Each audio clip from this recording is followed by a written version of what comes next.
This time round, it's all about the journey. Before, when I've done it, I've always thought about that moment you cross the line.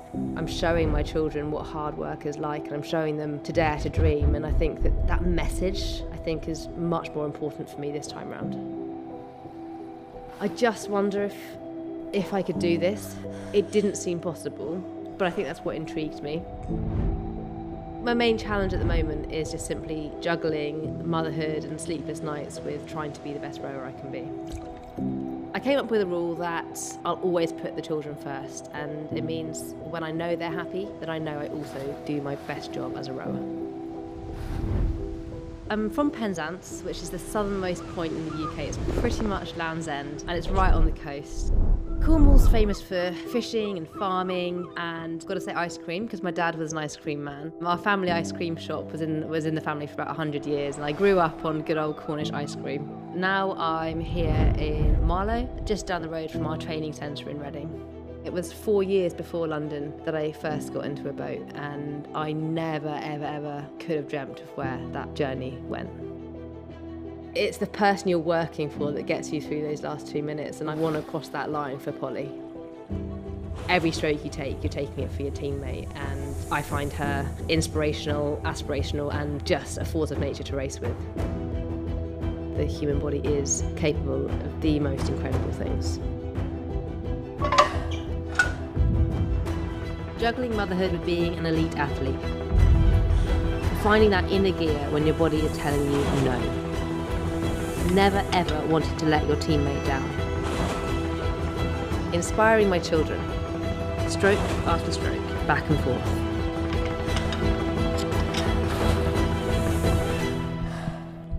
All for the moment.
It's Saturday, the 4th of December. We're broadcasting live from the GB Rowing Team HQ in Caversham. This is the Mizuno British Rowing Indoor Championships 2021.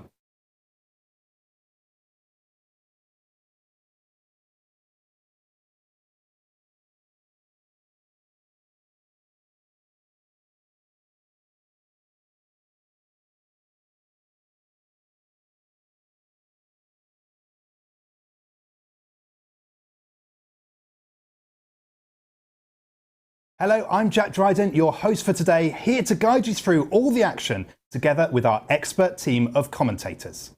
The Mizuno British Rowing Indoor Championships is one of the UK's largest indoor rowing events and is open to anyone.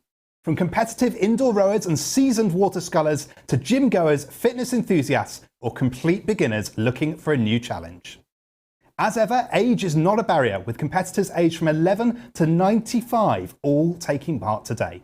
And with the event running online once again this year, we have entries from 32 countries worldwide. So we can't wait to say hello to you wherever you are joining us from. Whether you're racing today yourself or you're here to cheer on friends and family, we want to hear from you. Do join in the conversation and send us your photos on social media using hashtag BRIC21 on Twitter and Instagram, and you could get a shout out right here on our live stream. Don't forget, full results from all this weekend's racing will be published online at britishrowing.org/BRIC. This event has been made possible thanks to our dedicated team of staff and volunteers who are working away behind the scenes to run the races, look after the competitors, and indeed deliver the coverage you are watching today. Our thanks go out to them. But now we are just moments away from our first race of the day, so it's time to say hello to our commentators, and joining me in the box this morning will be Caroline Buckle.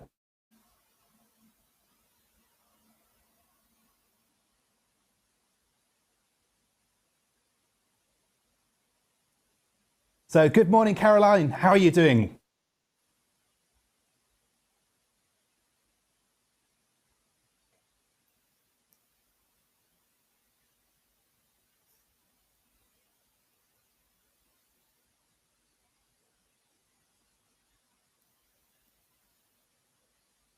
Okay, so we're having a couple of problems with Caroline's link. I can't see her through here either. So she'll be joining us in just a few moments' time. But I can tell you the first race of the day, which is due to set off at 9 o'clock, is the Masters 50 to 54 men's 2,000 metres. That race is just getting ready on the start. We'll be having the competitors into the holding room at this moment. We'll be ready to get underway in just a few moments' time. But please bear with us while we just work through this link for Caroline and get our first race set up for today. Okay, I'm told the first race has started, so we'll bring that to your screen shortly and we'll be able to pick that up.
Well, good morning, everyone. We're back live. Sorry, we're having a few technical difficulties here, but I'm here to pick up the Masters 50 to 54 men's 2,000 metres now through the first 500 metre mark. And it is Leif Gullifson who is leading off for Norway. You can see him in lane 4 there, doing a 1:36 split as he pushes in towards the halfway point of his race. David Gillard also right up there with him. He's just pulled through there in a split of 1:35 to take the lead in the early stages of this race. 2 minutes in, still plenty of time for these places to change. Also representing Norway, Turji Keidland sat in third position at the moment, about 15 metres behind the lead competitors in this race. And then it is Stu Moss of Great Britain in fourth. Tony Larkham sat in fifth. And that's the order as we set off through this first 1,000 metres here in the Masters 50 to 54 men's, the first event of the British Rowing Indoor Championships 2021.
Well, good morning. We're back with the British Rowing Indoor Championships 2021. I apologise, we've had a few technical difficulties getting our first race underway, but I'm here. Caroline will be joining me in just a few seconds, and we're watching the Masters 50 to 54 men's 2,000 metres, now coming in to the last 700 metres of their race. Leading the race for Norway is Leif Gullesson. He is out in front in a time of 1:37 splits. And he's rating about 35 strokes a minute there. Behind him, also of Norway, Turgi Keidland. And then it's Stu Moss of Great Britain sat in the third position.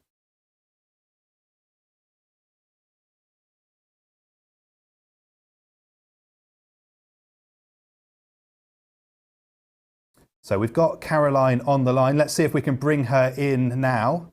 Caroline, what are you making of the early stages of this race? Yeah, it's definitely interesting. And looking at some of the stats for the races that are racing today, it's interesting seeing the splits. Definitely a 1:36 is a very, very good time. And to be able to hold that, they're into the last 500 now. So, you know, this is looking like a really, really good race. So on your screen there in the bottom left corner, that is Leif Gullesson, the lead in this race. He started rowing in 2012. He's racing from Norway, so we're glad to have him joining from over the water there. And you can see a nice group of supporters there behind him, cheering him on in the Masters 50 to 54 men's 2,000 metres. Caroline, it really makes a difference, doesn't it, having those people there to cheer you on in a race? Yeah, definitely in the 2K. It's a hard race, and you get halfway through, and that's when you really, really need that cheer squad. You know, they're coming now into the last 250. This is when the whole body will be hurting, and it will literally just be pulling, keeping that race planning in sight, and just getting to that finish line. Absolutely. Well, 250 metres, just less to go. And the competition is hotting up. There's really not very much separating the two Norwegian rowers at the front end here, Leif Gullesson and Turgi Keidland. There you go. You can see Turgi just pulling through there as we come in towards the finish. And Scott Jenkins of Great Britain sat in third. Oh, he's pulled through it into second place.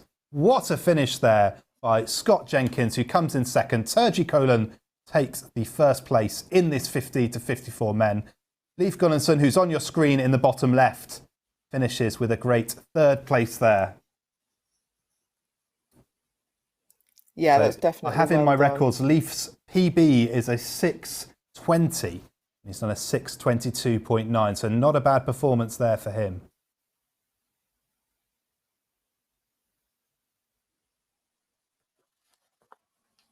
Well, there we go. That was our first race of the day, the Masters 50 to 54 men's 2,000 metres. We're going to go to a quick video and we'll be back with you shortly.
Well, welcome back. You're watching the British Rowing Indoor Championships 2021. A video there from Pulse Roll, the official muscle recovery supplier of British Rowing. Be sure to check out the post-event email for an exclusive brick discount across all Pulse Roll products. But now joining me, our commentator Caroline Buckle. How did you find that first race, Caroline? A brilliant first race, really good. Great to set off how we want to get set off on today's races. Really close finish, and it was great to see that last 250, the changes that all happened. Just really, really good racing. Absolutely. And first race of the day, competitors joining and winning from Norway. We've got 32 countries worldwide represented. It's not often that you get these opportunities to race with people all over the world. So excited to see some more of those competitors joining later. The next race we have for today will be the Masters 30 to 39 men's 2,000 metres, due to set off in just a few moments' time. But yeah, lots to look forward to. So Caroline, you've rowed at these events before many times. Unfortunately, this occasion, you've had a recent injury, so we've got you to join our commentary team and we're delighted to have you with us. But what do you think is going through a competitor's head in a 2,000 metre race? I know that's your preferred distance as well. So just prior to the race, it will be making sure that you've got enough energy on board, that you've hydrated, and a lot will come down to the race plan, not letting that first initial coming off the blocks, as it were, setting off, and not letting that take over too much. That you might be pulling really, really strong, but what you've got to remember is it's a 2,000. It's not a sprint. You've got to keep a really, really good, clear mind that you've got a race plan. I normally break mine down into 4 parts. And it's about the practice that you've had before even coming to your race. You know what your splits are, you know what you can do. And all that will be in your head really is getting onto the erg, getting set up and just making sure you stay on that race plan, really. That last 250 is normally the real key part that you've got to be able to keep going and keep going hard. Absolutely. Well, those are the things that will be going through the heads of our competitors for our next race, which is just setting off now. This is the Masters 30 to 39 men's 2,000 metres. Caroline, do you want to take us through some of the competitors in this race? Yeah, so we've got in lane 2, we've got Chris Power, British. We've also got in lane 1 a Polish competitor. We've even got Malaysian competitors here. So we've got lane 3. Lane 3 is Stuart Elvin. He is British, doesn't actually have a current PB, so this will be an interesting race for him. This will be a good way to be able to set the standard. Then we've got lane 2. Oh, sorry, we've just now swapped. So Chris Power has now dropped down. So as you'll see now, they're starting to drop into their preferred splits to be able to maintain this race for a longer period of time. Lane 21. Let's see. So we've got a rower here from Stockton Row Club. PB normally 7 minutes, so this is showing really good times now. And then lane 5, Spanish, Alberto. So yeah, this is great because you're actually seeing now how, as people are breaking down into their splits, it changes constantly at who is in front. And while you're on the erg and you're doing this race, you'll actually only be able to see on your screen who is in front of you or who is behind you. So it's only normally one person who's in front and one person behind. So that's the people that you're trying to sort of work towards all the time. Absolutely. Yeah, the goal of these races and the reason we have age categories at these events is to make sure that everyone has a good race, and there's always people of a similar standard to yourself that you're racing against. So every competitor here has people that can measure themselves against, push them on, and hopefully they'll be able to deliver a PB, a personal best, due to the atmosphere and the competition here at Brick 2021. So we're looking forward to seeing more of these performances as they push on down the course. But as Caroline was saying, we've got lots of nationalities represented in this race. I can see Poland, Malaysia, Spanish. We've got Norway represented, Slovakia, and the list goes on. So fantastic. 23 countries worldwide at Brick 2021. I think we've got half of them in this one race. Yeah, there is a very, very good mix of countries in this race. And this is what's great about it is it's very rare, apart from if you go to maybe a World Championships, to be able to actually race against so many people from all over the world. Absolutely. So Caroline there mentioned the World Championships, which is coming up in a few months. A number of competitors racing today will be using this as an opportunity to test and prepare for that competition. It was due to be hosted in The Hague. It's now going to be online, but we look forward to seeing some great performances today with some of those athletes getting ready for the World Championships.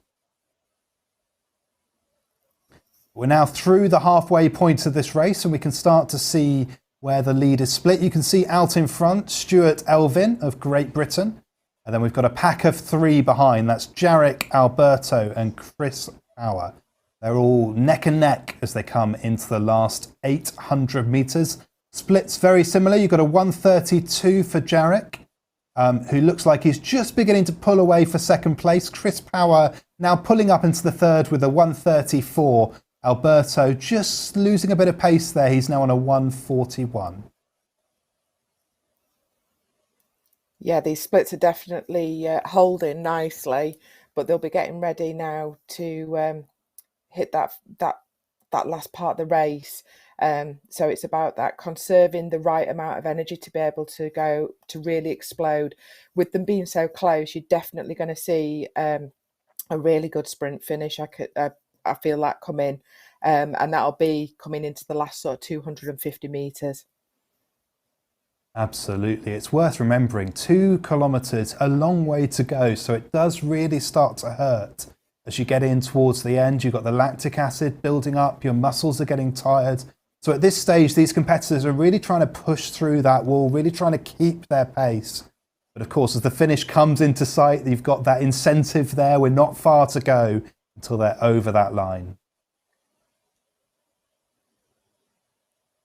Yeah, this is definitely going to be a very, very close run race.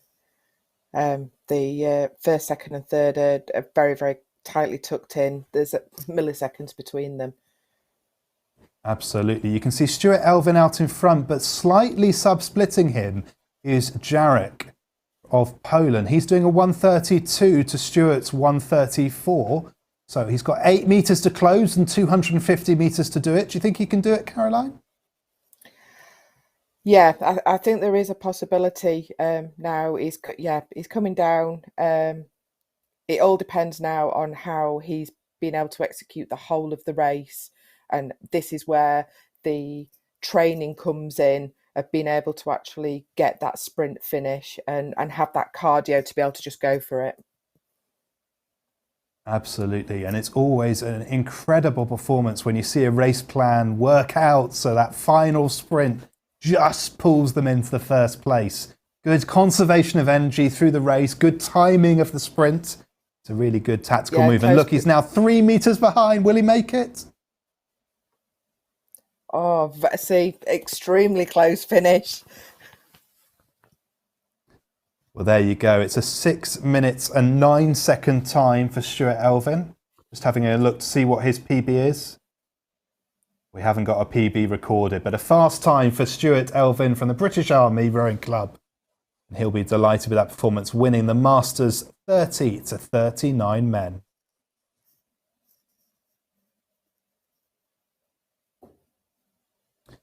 We've got Jarek, who came in a close second, 0.4 seconds behind.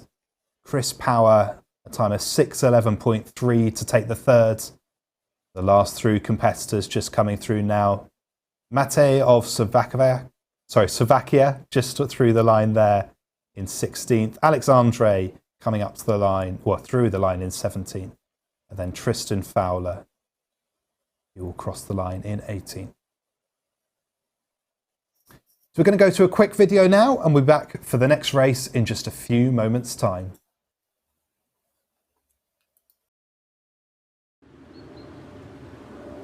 All the hard work is worth it. Through the medals round your neck to the tiny wins each and every day, playing alongside your teammates and representing Great Britain.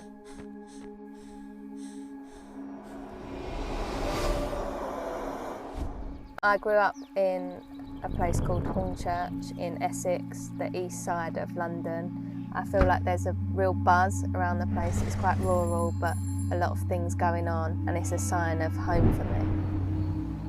I was sports mad growing up. I'd enjoy watching mum play. I'd usually steal everyone's hockey sticks and run up and down the pitch. So at times I'd even be put outside the gates to look through and watch the session and hope that one day I'll be on the other side of the fence.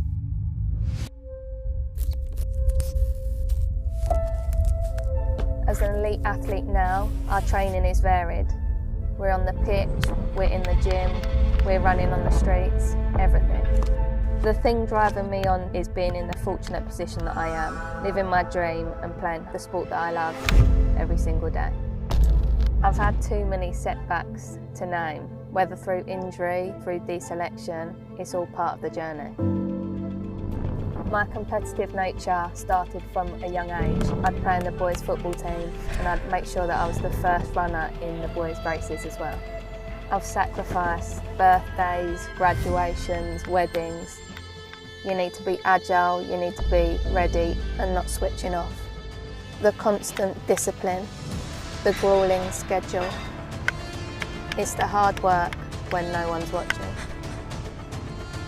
60 minutes is the difference between elation and disappointment. Hit after hit, trap after trap, day after day, all for the moment.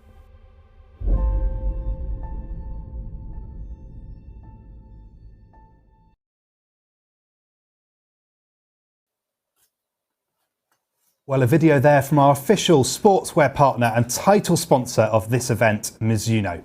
Don't forget, spectators can get 30% off all Mizuno items on the British Rowing online shop by using the code BRIC30 at checkout. And for all competitors today, there's something even bigger and better for you in the email we sent you this morning with your race links. So keep your eyes peeled for that.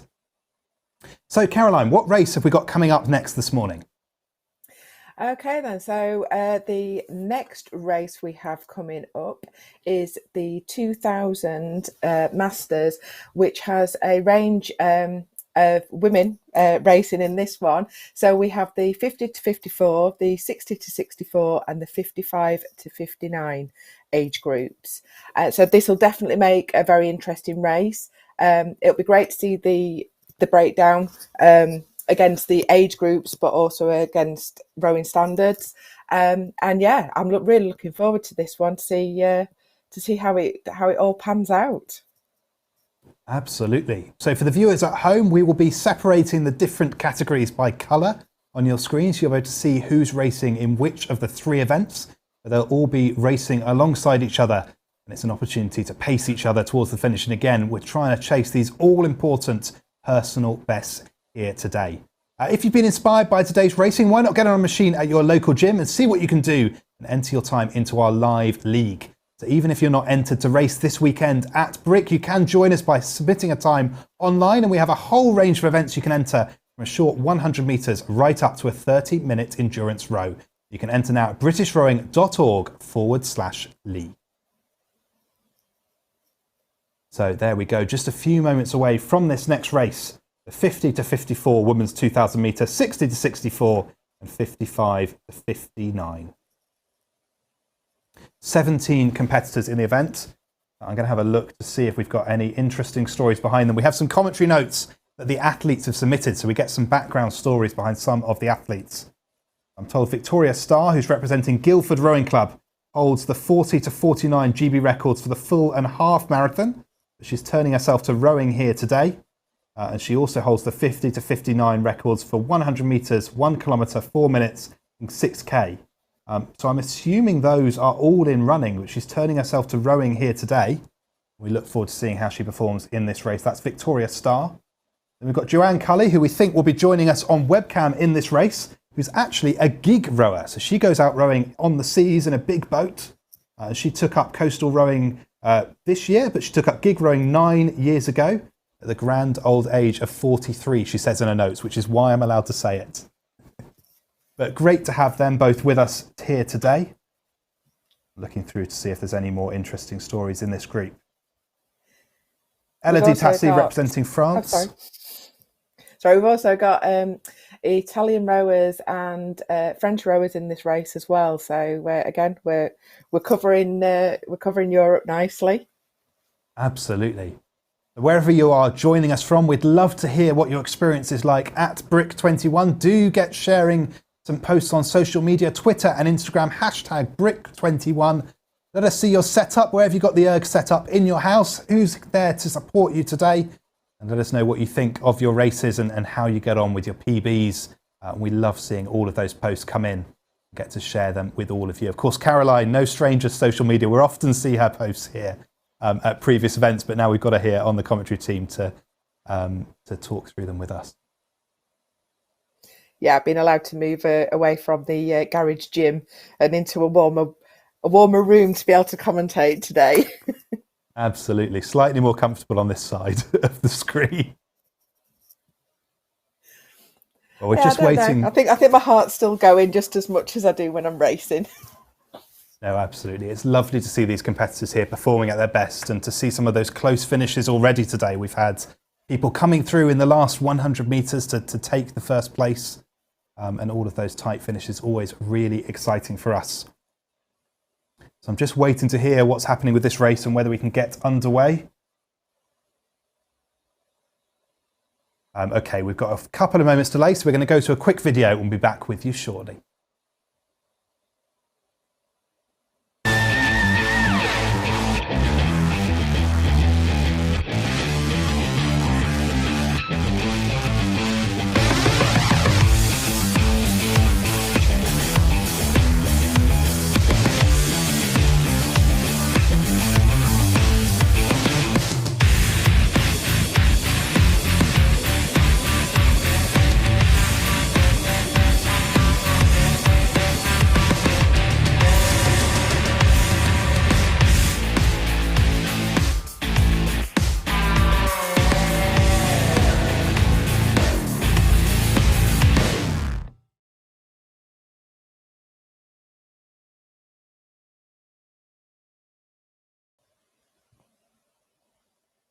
Well, you're back with us for Brick 2021. The next race, the women's 50 to 55, 55 to 59 and 60 to 65.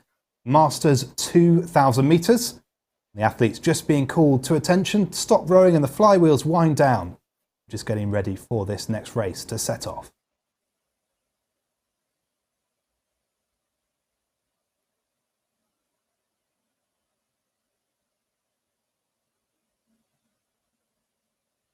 There we go, stop rowing, ready. These now under starters orders.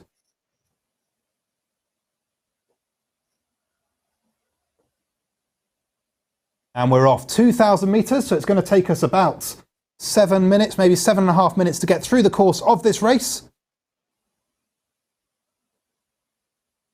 We'll see who takes an early lead in a few moments' time. I believe joining us on our screen there, that is Joanne Cully, who's racing in the Masters 50 to 54 women's 2,000 metres. As I mentioned, her background is as a gig rower. She races with Mounts Bay Pilot Gig Club and also with Garrick Rowing Club. We're delighted to have her joining us here today.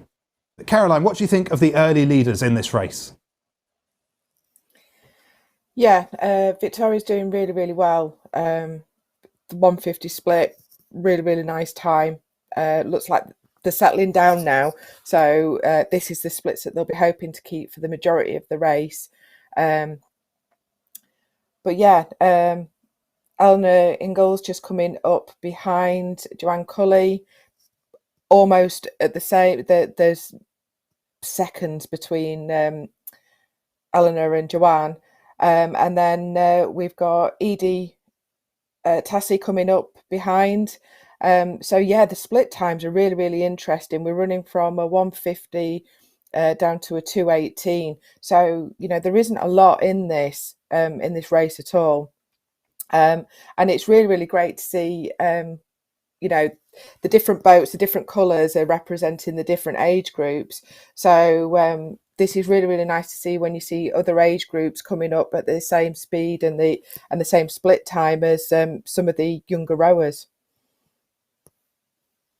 Absolutely, always good to have some competition across the categories here, and you can see right up there towards the front of this race is Giulia Fabrizi.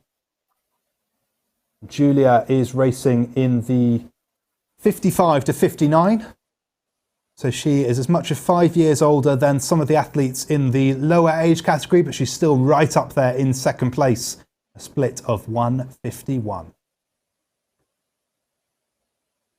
Yeah, she's her PB is 7:20, so it's a very, very good time.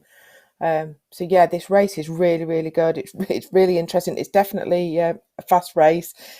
2,000 meters seems an eternity while you're racing, but it's over in less than 10 minutes, and it's just unbelievable what you achieve in that time. Absolutely. And in the middle of your screen at the bottom, we are riding with Joanne Cully, and she is currently in a tight fought battle between her and Eleanor Inglis. There is just a couple of meters separating their two boats. They're on quite similar splits. It looks as though Joanne Cully just starting to pull away there. She's got a 158 to Eleanor's 159. So we should see that gap just start to widen now as we push on towards halfway. That's Joanne Cully, the gig rower, who is in the middle of your screen at the bottom there.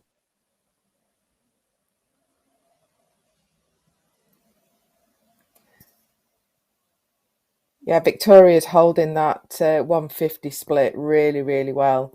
And this is what the 2000 is all about.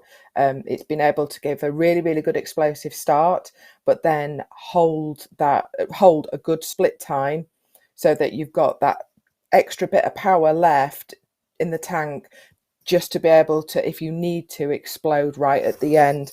And that can always be the difference between, your PB times, is that little bit at the end and having that bit of energy in the end. So the holding these splits is really, really good, and it's hard work to do as well.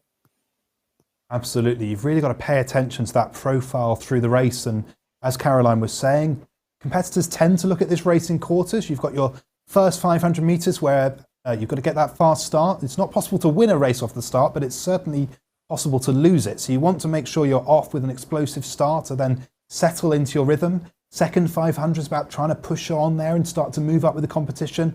Third 500, really, at this point, it starts to hurt. So it's really about trying to hold on and keep those splits and hold yourself accountable. And then as you get into that last 500 meters, you know the finish line is coming close, and that's the time to start to sprint and just empty that tank. Yeah, and as you can see with Joanne on the video, she's holding a really, really good, constant time. And that is what you want to be. You want to be holding. This is where you're really starting to grit your teeth. It's hurting, but this is also about how much you want to get to the end of the race, but also where all that training and knowledge of racing comes into play as well. Absolutely. The more training you do, the more confident you are that you can hold on to these splits. So you're willing to kind of grit your teeth in that third 500 because you know you can keep going.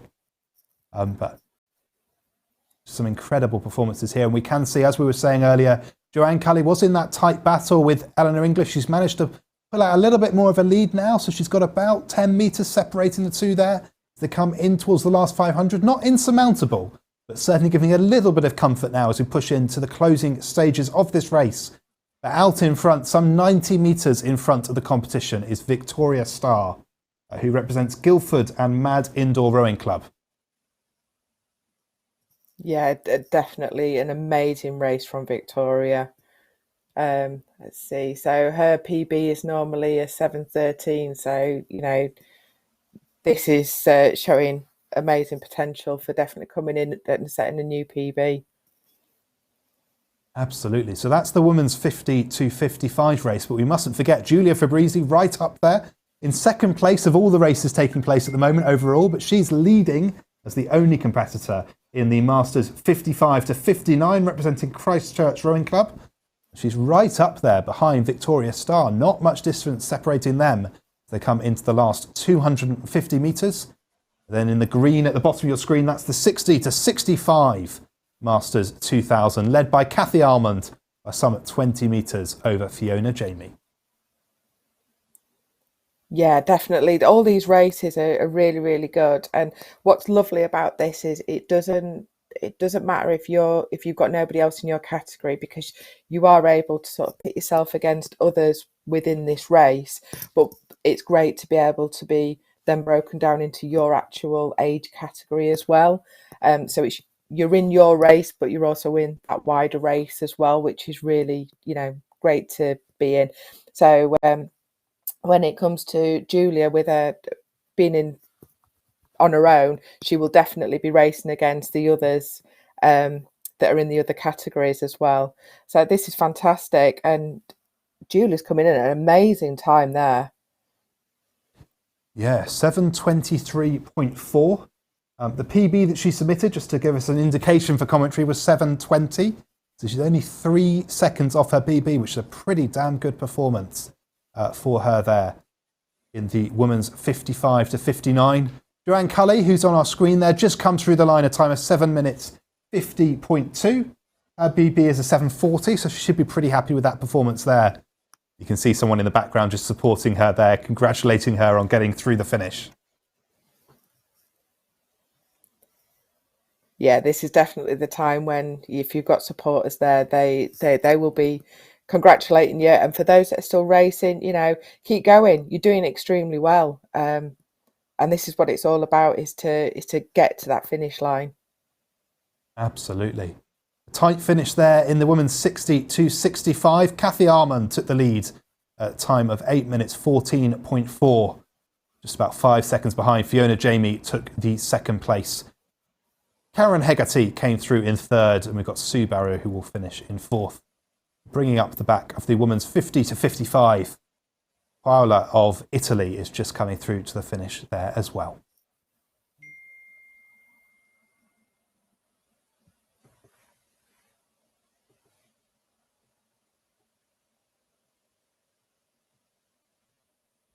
Last 50 metres for these two competitors. Just 5 strokes and they'll be over the line. You can take a well-earned break.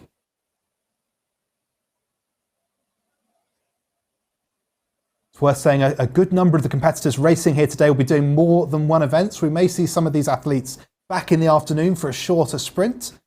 We look forward to seeing them race again and pit themselves against each other over the shorter distance. It's also worth mentioning that Victoria's actually set a record. Let me just have a quick look. Yeah, she set a championship record in her time. So yeah. Fantastic. So all of the results of today's races will be available at britishrowing.org/RIC. So you can find out more information there. We will just be verifying that time and making sure that it is indeed a record, but it does look like a championship record. We're told the championship time is 7 minutes 22.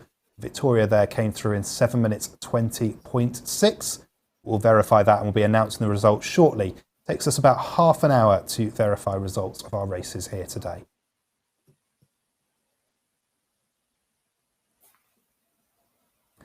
We're going to take a quick break and we'll be back with you shortly for our next race in just a few moments' time.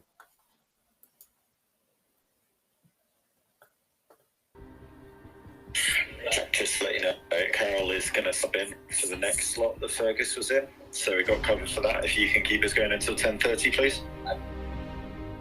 I know that the action of running is probably, to somebody who doesn't run, it's just running. But for me, there are different purposes for why I run. Some days it'll literally be a specific training run. I've got to hit a tempo for a particular race. So there'll be a purpose to that run, and that will be purely for training. 80% of my runs are because I just enjoy running, I enjoy being outside, I enjoy being with my friends.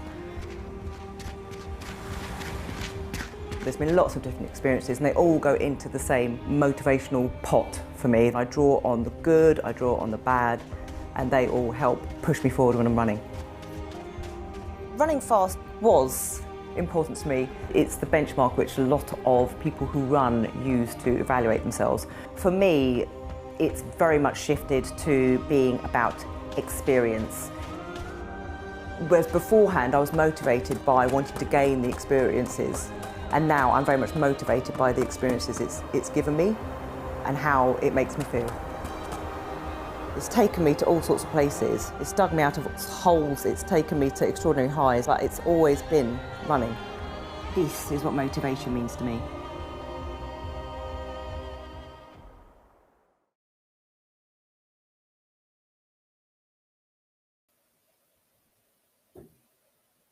Well, there you go. A video from Mizuno, title sponsor of the British Rowing Indoor Championships 2021. We're delighted to have them supporting this event. Your competitor here today, do have a look at the email we sent out this morning with your race links. There's a nice little treat in there for you from Mizuno. But we're looking forward to our next race of the day. Next up should be the Masters 40 to 49 and 30 to 39 women's 2,000 metres. That's due to set off in just a few minutes' time at 9:45. We're continuing with Masters events through till about till about 11 o'clock, and then we start to look at the Masters lightweight events, and they start coming through at about 11. But keeping with the 2 kilometre distance this morning, so lots of 7.5, 8-minute races as we push on through this morning. Yeah, I'm just having a look at the competitors for this next race.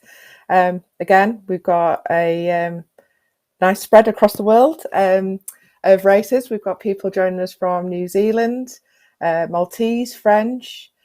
We've also got Norwegian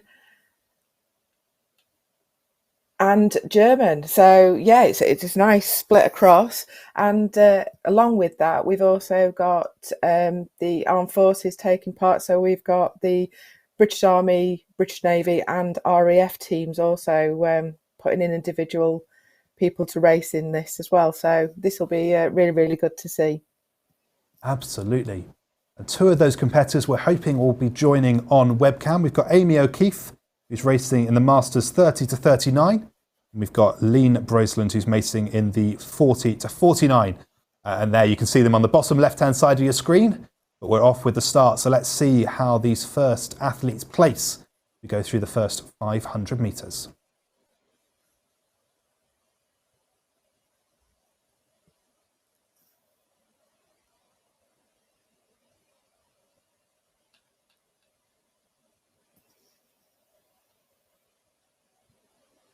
So yeah, everyone's just settling down now.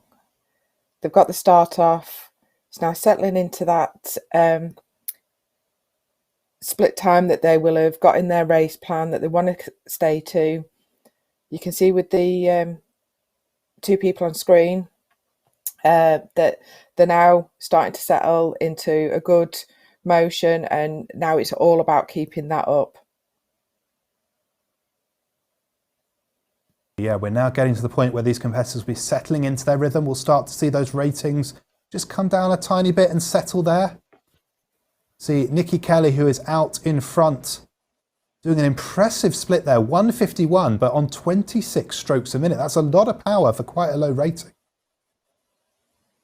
Yeah, definitely. Yeah, I mean, your strokes is about how many strokes you're going to do per minute. And that can also affect your split time as well. So it's about actually balancing the 2 up so that you get a good race time. So yeah, this is really, really interesting, especially when people are in quite a low, in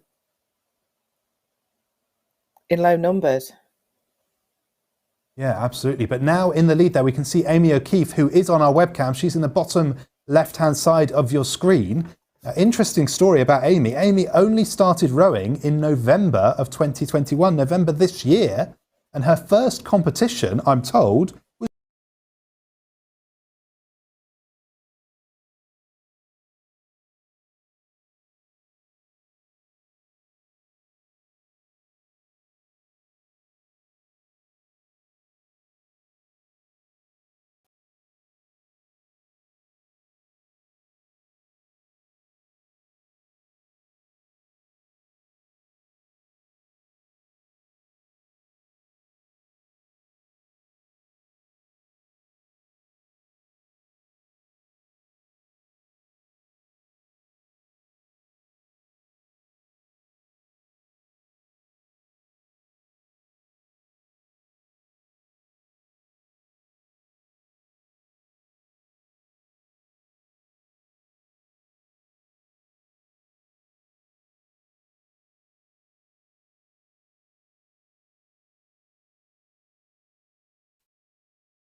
To be a really good pole vaulter, you need to be strong.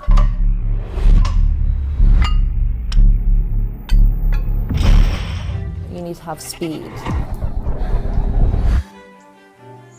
Powerful. But most of all, you need to be totally fearless.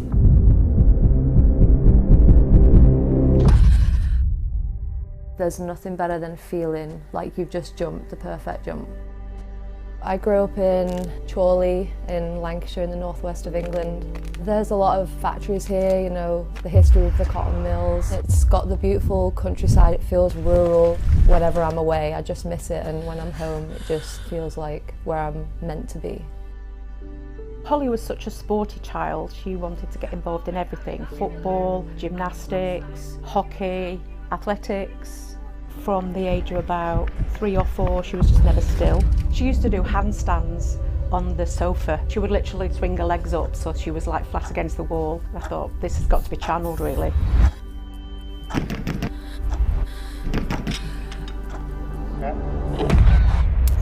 If it wasn't for Blackburn Harriers, I would never have tried pole vaulting. I owe them a lot, and whenever I'm back home, I always visit to give back to the kids and to the people at the club.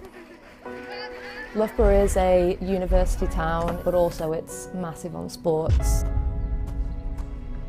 Alongside my training, I'm also studying. I want to make sure that I've prepared myself, and I want to go into a career that might last 30 years, being a sports psychology researcher. Being a pole vaulter, a lot of it is to do with your psychology. You could be in the best physical shape of your life, but if you're not confident, it's never going to work.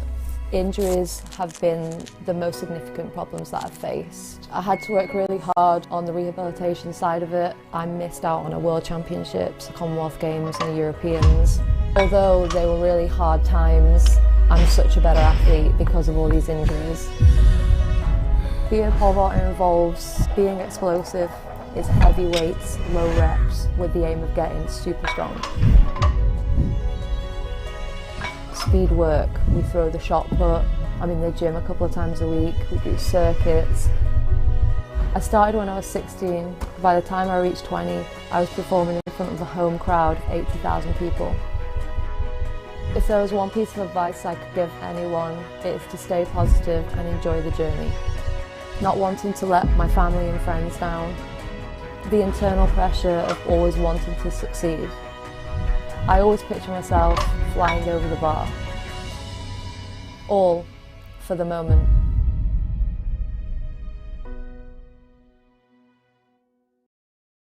It was talking to someone about Hayley's future. A trusted long-term relationship. It was knowing someone cared about me and my family. That was the human touch that mattered. If you need legal advice or support with financial planning, Irwin Mitchell is here for you, your family, or your business.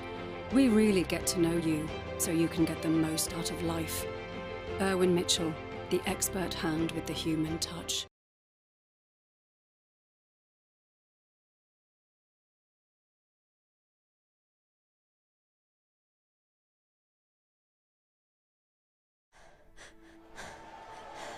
So at the end of Chicago Marathon, I collapsed.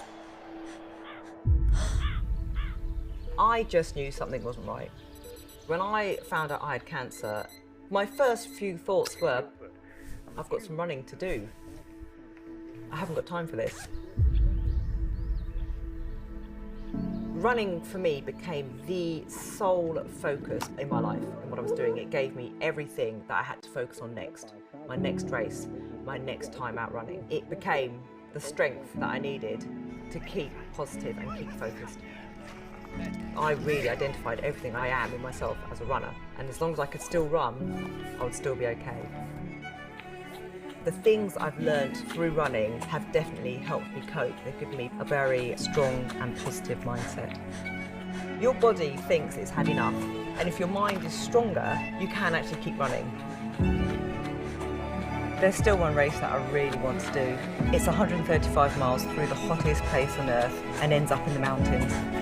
I can't wait to be stood on top of that mountain with the world at my feet. What's not to love about that?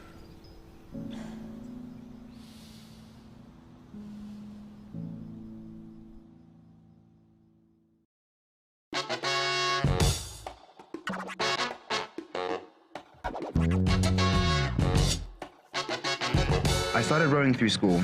I had first experienced it with indoor rowing, and through Fulham Reach we would then go on to water through our PE lessons. Rowing on the water was a new and interesting experience, but after getting into it, it just felt right. I had tried many sports before, like rugby, table tennis, athletics, but when I tried rowing, it just clicked. I could apply the challenges I had encountered in rowing to real life. If I can get through a 2K, I could definitely get through a 2-hour exam.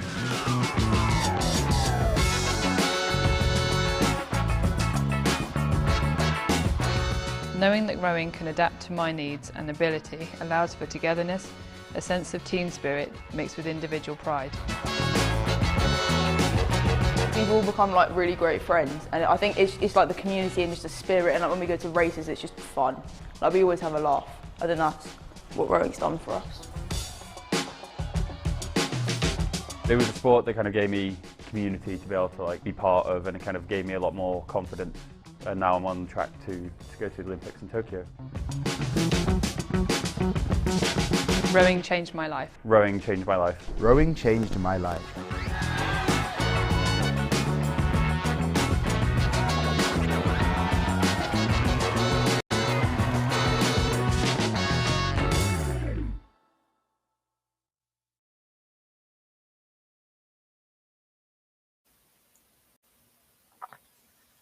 From Love Rowing, British Rowing's charitable foundation.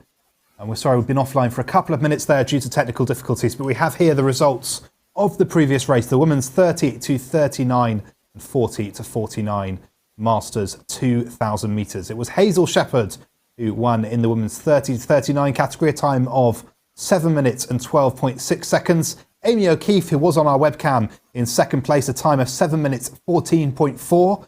Great time for someone who, as we understand it, only raced for the first time 2 weeks ago. And in third place for the 30 to 39 category was Eli Woods. Caroline, do you want to take us through the results for the 40 to 49? Yes. Sorry, a little bit of technical difficulties just threw a few things at me. Right then, okay then. So, in the 40 to 49, oh, I'm really, really sorry. I can't actually read the names on the screen. It's quite small with it being split like this. Don't worry. So it's going to be Leen Beisland who took the lead, representing Norway there, a time of 7 minutes and 3.9 seconds. Sally Lancaster of Great Britain in second place, and Charlotte Pigg, also Great Britain, in third. She was in a time of 7 minutes and 16.2. So as I understand it, we might have a competitor on the line to have a quick interview in just a few seconds' time. We're just getting that lined up for you. Some great tight finishes there in that race. You can see for the women's 30 to 39, just about 2 seconds separating Hazel Shepherd and Amy O'Keefe.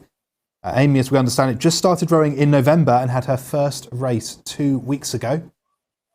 You can see the lead for the 40 to 49 category was Leen Beisland, who comes from Norway. She started rowing in 2020. She won gold at the British Rowing Virtual Championships in 2021. She also won gold at the Nordic Championships earlier this year. Her PB is a 7 minutes and 8 seconds time. It looks as though actually she's beaten that. She's done a 7 minutes and 3.9. So that, we think, is a PB for Leen of Norway there. A split of 1:45.9, and quite a big PB at that, isn't it, Caroline? Yeah, that's a huge jump. You know, it's hard to do that. It's hard to knock off that much time. Well, no problems. It looks like we're not going to be able to do that interview because the next race is just about to get underway. Caroline, what categories have we got represented in this next event?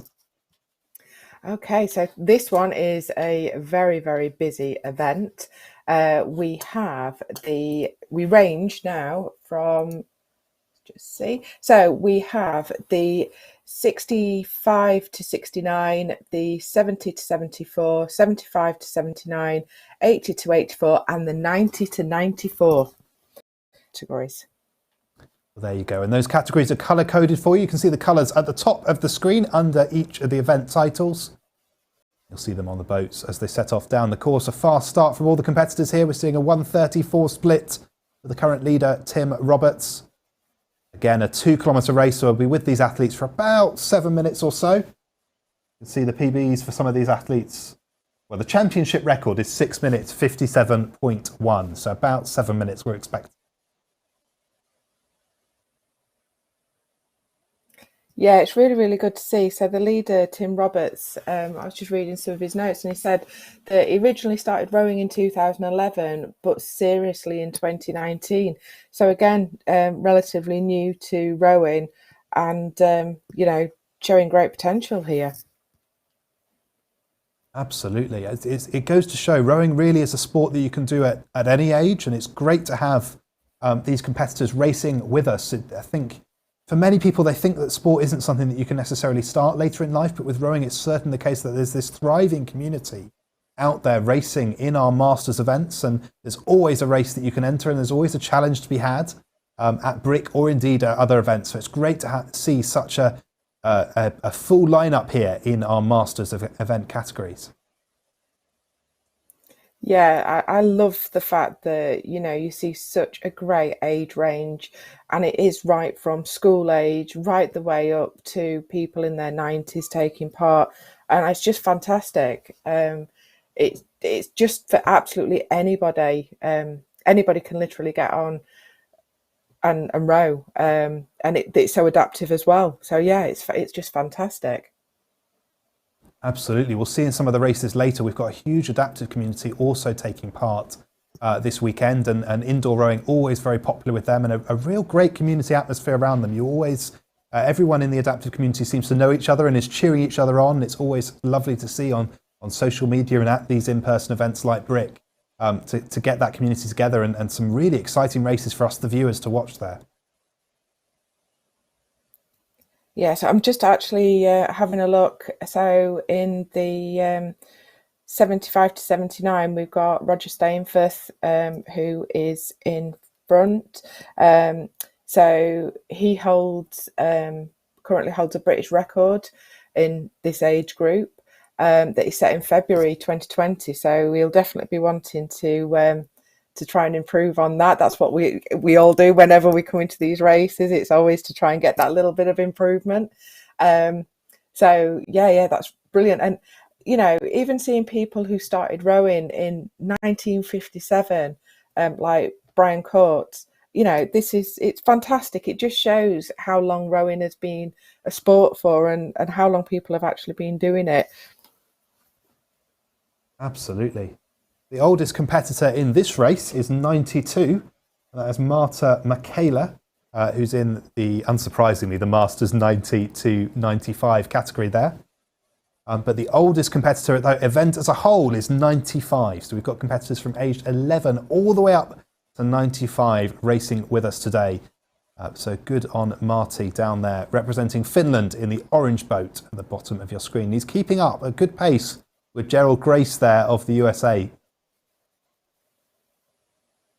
Yeah, it's brilliant. And again, we've got a great spread of people taking part. So yeah, it's shaping up to be a really, really good race, this. I'm afraid I've lost the race feed here, but hopefully we'll get that back in just a couple seconds' time.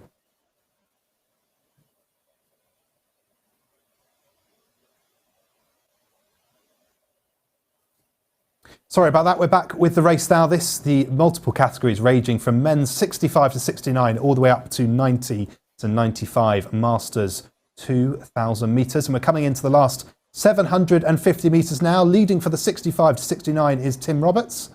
For the 70 to 75 is Jerry Ertel, and he comes from Czechoslovakia. And then leading in the 75 to 79, it is Roger Stainforth, who we were just mentioning there. And then in the 80 category, Brian Court, and in the 90 to 95, Marty of Finland.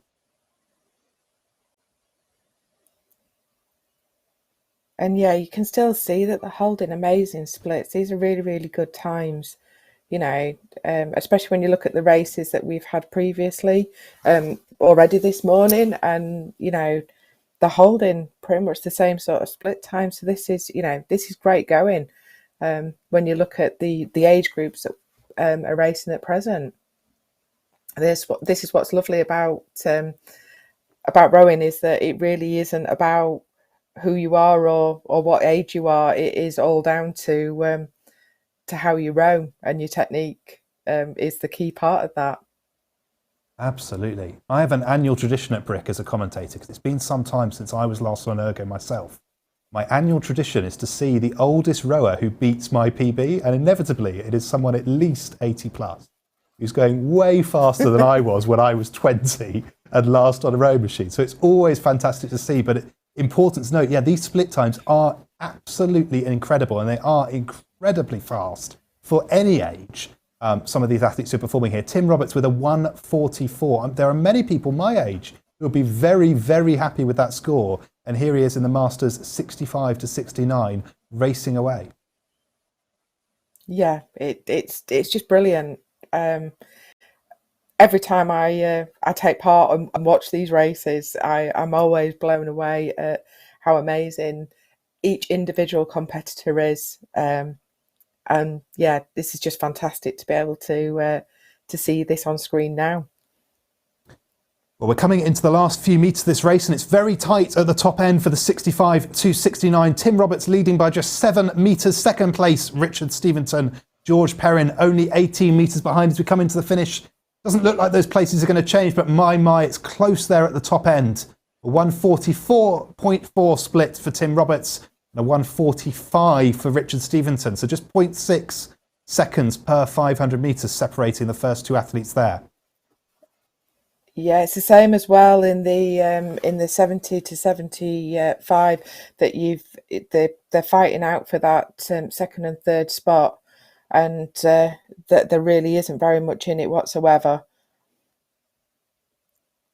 Well, there we go. Jerry Ertel of Czechoslovakia takes the first place for the 70-75. Robin Sturck and Jürgen Eisner, though, very close indeed there. A 153.7 for Robin, a 154.1, so 0.4 of a second per 500 metres, separating those athletes from Germany and the Netherlands. Roger Stainford has finished.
Many supplement companies do an incredible job in their advertising, promising great results in a short amount of time.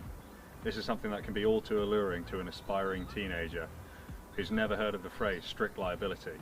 Luckily for me, when I was a young athlete, I had a mother who wouldn't allow me to spend my hard-earned pocket money on such things when there was plenty of good food to eat. What we want to do is get the message out from amateur to elite rowers and make sure that they are armed with the knowledge to be able to assess the risk, assess the need, and assess the consequences for themselves. Be an informed athlete, be a clean athlete, join our movement and share this message. I row clean. As an elite athlete, I feel like we have a responsibility to do what we can to promote anti-doping, which is why I'm really proud to be a clean sport ambassador, because what I want to do is try and help educate younger rowers, club athletes, and bring transparency and clarity to the whole process of anti-doping, and do what I can to send across the message. In sport, there's always a choice. From my early years playing rugby, I heard stories, I heard rumours, and then I was finally confronted with performance-enhancing drugs. For me, there was a clear choice. I wanted to be a clean athlete. In 2009, when I joined the World Class Start programme, I finally felt part of a community that wanted to prevent, protect and maintain sporting integrity. Members of the rowing community are now part of something bigger. To make good choices, to spread the value and beliefs that sport is at its best when it's clean. Be an informed athlete, be a clean athlete, join our movement and share this message, I row clean.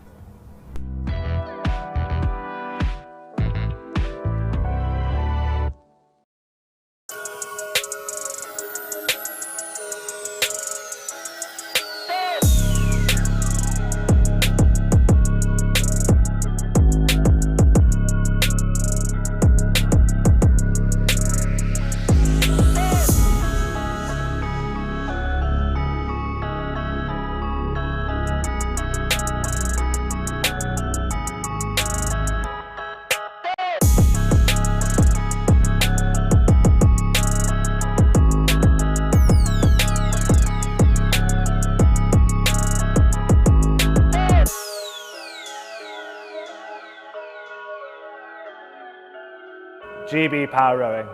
Not for everyone.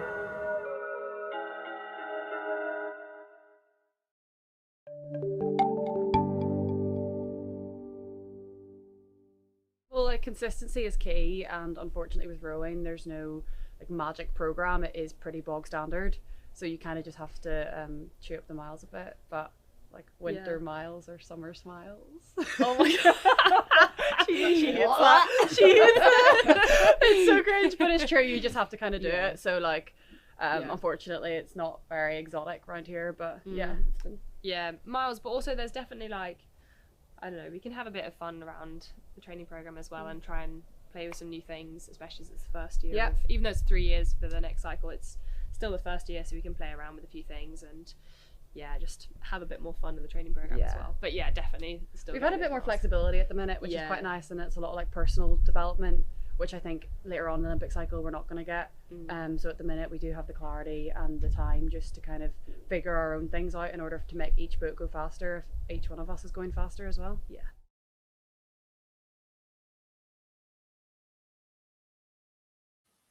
Well, welcome back to the British Rowing Indoor Championships 2021.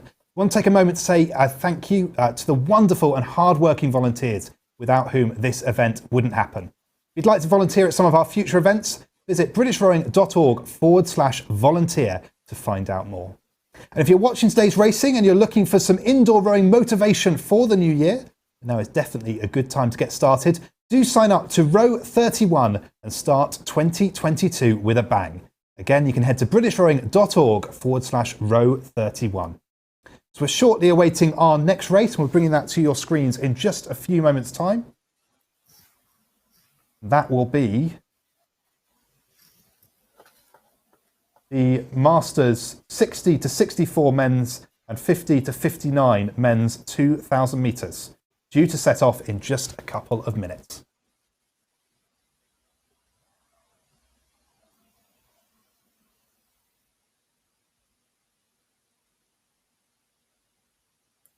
I'm told we just had a false start on that race, but we'll hopefully be back with you in just a few moments. We now need to let the flywheels wind down, come to a complete halt before we can start the race again. We should have the race system on your screen in just a couple moments' time.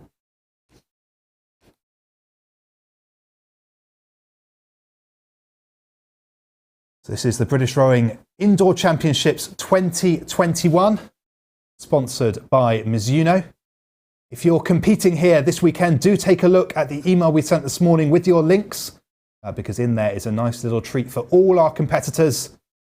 For those of you just watching online, you can get 30% off all Mizuno items on the British Rowing online shop by using the code BRIC30 at checkout. As I say, for competitors, there's an even better deal in your email. But we're going to go to a quick video and we'll be back when this race is ready to start.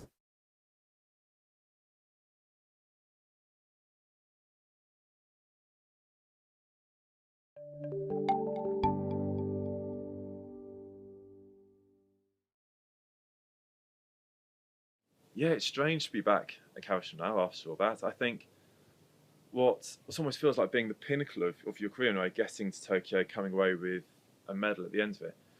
And I think for me, the reason I wanted to come back this year is that I suppose it's the same whether you win or lose. It's sort of a similar mindset that if you lose, you go, oh, well, I think we could just do these few things a little bit better. And I think then we can be up there challenging for the gold. But then if you win gold, you just have that feeling of just want to come back and do it again and win again. And so either way, and so that's the aim for this year, is that obviously we came seconds in Tokyo. It'd be nice, and I still think we've got that little bit more.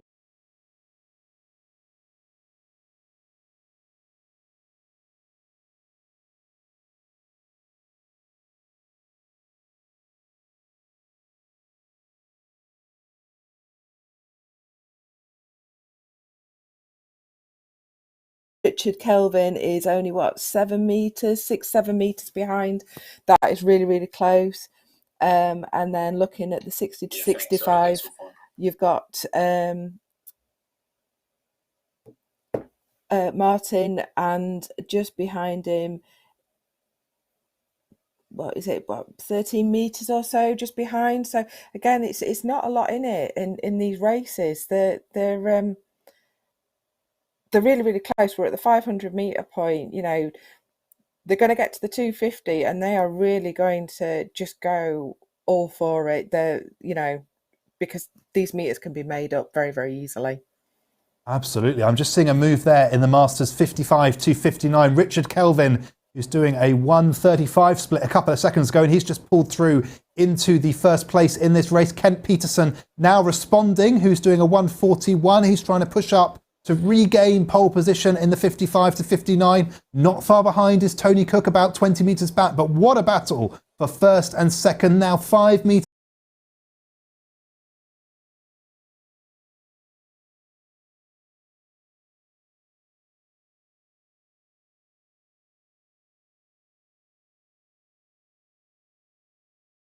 Race here for him, taking that lead.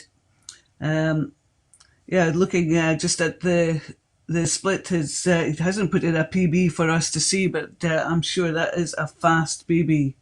Not much information on, but Kevin Bell, Ben Yago in these second and third places, and then Neil, David, Paul, and Alan Tynan. Some cracking racing going on here. For these Masters 40 to 49-year-old category. So the lead still with Tim Perkins as he comes up to about 500 metres to go, still maintaining that very, very consistent split. And having sat in an ergo too many times in my life, I know how hard it is to maintain that consistency. Kevin Bell now in that second place. Ben has dropped down to third with Neil and David sort of battling it out between them. Its lead is changing between them for that fourth and fifth space. Then we have Paul, Tynan, Alan Denby. And then over the far side of the screen, we've still got some very talented athletes there, just maintaining splits, all really good splits here. Peter Williams is a 140 split as he's just pulling it up just to try and get back into contention. But with coming up with 250 metres to go, it's still Tim Perkins leading the field. Kevin Bell putting in a big push now. He is split is dropping. It's come down to Get the vegetables. Get the vegetables back in. Fruit and vegetables. Yeah. And some water to rehydrate. Yes. Yeah. Yeah.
Yeah, my favourite thing, and I've said this before as well, is that every day I get into my boat and I like row away from my wheelchair.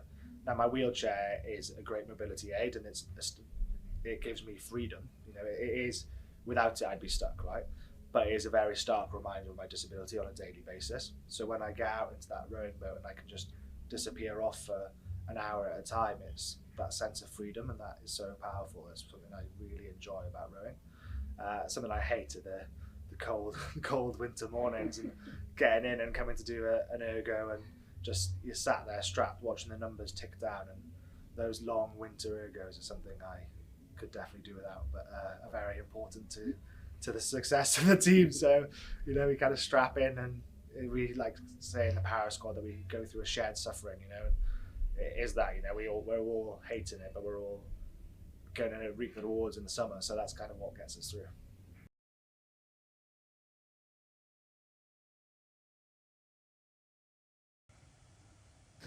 Well, welcome back to the British Rowing Indoor Championships 2021. Joining me on screen now are Carol Wallace and Zoe Davis, our commentators for the next few races today. Zoe, congratulations, we've got you on now, we've got your audio working. How are you feeling this morning and where are you joining us from? So I am joining you from actually not too far from the river in Putney. I'm just up the hill in Roehampton. So really looking forward to it. I've been listening to some great racing. It sounds like some of the earlier races are very, very close. And that previous race, race 7 with Tim Perkins, was just meters ahead, but did enough to be first man over the line there. Really looking forward to it, and particularly with Carol. Carol and I, we've been doing this for a while now, haven't we? So I think we've got a Welsh voice and a Scottish voice in this one, representing the all nations of Britain. I know, it's great, isn't it, Zoe? And I do enjoy commentating with you because you are always so positive and your voice always sounds so smiley. Do you know what? It's because you look at it and go, well, I'm not doing that. I'm in my comfy little office chair here with a hot water bottle on my back. Everything's grand. You carry on rowing on those machines. And you have to remember that probably a lot of these athletes are out in their garages or somewhere isolated where it's cold and not so pleasant. I see you've got sunshine with you. We've just got overcast grey skies up in the northeast of Scotland. So yeah. Exactly. Well, just looking now at race ace. So our next one coming up, and I can see on the screen now that they will be looking at the monitors on whether they're in a gym or in their garage or in their living room. And they've just been asked to put the handles down. So just waiting for all the flywheels to stop. That's the last one there. They're just the computer systems now. We'll just wait for everything to calm down so we can start everybody from the same position. Carol, I think the tech here is phenomenal. I love that we've got people in this race. Where have we got them from now? From Australia, we've got some Dutch competing, we've got them all around the UK as well. And everybody can compete against each other at the same time. And we have so many categories in this one, don't we? We have got Masters. This is a 2,000 meter race, and they are about to start. So on your screens there, folks, is race 8. This is the 10:45 and bang on time, they are off. So as you can see across the top, we have different categories in today's race. We have Masters from 70 to 74 women, Masters 55 to 59 lightweights, and also the L is lightweight, W is the women, and the 70, the number there next to it, is the age category. And each of those coloured boats represents the category that they're racing for. So we have several races going on in this. It is a 2,000 meter race, lots of medals and opportunities to win up for grabs as we approach now. So coming into the first 250 meters of this race, and it looks like we've got Sarita there at the top of your screen in boat number 1, just a few meters ahead of Hannah. I love the first 250 meters of the race. Everybody is focused. The soundtracks are on. They're really hyped up and ready for it. And we can really see now what they're delivering. But some really top splits there from our women's boats. The women's lightweight women's 30s. So we've got nice rates there, 29, 30s from Hannah and Corian. Corian, our Dutch competitor there. But Sarita's still holding a lead there now. She's got about 10 to 12 meters over Hannah in that category as they now start approaching the 500 meter mark. And there we are, a change there for second place. It looks like everybody now shifting into that middle distance, as it were. But Carol, how are we looking with the rest of the field? Lots of different races going on in this one. It's lots and lots of different races, and I was just looking at my screen there, and Sarita's from the Faroese, and I think that must be the first time I've ever seen a Faroese competitor in this event, and good on her. But Justine there in the lightweight 40-year-old category is really sorry, the lightweight 50-year-old category, and she's giving Sarita a run for her money. Remember, this athlete is, how to say this politely, a wee bit older, and still, look at these splits, level pegging with Sarita. In fact, I think she's maybe marginally in front of Sarita now, just looking at the screen. Frida has her own private race there in the 40 plus category, and then in the 55 plus category, Mandy's going very strong. Helen in the lightweight 60 plus category is going very strong. And then Helen in the 65. As you said earlier, we've got lots of categories. And just look at the bottom of your screen. I've commentated on Val Coleman before. And remember that looking at the ages, this lady is 90 plus. And she is doing really, really well. And good on her for picking it up, giving it a go, and just to prove to us all that you're never too old to attempt something like this. And, you know, I look at an ergo every so often and think, well, I'm not doing this, but much credit to Val just to jump on there and give it a pull. But there, leading the field now, we have Justine, just marginally in front of Sarita in different age categories, different races going on in this one big race. As Zoe said earlier, 2,000 metre race, halfway through, Justine going through first in her age group category, followed by Sarita. Just really interesting watching all these different races progress and evolve, Zoe.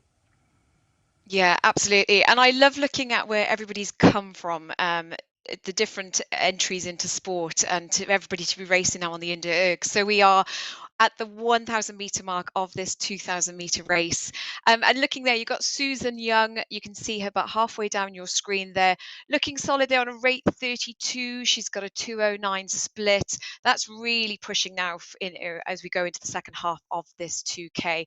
But Susan's got quite a track record here. So she got silver at the British Rowing Indoors in 2017, bronze in 2019, bronze at the Euros. So she's really pressing out. And she's actually now 3 years after a hip replacement. So one of the beauties of this is that it's a fabulous recovery tool as well. You can still compete. You can compete at European level. That's really impressive from Susan there. But fantastic performance, boat 10, rating 32 on a 2:09, but just ahead of her in boat number 9. That is Mandy Calvert from City of Sheffield Rowing Club. Up there in the age categories of 55 to 59, but Mandy there, a slightly different rate of rate 28 now, going what I would say sort of slower and steadier, but producing 1:59 splits. So really interesting looking at the different tactics that we can see across the race. So we are now approaching the final 500 meters of this 2,000 meter race, about 5.5 minutes in. And on your screen there, just between me and Carol, is Sarita. And Sarita is our Faroese representative. She is competing for the sub-7 indoor rowing club. And I think, Carol, we can see a coach behind her giving her all the techniques, all the training, reminding her of every reason that she's doing this. But what a performance there. Rating 31. She's got a real nice lean back, hasn't she? Really picking it up at the front. No waste, is there? I think looks like she's connecting on really early, really swinging back into it. Fantastic technique there. And it's working for her, Carol. We are now pushing into the final about 350 meters to go in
Yeah, we're having a technical issue our end. We'll pick up in a sec.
when you leave hospital with a spinal injury, you kind of succumb to the idea that that is your life and that that's all you're going to get. And then I've learned that actually my body's a lot more capable to do a lot more things than I give it credit for. Hey, my name's Benjamin Pritchard and I'm the PR1 male sculler for British rowing. I had a cycling accident in 2016 and went to Stoke Mandeville Hospital, and we got to try 1,001 different sports, and everyone asks me why rowing, and I think the main thing for me is that it's the only sport where I don't have to sit in a wheelchair. I went along to one of those evenings and it was absolutely rubbish, and then they came back on my last week in hospital and I'd had a big significant improvement, and that's kind of where the journey went. Every day I get to watch my wheelchair disappear, you know, that stark reminder of my disability, I get to watch it disappear, and that's really powerful. And every day I wake up and I come in here and I do something that makes me feel normal, and I quite like that. But what's really interesting is that rowing is a real community, and the Paralympic squad, there's only 13 of us, including staff. So because there's such a small number, you become a really intimate group and you don't feel like you're by yourself, and it's really special then, because when you're all invested in each other's success. I didn't appreciate that to get here it takes some time, you know, and if you look at the Olympic side, those guys have been rowing since they were juniors, whereas I had an accident 4 years ago, picked up a rowing machine, started rowing, and then wanted to be in the world-class centre. When you're here, you're training 6 days a week and 49 weeks of the year, so don't think just because you've got a disability or you're newly injured or you're thinking of trying rowing, you're instantly going to make it, because it's going to take a lot of hard work and there's going to be a lot of sacrifices. You only get one chance to live at life, and this is going to sound really cliche, but you only get one chance to live at life. Now whether I'm standing up or sitting down, I've still only got one chance to live at it, so why would I want to sit back and not achieve something in that lifetime? When I came here 4 years ago, the function I had was a lot less than it is now, and rowing has enabled me to try and push those boundaries a little bit. This is the one thing it teaches me on a daily basis, is if you follow a plan, success will come. And that success can be in your personal life or in sport. But if you follow the plan that you set yourself, you'll ultimately achieve those goals. GB power rowing. Not for everyone.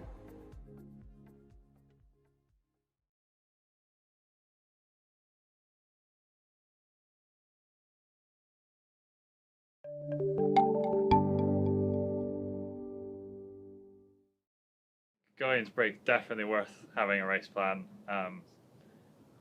It gives you a bit of confidence that you know you're ticking off these increments you've laid out before you. But the atmosphere that you get when we've been to Brecon in the past has been absolutely amazing. And it's actually the first place I went sub-6 on the 2K was at Brick. And yeah, really special place to get to do something like that.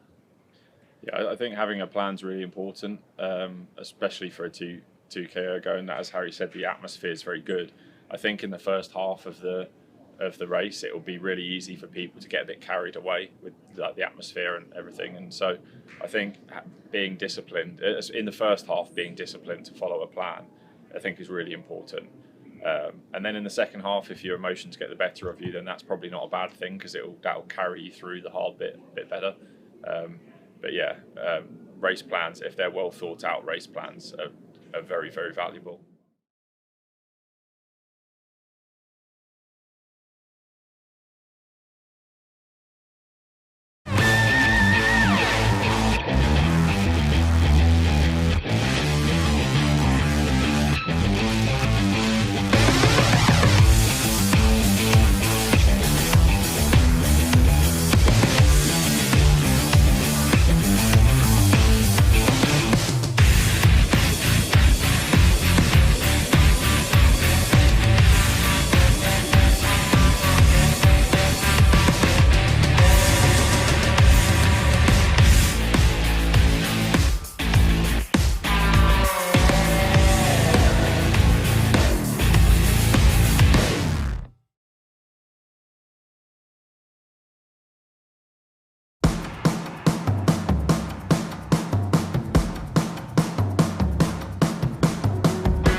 So welcome back on the screens there in front of you. We are now into race 9 of the British Rowing Indoor Championships. Everybody live from their homes or their gyms or their boxes or rowing clubs, but on their machines going face to face with the competitors from around the world. And in this race, so we have the lightweight men's 30, so that's age 30 to 39, and the lightweight men's 40, so that's 40 to 49. So two different categories of racing going on your screen in front of you. This is a 2,000 meter race, and when I say we've got everybody from around the world in this race now, we have people from Great Britain, USA, we have Irish, Dutch, French, Polish and Italian. What an opportunity to race against everybody. And some of these names now I'm really starting to recognise. Charles Cousins there, Craig Mumby, both British Army, and both were competing last weekend as well. So what an addiction maybe to come back for more 2Ks and sprints and super sprints. What a commitment, or maybe an addiction, Carol, I'm not sure. But as we now go into the first 500 metres of this race, we're starting to see all the ergs settle down. We have got Jordan Hislop at the top of your screen there, from Great Britain. He is still up at 34, I'd say. That's nice, spinning it through there, a 1:35 on his split, but only about 15 metres behind him now is Peter Burrows, rating 32, producing a 1:30 split. So let's keep an eye on that one. But in the lightweight men's 40 to 49 category, we have a bit of a stroke for stroke going on at the moment in the leaders. So that's your red boats on the screen. So boat number 13 there, Kevin Shepherd of British Army, and again, Jem Burson of British Army. And these are names that I recognise from last weekend when we were down in Sport Wales racing as well. So let's see what happens between those two. But Carol, over to you for the midsection of this race. Oh, thank you, Zoe. Yeah, I've been looking down the names too, and I spotted one, Charlie Simpson, down there in boat number 20, author of quite a few books that, as a coach, you'll probably been reading about technique, nutrition, and physiology. Very interesting books, very interesting young man, I can say. I've known Charlie for a very, very long time. So lovely to see him competing in the indoor category. Very happy to see him there. But great race here in the lightweight men's 40 plus category, and very little in between it. Kevin Shepherd just in the lead there, 6 metres behind we have Jem, and then very, very close for 1, 2 and 3 there. All one right about the 140 splits at the moment, just halfway through this race, maintaining that sort of consistency. And that's what you need for a race like this. 2,000 metres doesn't sound like much, but sitting in an erg certainly feels like a lot. And some of these athletes will have their coaches with them, sort of encouraging them on, just because it is quite hard to get into that mental mindset of the consistency and just sitting there and doing it. And as Zoe has already said, some of them were competing last week as well. And as you said, it could be one of these big addictions that's very, very hard to shake. Once you start competing, it's very hard to stop. But in the 30 lightweight men's 30 age category, it's still Jordan up at the top there, maintaining that 1:34, rating 33-34, but still maintaining that split. He's increased his lead over Peter Burrows by about 20 metres or so. He's 34 metres in front now. And just looking at this, Paul Clark only started rowing 3 years ago. I did see that Peter Burrows only started 3 weeks ago. So for 3 weeks of rowing, this is a very, very impressive performance. Paul Clark, Oliver Burrows there in that third place, very, very close together. And then Charles Cousins, Craig Mumby level for that sixth and seventh place. Carol, get a grip here. And this race for the 40 plus category, it's hotting up there between Kevin Shepherd and Jem Burson. That gap between them has narrowed slightly. Kevin overrating. Oh no, in fact, it's Jem who's overrating. He is really working very, very hard just to get in front there. Kevin Shepherd maintaining that slight lead despite. I'm trying. It's Paul Plewman in the lead, and it's Kevin Shepherd who's overrating. He's up at 39 now, trying to pull that split down and trying to overhaul Kevin Shepherd. But Jordan Hislop still maintaining that lead as they come into the last 250 metres there, Zoe. He's maintaining that lead and still increasing it as he progresses down this course, decreasing meterage he has to roll. Zoe. Yeah, absolutely. So we are now into the last 250 metres of this 2,000 metre race. The red boats here, exactly. Paul Plewman, I think he's got a good lead there over Kevin Shepherd. But looking there at Mark Ronker, just as I mentioned his name, steps up, brilliant. So boat number or entry number 21, then Mark Ronker, he's representing the French indoor rowing team. Now, he's a triathlon enthusiast. He's a 5 times Ironman distance. So this 6 minutes or so, this will be great for him. But that looks like they're Jordan Hislop coming over the line first with a 1:34. Peter Burrows just behind him there, but also in the 40 to 49 category, it looks like that's Paul Plewman just beating Kevin Shepherd there. And all these races are straight through medal races. We haven't got a heat in this one. So those gentlemen are racing for medals as they see it on the screen in front of them. But not only for the medals, not only to beat the other person on the screen with them, but they are racing for championship records and British records as well. A reminder there that all those competitors will have had to have weighed in no more than 75 kilos this morning, but that looks like all of our yellow crews coming over the line. So everybody racing in the men's 30 to 39 lightweight category, and our masters 40 to 49 lightweight just finishing through there. We have Giles from France, Alessandro from France, and also David from Italy, Alessandro from Italy, and David from Italy. Some really good pieces there coming from a 31 rating, and David on a rate 26, pushing through on a 2:03 as he comes into his last 150 meters or so of this 2,000 meter race. But he is representing Canottieri Valle del Seveso in Italy in the 40 to 49 lightweight men's 2,000 meter race. And for anybody wondering, the 2 white boats at the bottom of your screen, those are competitors. They'll be racing for time only because they didn't make the weigh-in this morning. So still racing, putting out their time, putting out that record for pride, I would say, but great to have everybody racing here. And that's David over the finish line there for this lightweight men's 30 and lightweight men's 40 2,000 meter race.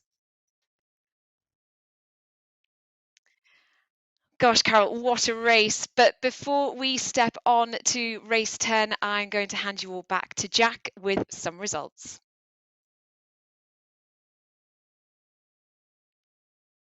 Jack. Here we go, some results from earlier in today. We confirm the results for each race roughly 30 minutes after finish time. You can find full results online at britishrowing.org/brick. But here we go for the Masters 50 to 54 men's 2,000 metres. In bronze, it was Leif Gulnuson in a time of 6 minutes 22.9. Just ahead, Scott Jenkins took the silver in 6:21.7, but 0.5 seconds faster. Turji Keidland took the gold in 6 minutes 21.2.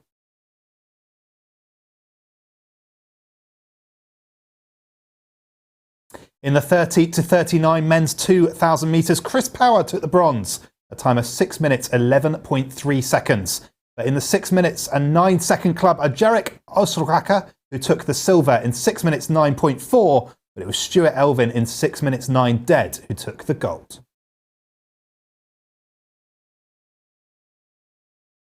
In the Masters 50 to 54 women's 2,000 metres, Eleanor Inglis took bronze in 7:51.6.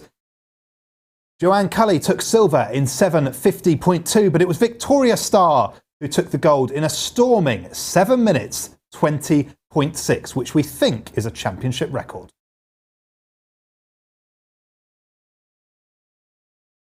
In the Masters 55 to 59 women's 2,000 metres, Giulia Fabrizi completed the course to take gold in 7 minutes 23.4 seconds.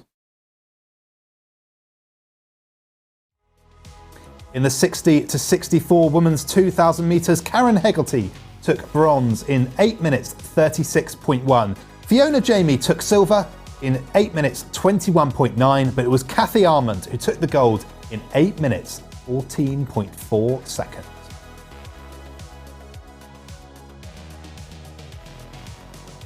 In the 40 to 49 women's 2,000 metres, Charlotte Pigg took bronze in 7:16.2. Sally Lancaster took the silver in 7 minutes 9.2, but about 5 seconds faster, Lean Breisland took the gold in 7 minutes and 3.9 seconds. In the Masters 30 to 39 women's 2,000 metres, Eli Wood took bronze in 7 minutes 17.9. Amy O'Keefe completed the course in 7:14.4 to take the silver, but it was Hazel Shepherd who took the gold in 7 minutes 12.6.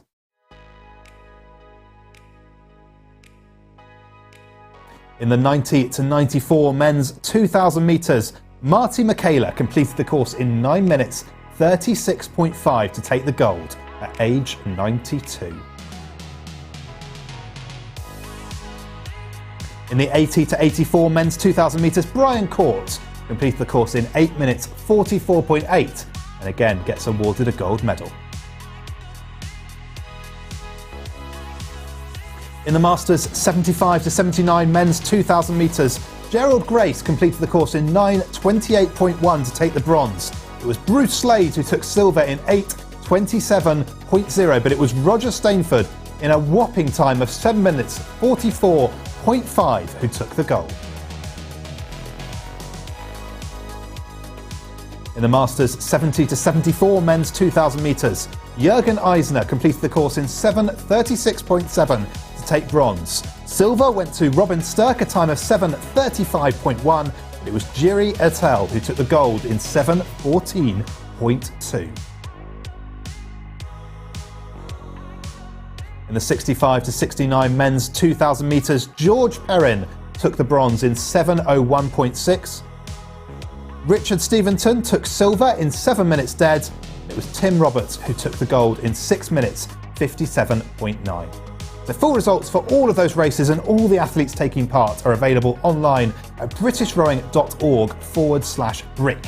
And if you've been inspired by today's racing and some of these results, why not get on a machine at your local gym and see what you can do? You can enter your time into our live league tables on the British Rowing website. We have a whole range of events you can enter, from a short 100 metres right up to a 30-minute endurance row. You can enter now at britishrowing.org/league. And that's available to everyone. But right now we're going to take a short break before our next race. We'll be back in a few moments' time.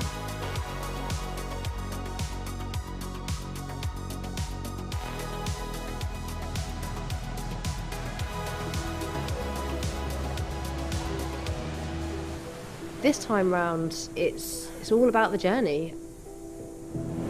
Before, when I've done it, I've always thought about that moment you cross the line. I'm showing my children what hard work is like, and I'm showing them to dare to dream, and I think that message, is much more important for me this time round. I just wonder if I could do this. It didn't seem possible, but I think that's what intrigued me. My main challenge at the moment is just simply juggling motherhood and sleepless nights with trying to be the best rower I can be. I came up with a rule that I'll always put the children first, and it means when I know they're happy, that I know I also do my best job as a rower. I'm from Penzance, which is the southernmost point in the UK. It's pretty much Land's End, and it's right on the coast. Cornwall's famous for fishing and farming, and got to say ice cream, because my dad was an ice cream man. Our family ice cream shop was in the family for about 100 years, and I grew up on good old Cornish ice cream. Now I'm here in Marlow, just down the road from our training centre in Reading. It was 4 years before London that I first got into a boat, and I never, ever, ever could have dreamt of where that journey went. It's the person you're working for that gets you through those last 2 minutes, and I want to cross that line for Polly. Every stroke you take, you're taking it for your teammate, and I find her inspirational, aspirational, and just a force of nature to race with. The human body is capable of the most incredible things. Juggling motherhood with being an elite athlete. Finding that inner gear when your body is telling you no. Never ever wanting to let your teammate down. Inspiring my children, stroke after stroke, back and forth.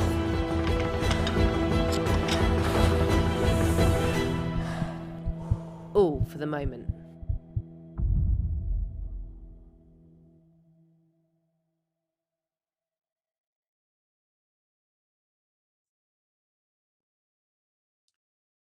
Well, welcome back, and just a slight delay in the start of this race, but I've just been reflecting on these age categories that we have. Lightweight men ranging from 50 all the way up to 90 plus. And having been to some of the Masters regattas, World Masters regattas, they're having to keep on adding more age categories at the top end because people are staying fitter for longer, they want to compete longer, and there's nothing wrong with that. And why not? We're just waiting for some of these flywheels to stop revolving so they are all still and static when the athletes pick up their handles and are given the countdown to start rowing. And sitting, having sat on a few ergos for these competitions, it's quite nerve-wracking whether you're in a big arena with lots of other people or online, just watching other people virtually. And it's, the adrenaline certainly starts surging through your body just at this phase. Just so you've done your warm-up, you're prepared, you're mentally prepared, you're just waiting for that 3, 2, 1, go. And it is quite nerve-wracking. I'm feeling it sitting here just commentating, so these athletes are certainly feeling it. Here we go. And as I say, quite a few categories, various age ranges, 50, 55, 60, 65, all the way up to lightweight men, 95 plus. And isn't this wonderful to see? And they've all started and they've all got up to this wonderful flying start. And lots of categories to commentate on, Zoe, and lots happening up here. So we'll start with the youngsters, and it's Dan, Connor, Zsolt of Hungary, just neck and neck there for these first places. Nothing separates these athletes just as they go into this 2,000 metre race.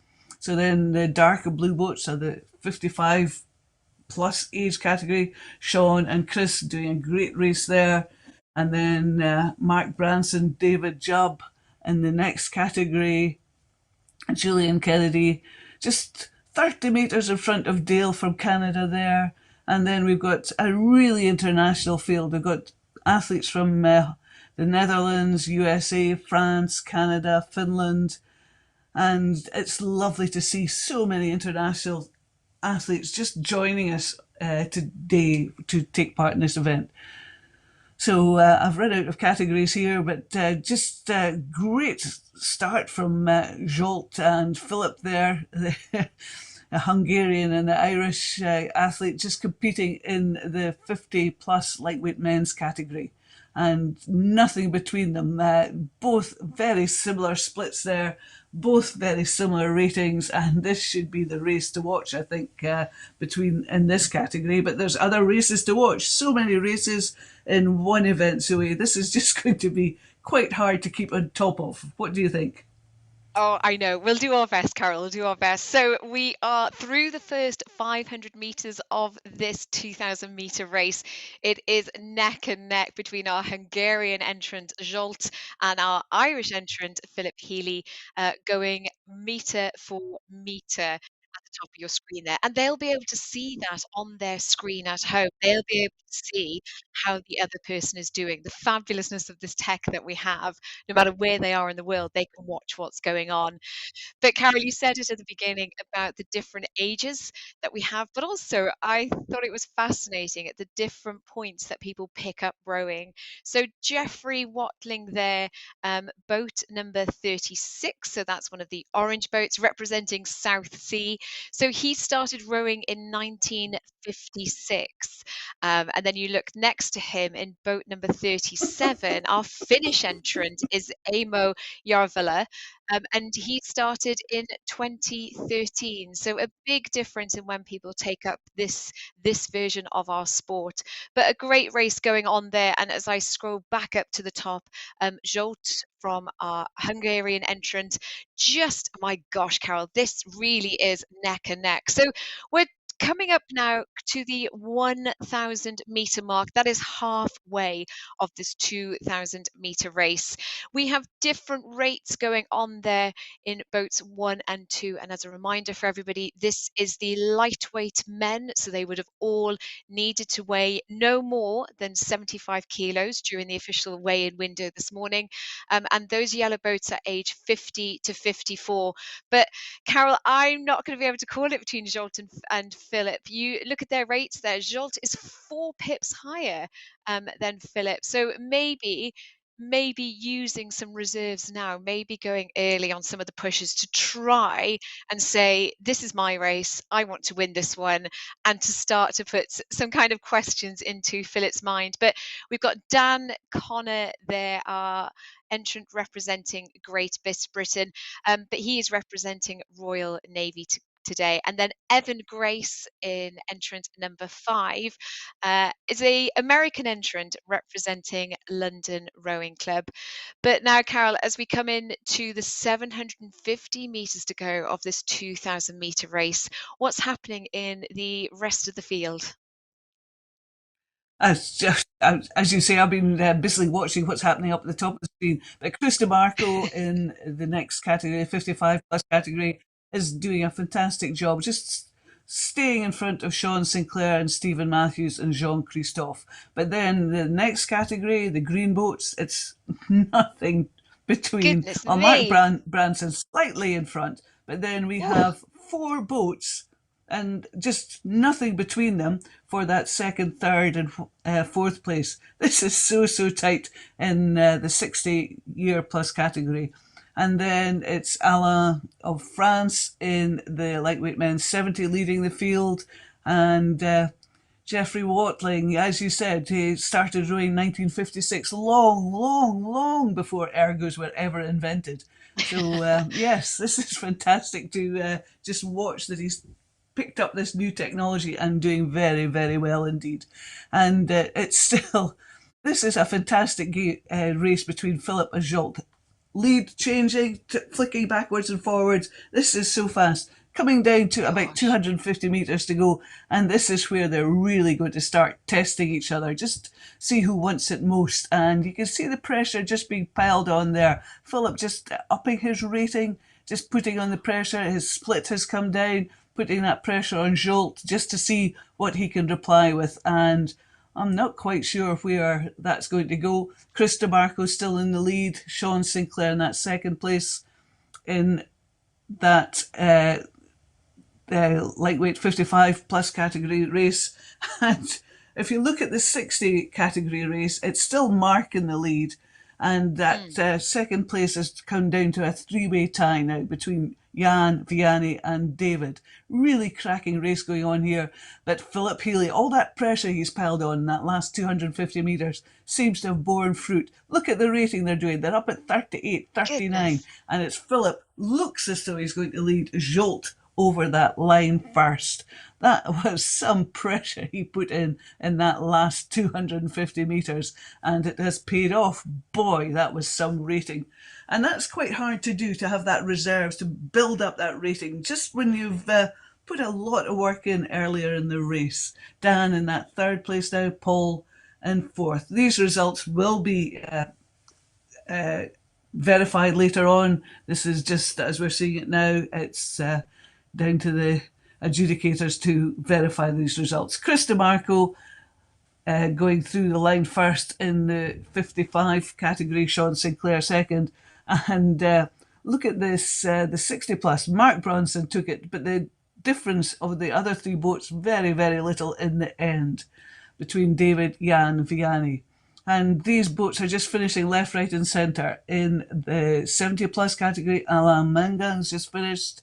Dale Erickson in the 65 plus category, and just some cracking races there. Jeffrey from GBR and IMO from Finland are having a cracking race there just to finish their race. Different categories, but it doesn't matter. You see this boat and you just want to race it when you're in that zone. And some fantastic results here, Zoe. Just so exciting to watch. And yes, and it's still Jeff Hardy, Alan Yeah, Bell you're spot on. and Yeah. Jeff are older athletes still just to come in through the line there. But it's not often you see an 83-year-old and a 95-year-old competing in the same event, and wonderful to see. Yeah, absolutely. Alan Bell there, boat number 40. He is in the Masters 95 to 99 lightweight men's event, representing Salcombe Estuary Rowing Club. And I hope everyone from Salcombe is either in the gym if he's doing it down at the rowing club, or supporting him online now and rooting for him, probably sending him lots of messages and phone calls later on.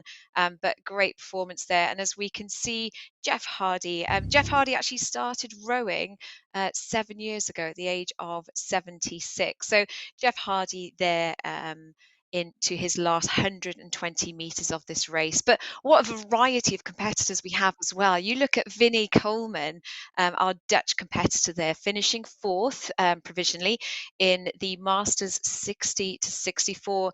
Now, Vinnie actually rode around Lake Geneva 40 years ago, but he has been really competitive in the indoor circuit and on the water, actually, in the late 70s, early 80s. But he's been erging now since 2020, so it really is a sport for life, I would say. So that's Jeff Hardy across the line there, that yellow boat you can see. Fab 227 there on his final splits coming through. Alan there on a 331, and we will keep an eye on Alan, see as he's coming through. Alan is now into his last 500 meters of this 2,000 meter race, so we will keep an update on Alan and see how he is progressing. But as you can see there on your screens, the yellow boats, the Masters 50 to 54 lightweight men, we saw a phenomenal race between Philip Healy and Jolt Davis in that event, and it looked like it was going toe to toe through the first three quarters, but Philip just turned the screw enough to take that win over the line. These results are provisional, so if you do want to keep an eye through the day and double check, you will find the confirmed results on britishrowing.org and /BRIC, BRIC. But Alan there, he is our oldest competitor at this whole event. Alan is 95, so what a phenomenal achievement. Alan now coming into the last 350 meters of this 2,000 meter race.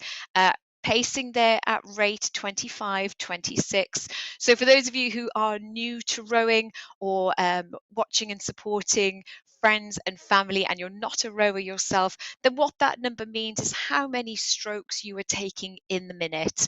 And as we saw from some of the other competitors, going up to about 39.40 really does spin it through, and you might hear the chain on the rowing machine clanging against as they're up in the higher rates. But Alan there going for a solid race 25, 26 strokes per second, and that speed. So the next number that you see, the 3:38, that's the time it takes currently, the speed he's going at, to complete 500 meters. So for those of you who are new to indoor rowing, those are what those two key numbers mean for you. So as you can see on the right hand side of all these provisional results, you can see at the top of the screen there, Phil Healy 1:39.9. That was an average time. It would have taken on average 1 minute 39 per 500 meters. So we will come back to you shortly with Alan's results. We will keep an eye on him. But now coming onto your screens, we will be joining race 11. And race 11 will be a quick race. It's a 2-minute year 7 boys. And we can see they are off. They are under starters orders. Gosh, they're quicker than I'm ready. But on your screen there, folks, is the year 7 boys 2-minute race and the year 7 girls 2-minute race. Carol, I'm going to keep an eye on Alan on my second screen. But Carol, do you want to take us through the first few hundred meters? Yeah, thank you very much, Zoe. And as you said, it's quick. 2 minutes. 2 minutes is all or nothing. It's just as fast as you can. And these athletes are competing to see how far they can race in 2 minutes. Michael Graham there, off to a cracking start. And he is just flying through. He's got this ergo handle spinning up 30. One of his competitors is up at 44, and you look down the screen, you can see these numbers. These are the numbers of strokes per minute. I can see there was a 50 there, a 51. That's Tomasz Filipowski spinning these handles very, very fast. Unsustainable, you'd think, for any length of time. We're a minute in, and it is still Michael Graham really pulling hard there, with Kendra in the girls' race just going very, very strongly there. Some of the girls rating much higher than the boys, just spinning these handles, just getting the sort of legs moving every stroke, and it is such a cracking race. And Ben Chown is coming back on Michael. Has Michael gone off too hard, too fast in that first minute and a half? It looks as though he possibly has. Ben's taken that lead. Michael now in that second place. And some of these athletes are just swimming, spinning these handles. And less than 10 seconds to go. It's Ben and Michael, neck and neck. It would be lovely to be in an arena watching these two athletes just go for it. Ben leading Michael, but not by very, very much. And Ben's increased his lead, and he is just looks as though he has finished his race. I seem to have lost the screen here.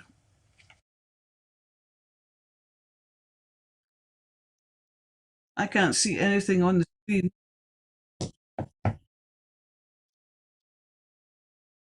I've got some technical.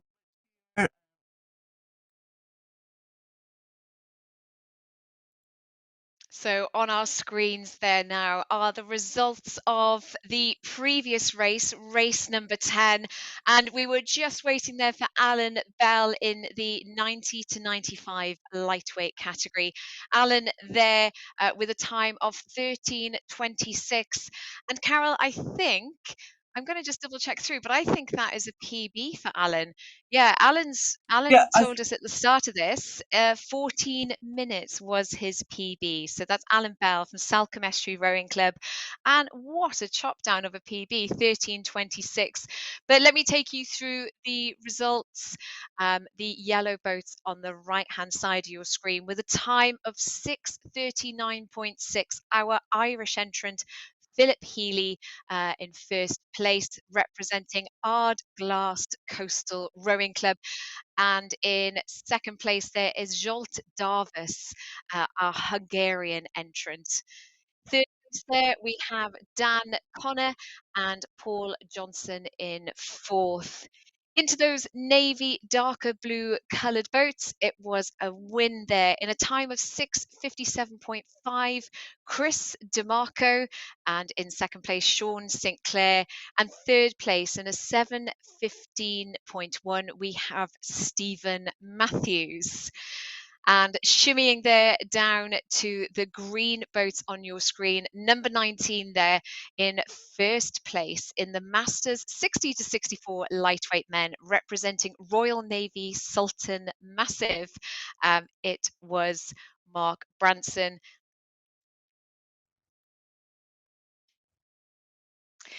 And we will be back with you in a few moments for the next race, but we will show you now a short video.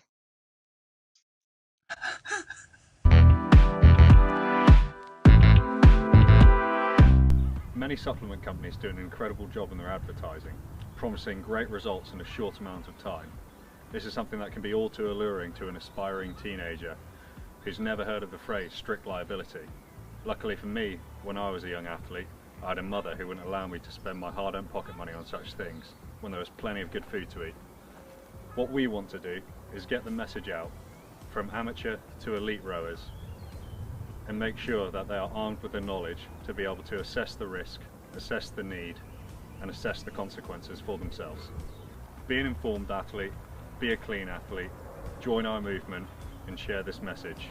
I row clean.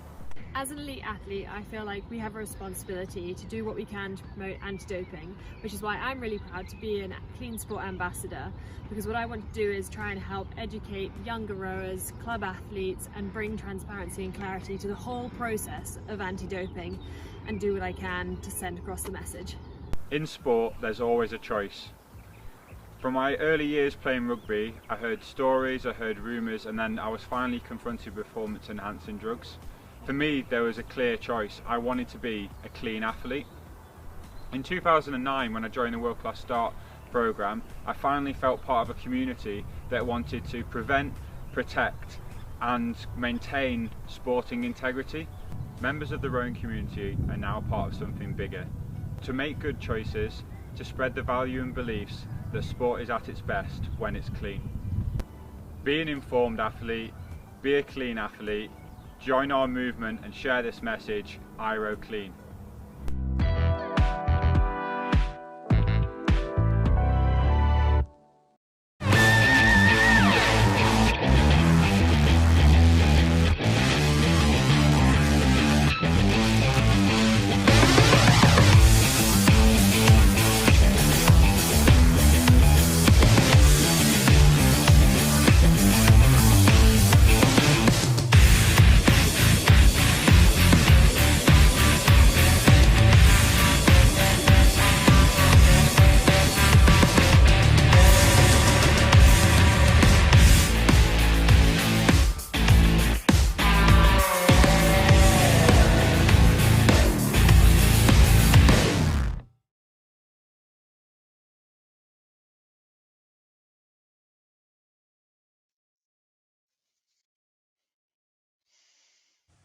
And welcome back, everybody, to the British Rowing Indoor Championships. On your screen there are your competitors for race number 12, due to go off at 11:38. We can see that we're just waiting for all the fly wheels. So that's the big wheel at the front of the machine, just to settle down.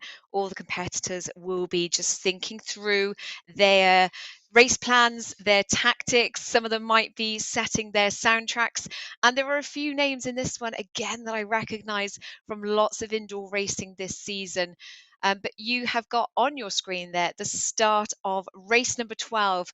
We have got the Open Women's 2,000 metre race, and we have the Open Lightweight Women's 2,000 race. So the lightweight entrant, the requirements were not to exceed 61.5 kilos this morning. So your yellow boats that you see are the Open Women's 2,000 metre race. This is a race for medals. There are gold, silver and bronze medals, and they will also be competing for championship records, British rowing records and world rowing records. So we shall keep an eye on those splits at the top right corners of your screen and let you know if anybody is getting close to breaking some records today. But in our navy boat that you see at the bottom of the screen there is our Egyptian entrant representing tidal wave. That is Noor Eloda Arafa. She is age 24. So let's keep an eye on how she does in the lightweight category. But Carol, we are coming into the first 500 meters of this 2,000 meter race. And how are these competitors looking? Georgina has got off to a storming start there. I don't know if you noticed that. She just went hard off the blocks and has sort of nailed it that first 250 metres. She has got a substantial lead over the rest of the field. Seems to be underrating them. She's down at 31 strokes a minute. Just with a split of 1:41 And I think maybe our technique or our tactic was to go out hard in the first 500 and then just maybe settle and just see where she was in relationship to the rest of the competitors. We've got Helen Bridgman in that second place, Rachel Aldridge third, Sarah Imbiby in fourth, Louisa Maxwell in fifth, Jessica Dobson in sixth, Madeline Wheeler in seventh, Cherry Abbott in eighth. And we've got 3 Egyptian competitors in this field, the rest all from the UK. So it's really nice to see a sort of mix of countries and various people around the UK. So it's great to see. But Georgina still maintaining that lead, still very consistent on her 30 strokes a minute. Just really nice consistent effort she's putting in there. Just sat on a big lead and is just slowly increasing it, leaving the other competitors to have their own private battle just slightly further back. But it's Helen Bridgman still in that second place, and then a great battle between Rachel, Louisa and Sarah for third, fourth and fifth. Not far behind them we have Jessica, but really sterling performance from Gina there, just going very strongly. And we can't forget our lightweight competitor, Noor, down in the blue boat, the bottom of the pack. And she is up in the mix with those competitors, third, fourth and fifth place in the heavyweight category. The lightweight athletes restricted to a certain weight. It's so that in rowing, being tall has certain advantages, and for some countries where they don't tend to produce a lot of tall people, lightweight category was introduced where the weight is capped, so that if you can't rely on weight and height and that to sort of propel you down the course. But strong performance for Georgina here, way through 1,000 metres now, maintaining that consistent 31, 32 strokes a minute, the 139, 140 split. That is incredibly consistent. Got off to a flying start and has just settled into this very nice pace now. I'm sure it's her we can see on the screen, and she looks as though she could keep it going for a while. Nice to see athletes out there on their ergos, wherever they may be, with some crowd support. Always helps just to get a bit of atmosphere going, a bit of encouragement when it's starting to hurt.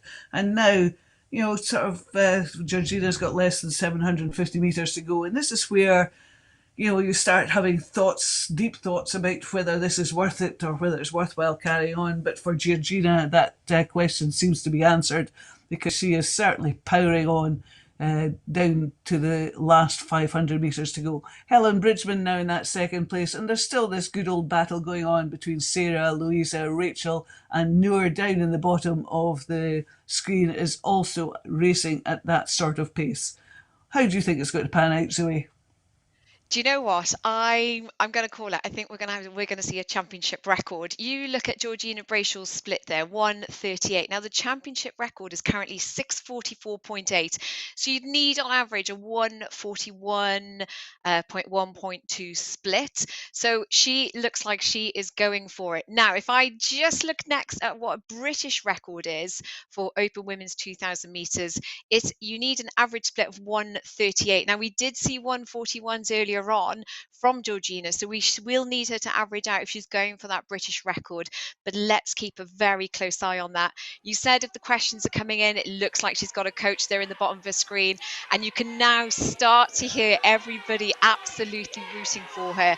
So here she goes, Georgina Brachel there representing Great Britain. She has got everybody behind her rooting for her. She now goes into the final 250 meters of this 2,000 meter race. Rating 35, I reckon, for a senior woman. She's got a few more gears to go. 35, 36, 1:38 on the split. I think we're going to see a championship record. I would absolutely love to see a British record broken today, so we will come back to that. But Helen Bridgman there sitting in second place. She is another competitor that was racing last weekend in the 2Ks, the shorter distances and the team events. So Helen Bridgman, talk about recovery to be back on the erg for a 2K next week. But here we go. Georgina Brayshaw, you see her there on your screen, holding fantastic technique, looking strong in the legs and swinging through. And that looks like an average fit of 139. So Georgina Brayshaw there, first over the line of this 2,000 metre women's race with a time of 6:37.6. So that looks like a provisional championship record, and I think we'll wait for verification, but we will wait for that to be confirmed for us. But Helen Bridgman there, representing British Army, competed in several events last weekend, and I would say the win for recovery goes to this woman here. She is back on the erg and producing a 7:13.8, taking the silver medal today at the British Rowing Indoor Championships, and bronze provisionally going there to our Egyptian entrant, representing Tidal Wave. That's Sarah Mbavi with a time of 7:17.4. Some fantastic results. They're very close to the midsection. Some very good races going on there in this open women's 2,000 meter race. I think our Egyptian entrants will be crewmates, all representing Tidal Wave, and hopefully they have produced what they wanted to do today. Madeline Wheeler there, just coming through the line, up on the rate 30s. Molly Darwin just following her there, just a few meters behind. And we have Fleur Howcroft from Christchurch Rowing Club. She started rowing in 2016, and there she goes, completing her 2,000 meters at the British Rowing Indoor Championships. Laura there representing Marlow Rowing Club and started rowing in June 2021. And Catherine Gerard there from Royal Chester Rowing Club with a time of 8:28.7. And in our lightweight category there, our Egyptian entrant Noor Elauda Arafa with a time of 7:21 in the lightweight women's 2,000 meters. Superb performances from these athletes, and I hadn't spotted that Georgina was on a possible record pace there, but well done, Zoe. Really nice to see records falling when you're commentating. It makes it just so much more exciting. Noor, fantastic performance there. If you look at the time, she would have been up there in the top 4 of the heavyweight event, so very good performance there. And I think we're going to be handing over to Jack, who will give you some updates.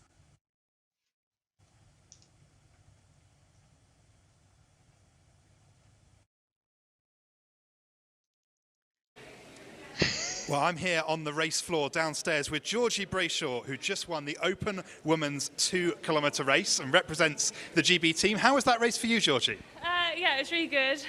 I didn't mind ergo races, so to me it was like just control it, control. Don't go off hard. I've made that mistake so many times. Feel comfortable at the K, and then I was like, right, start to wind it up, and then the last 500, see who got left. Fantastic. Some wise words that I'm sure many of our competitors will be taking on board for their races. Are you aware you've broken the championship record today? Yeah, that's really cool. Yeah, it's a nice Saturday morning activity. Fantastic. Well done. How is the winter training going for you? How are you feeling? You feeling quite fit at the moment?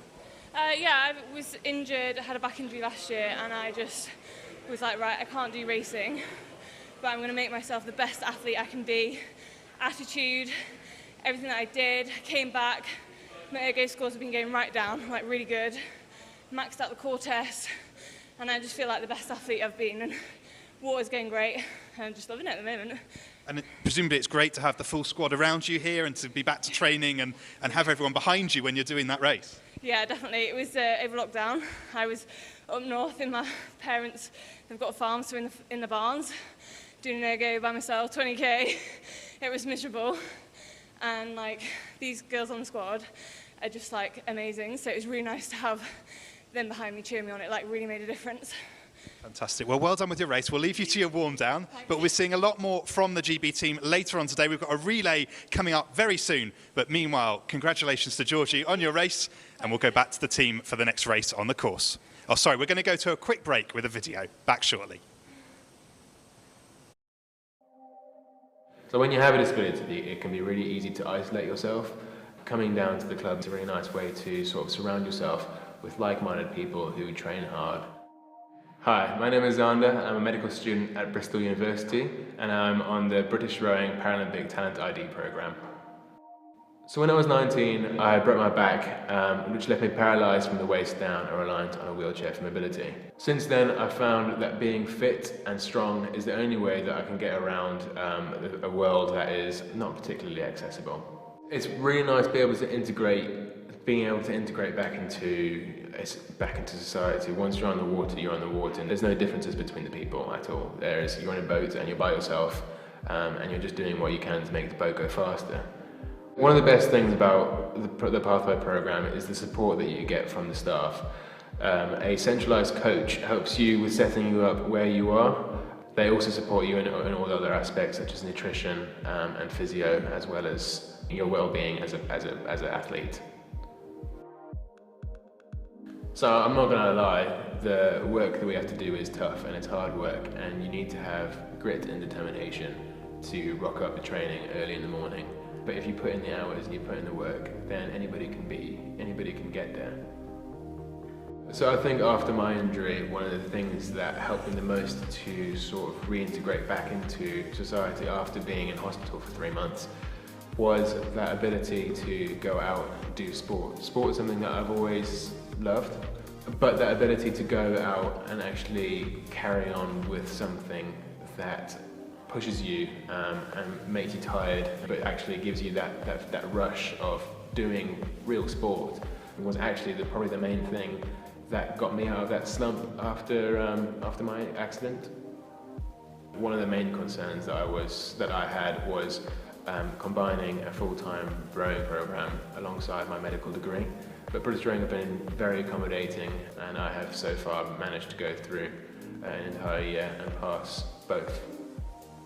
So the cool thing about being on the Paralympic pathway is you know exactly what you're working towards. Whether it's going to be in the next 4 years or the next 8 years, you know that's the end goal. GB Power Rowing. Not for everyone.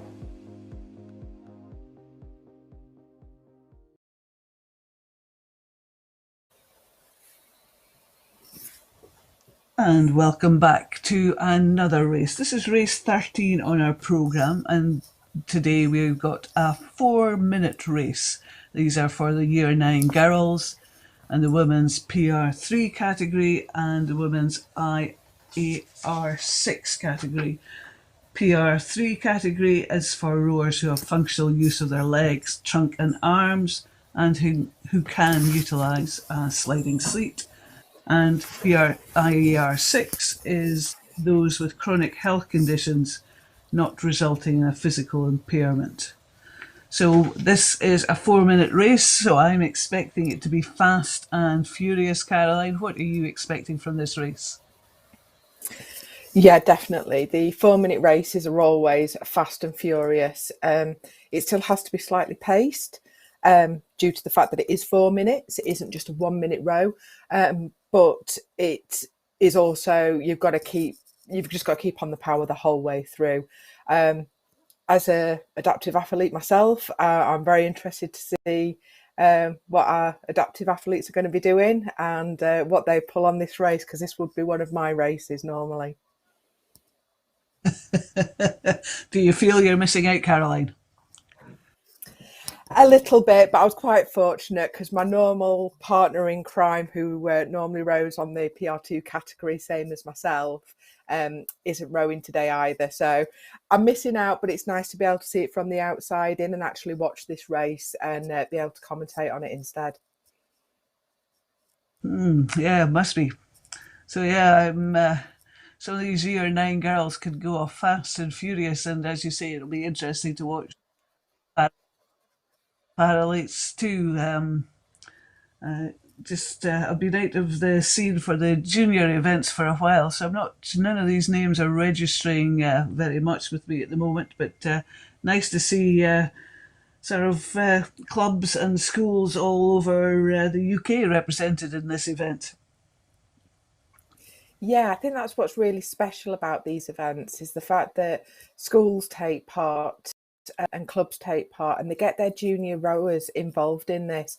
And I've just been having a look through, and there is actually some quite new to rowing people here. So, we've got some people who've only started, or some of the girls that have only started in August this year. So, this may be one of their first races, and it's fantastic to be able to welcome them to the sport and welcome them to the world of racing. The ergo is a fantastic introduction to rowing, when the weather's a bit inclement and people are new to the sport. It's really easy to teach technique on a rowing machine before you put them out in the water. Because sometimes when you're out in the water in a dreich, miserable, rainy day, it gets pretty cold if you don't have enough technique to keep yourself moving. So being inside in the warm and dry is often a good way of getting youngsters going, and to have a competition for youngsters just early on in their racing career often gives them that enthusiasm just to keep on going, and they can see how much fun it is and how they can do, and see where they are in sort of relationship to other people who are fairly new to the sport. So yeah, it's a great introduction, I always think. Yeah, definitely. I'm just noticing that one of the rowers from Gloucester Rowing Club, Maria Costa-Golia, so she has qualified at the World Rowing Indoor Championships 21 as a 13-year-old. So, it really does open up the world to them of what is out there and what is possible. Yeah, and I suppose with us all going virtual so fast, it just shows that you can compete in the world without really leaving the country, which is a huge opportunity as opposed to previous years where you actually had to turn up to the venue, and there's a fair cost implication for juniors at that stage as well. So maybe being virtual is the way to go in indoor rowing.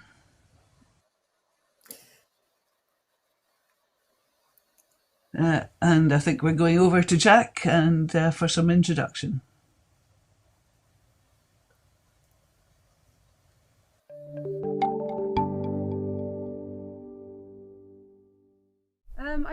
Lockdown, I pulled a PB in the garage.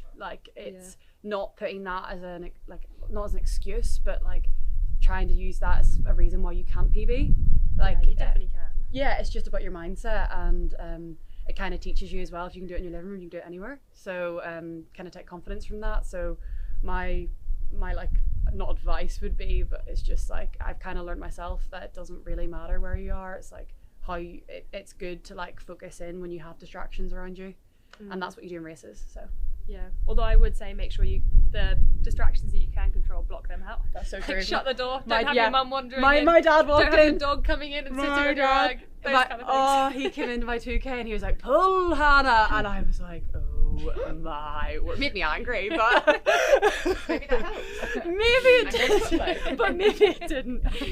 Yeah, fair enough. So yeah, try to reduce the distractions. Yeah, but also use it as a good technique to try racing as well.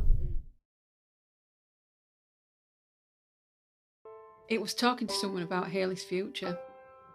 A trusted long-term relationship. It was knowing someone cared about me and my family. That was the human touch that mattered. If you need legal advice or support with financial planning, Irwin Mitchell is here for you, your family, or your business. We really get to know you so you can get the most out of life. Irwin Mitchell, the expert hand with the human touch.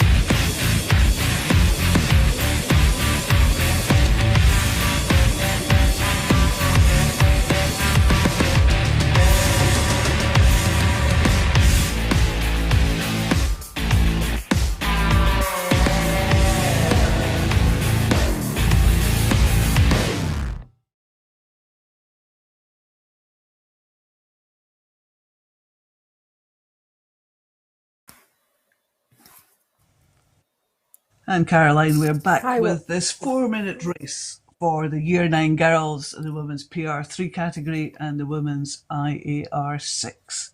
We've both been looking forward to this race. Bit of discussion about the merits of ergo as an introduction to the sport, and I'm looking forward to seeing what these juniors girls can do, and Caroline's looking forward to the para side of the sport. So between us, we should be both enthused with what's going to happen. Yeah, I've just been looking, and the IAR6 women are actually both We Are Invictus competitors. So they'll either be competing in the next Invictus Games or they'll be part of the alumni. So if they're competing in the next games, this will be a really good setting for them, as the 1 minute and 4 minute races actually form part of the games. So this will be quite interesting to see how they do here and then possibly how they take it forward next year at the games. Yeah, just thinking a 1 minute race must be really exciting. You can barely catch a breath for commentary doing that. It's almost like some of the team sprint events that you have that are just so much fun and so exciting to watch and to commentate on. Yeah, definitely. The 1 minute race, having raced it, I don't think you do breathe in it, to be honest. I think it's pretty much just go for 60 seconds and just don't stop. But yeah, and this is why this 4 minute one will be quite interesting, because it's going to be harder than the 1 minute in the fact that you've got to pace it a little bit. There's a bit of a two sides to it. So you've got your start. It's a lot like the 2000 way. You have your start, but you've got to settle a little bit so then you can sprint again. But it's very close to the sprinting, so you don't settle for very long. So it'll be interesting to see what the splits are like. I think that's what's going to be interesting to see what the splits are like across everybody competing in this race. So from the juniors through to the adaptive. That's what's going to be quite interesting, seeing how they hold that. Yeah, I always find it interesting, the splits and the ratings they're producing to get the splits. And 4 minutes, as you said, it's an interesting race because 4 minutes doesn't sound like long, but you can't really sustain a high rating and a low split for 4 minutes without something blowing up. So yeah, this is going to be quite interesting to watch. Yeah, definitely. The training towards this is normally a lot of 1 minute, 1 minute on, 30 seconds off, 1 minute on, to be able to build up that cardio side and build up the strength as well, to be able to keep that going.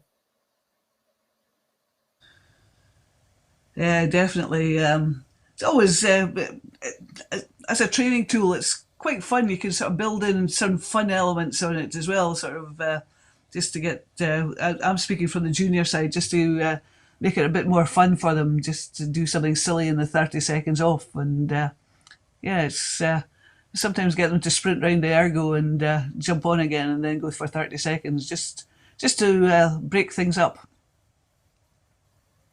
Yeah, same here. Same with the adaptive side. We'll normally stay sat on the ergo, but we'll do different things. It might be bringing your arms up above your head. And just keeping some movement so you don't get overly cold or anything in that 30 seconds. And so it's an active recovery. And yeah, I've seen that with the schools where they've had them sprinting around the erg or jumping off, doing a couple of press ups or a couple of sit ups, and it's fun, and that's what it should be. Training should be fun as well as helping to improve.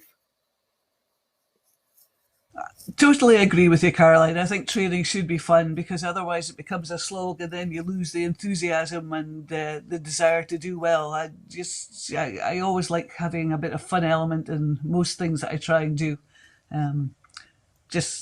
Because I think I have a permanent smile on my face because I think that's how we should be. Oh yeah, definitely. I totally agree with you. I'm the same. And especially when you've got people starting out in the sport, and when you've got young adults, year nines, they need to have that fun because it's about that engagement. And if they're going to carry it on through, they've got to find it fun and be able to connect with it. So yeah, it's as much about I think the physical side is really, really important, but the actual mental side of the sport and it is just as important as well. I totally agree, Caroline. We're reading from the same script here that we're both in agreement about the fun side of the sport. And I think people tend to lose sort of sight that sport should be fun. It's not a drudge. It's not something that you have to do. It's something you do because you want to do it, because it's fun. It makes you feel good. And so yes, definitely. Yeah, definitely. Yeah. Okay, I think we're going to go over to a video now.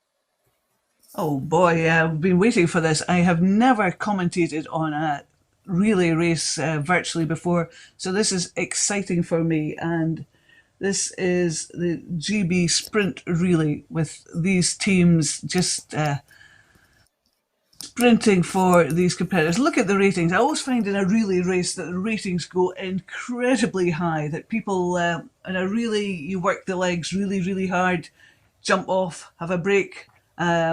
And as you can see on the screen, this is just incredibly manic, Caroline.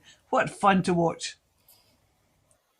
Oh yeah, yeah. I mean, you can see them on the screen here, and everyone's rowing at the same time. And what it'll be a combined time that they achieve. So this is just fantastic to be able to watch. And I've done a relay once, and it was amazing to do it like this. You were just willing yourself, but you were willing your other team members on at the same time. It was brilliant.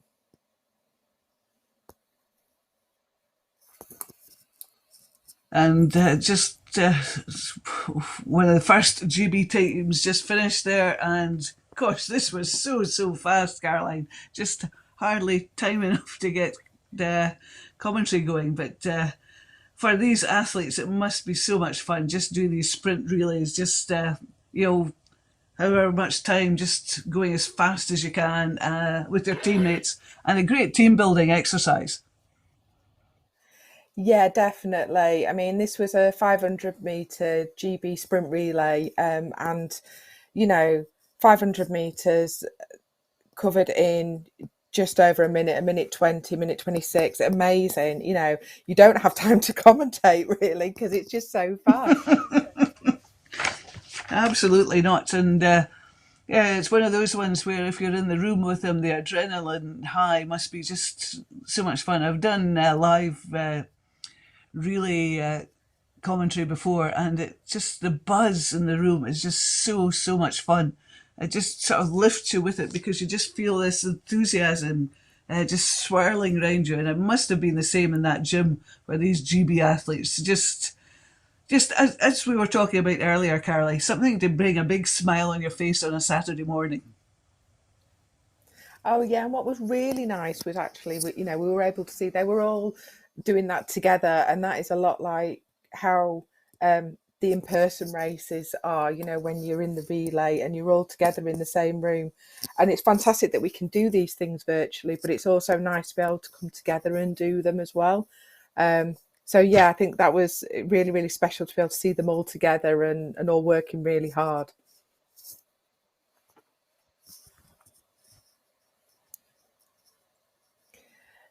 So I think we're going to join Jack again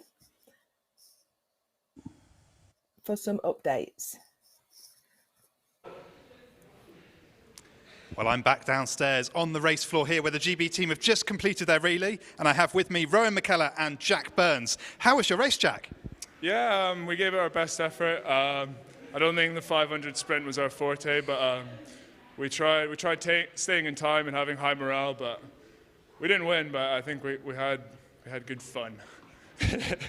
And Rowan, what do you make of your team's performance? A bit better than Jack's team, but no, it was fun. It was fun. I don't think we quite won, but we had a really good morale up front. So 500 metres, not a standard distance for your team, really. How did you find that as a change? It was longer than expected. Thought it was going to go down a bit quicker, but hanging on for the last 100. But it was nicer than doing a 2K. So. So, Jack, after your experience, any advice you can give to our other competitors who are about to take on 500-metre races? What should they be thinking about? Yeah, well, hopefully you have a plan, stick to it, but yeah, definitely don't go off like we did. Some element of pacing, but I guess it's quite close to a sprint, so just go for it. Fantastic. Well, thank you, Jack and Rowan, for joining us here. And that was the GB team relay. We've got another one coming up at 12:25, so do tune in for that. But for now, we'll pass back to our commentary team for our next race, due to set off in a few moments' time.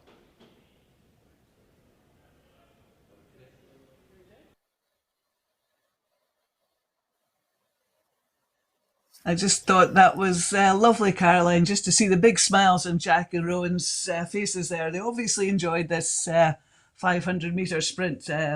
Yeah, both commenting that they thought it felt longer than it actually was, or disappointed that the distance didn't come down faster. But yes, as we were talking, it's lovely to see these big smiles on athletes' faces when they've just completed something like that. Yeah, definitely. I mean, you could see that they'd enjoyed it. It was a challenge for them. But I think it was really nice for them to be able to actually, they don't normally do it. It was a little bit out of their comfort zone. And they've learned something from it as well, which was really good. But, you know, this is how we all keep going. You know, we learn from each time that we race, and, you know, we get on the erg. And, you know, it was great, though. Definitely smiles on their faces, and everyone should have a smile on their face after racing today. You know, everyone's done really well.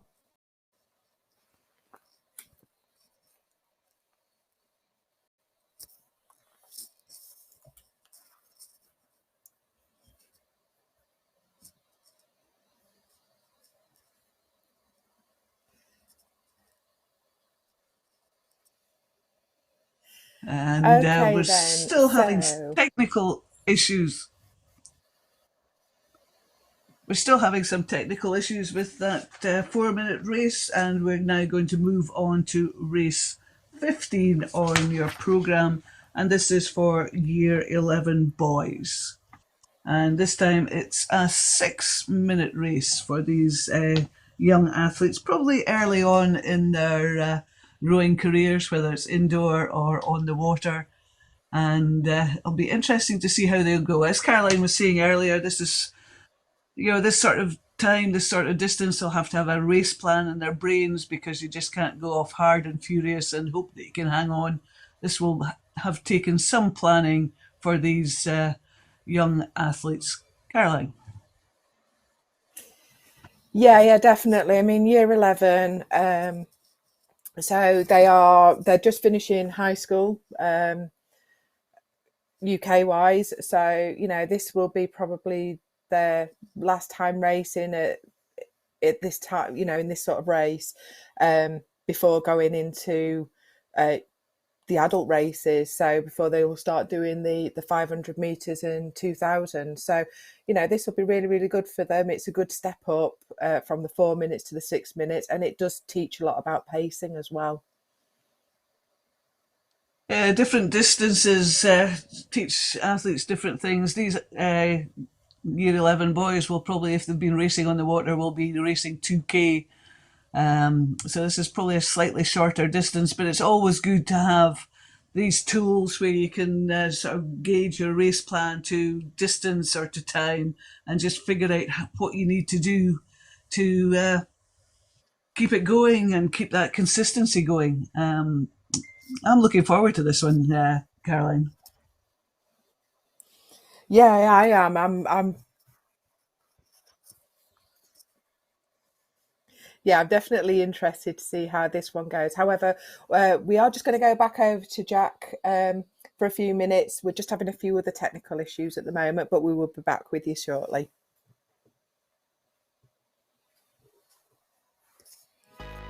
While we wait for this next race, I'm here to bring you some results. We'll nip back to that next race as soon as it sets off. But here we have the result for the Masters 60 to 64 men's 2,000 metres. Pierre Clement completed the course in 7 minutes and 2.1 seconds to take the bronze. Josiba Saiz Azula completed the course in 6:57.6 to take the silver. It was Martin Mario Gelani who completed in 6:45.3 to take the gold. In the 55 to 59 men's 2,000 metres, Tony Cook took bronze in 6:37.5. Kent Peterson took silver in 6:29.4, but 0.3 seconds faster. Richard Kelvin just pipped into the post to take the gold in 6:29.1. In the Masters 40 to 49 men's 2,000 metres, Ben Jago took bronze in 6 minutes 23.9. Kevin Bell took silver in 6:19.2, but it was Tim Perkins who took gold in 6:15.9. In the 90 to 94 women's 2,000 metres, Valerie Coleman completed the course in 12 minutes 53.9 to claim her gold medal.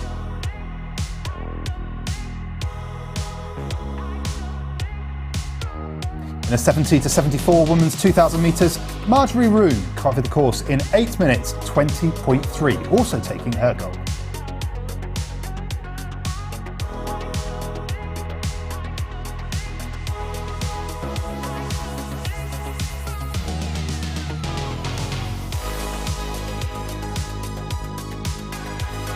I think that might be all the results that we have to bring you. So we'll come back to our commentators in just a second, but we want to take some time out from racing to thank our wonderful and hard-working volunteers, without whom Brick 21 wouldn't happen. If you'd like to volunteer at some of our future events, visit britishrowing.org/volunteer to find out more. But we'll come back to Carol and Caroline, who are some of our volunteer commentators of the event and having a great time following up on these races.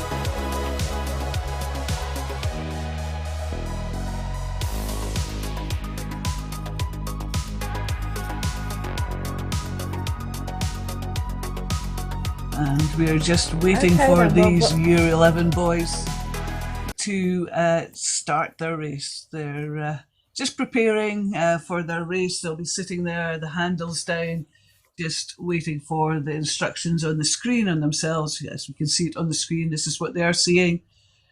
And this is where the adrenaline surge is just going to hit them now. And this is it. This is their 6-minute race having started. And first few strokes, this is just where you want to get the wheel spinning, you just want to get the wheel moving, you just want to get that rhythm started and just settle into a nice rhythm. But Joshua there, 48.47 off the start, that is an incredible rating. I don't think that's sustainable. He's going to have to drop down there. Matthew in second place, Rory third, then Montgomery and Jack and Scott and Sal pretty much neck and neck for those other places. We've also got Joe Cogan, James Horning, Isaac Wright doing very well there. Joshua, Joel, Jack Harrison and Julian Newell just going strong there. But it's still Joshua Mann, and he's still rating 42. Do you think this is a tactic here, Caroline? Just going to go off high and stay high for this whole race? Remembering he's got 6 minutes to go. He's just over a minute in. Is this sustainable? Personally, no, I don't think so. He is starting to drop down now, but he's gone off really well, and he's had a really good strong start. You know, when you look at it, he's a good 25 meters, 26 meters in front. So even if he does come down a little bit more, he's still going to be, you know, he's still up there. It's going to take a lot for Matthew to catch up with Joshua at the moment, especially at that pace. But what's interesting is looking at Matthew and Montgomery, so Matthew Wood and Montgomery Wood, who are literally neck and neck. So the race is definitely between them two to see who gets the second and third. And, you know, they're they're doing really, really well. Montgomery Wood's just gone in front of Matthew. So yeah, there's still that break between the first and second of 26 meters, and I think that's quite a hard gap to catch up with. But and you can actually see now Joshua is starting to drop down and start to keep a pace, which will help him a lot. Otherwise, he might not see the 6-minute part. It's a big drop down though, Caroline. Sort of 10 seconds on the pace. Sometimes you just relax just a tad too much and take your eye off the prize or take your eye off the ball, and you sort of miss what's happening. But you look at the difference in ratings between Montgomery and Matthew, second and third place. Montgomery's sitting there rating 128 and pulling rating 28, pulling in a split of 147, whereas Matthew, much lower rating but similar sort of split. Now, if you're pulling more strokes a minute over 6 minutes, I think you're going to probably tire a bit faster than pulling fewer strokes but still maintaining that split. So this is going to be a very interesting one, just to see what happens between Montgomery and Matthew further on down this race. There's still Joshua in the lead there. He's still sitting at about 20, 29, 30. But Montgomery and Matthew are starting to come back on him there. 2.5 minutes of this race to go. It'll be interesting just to see where that's going to go. Whether that huge fast start from Joshua has a price to be paid later on in the race. This could be interesting just to see where it goes there, Caroline. Yeah, definitely. I mean, I'm liking the way that Matthew is doing this, and it is all about how you race and how you use your recovery during racing. So, having a lower strokes per minute is going to give him that to get his breath on the recovery to be able to carry on pulling so strong, which is what he is doing. So this is really, really interesting in this race, and it will also possibly give him the opportunity to be able to sprint, in the last few seconds of the race, which could be the winning formula. So yeah, definitely, it's an interesting race to watch and to look at all of these splits, which there isn't a lot in them, but it's the stroke speed is what is really, really is setting them apart. Oh, definitely, and Joshua's still sitting there in the lead, I don't know if 20 metres is comfortably or not with just a minute to go, but Montgomery's look at that. He has ramped up the rating hugely, up at 37, now at 35, and that differential distance between him and Joshua has come down drastically. 16 metres now, less than a minute to go. Oh, this could come down to the line. Both the Joshua, Montgomery leading the field, both rating 31, but just slightly behind. Matthew rating 24 now. It was at 22. He's increased his rating. His split's still the same. He's one of these really strong, powerful people who can keep the rating low and just pull the splits on. But fantastic, really interesting racing here. It's still Joshua leading, 30 seconds to go, leading by about 15 metres over Montgomery Wood, who is overrating him by about 4 pips, and Matthew about 13 metres behind him, underrating him by about 10 pips. This is fantastic tactically to watch, Caroline, in these last few strokes for these athletes. Yeah, this is fantastic. So yeah, it's just absolutely fantastic racing from them. They're just doing so well. Definitely, and we seem to have lost our screen again, so we can't keep that, let you know how even if it's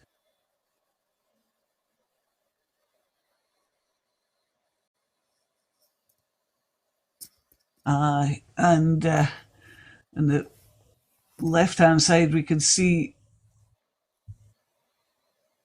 the end times.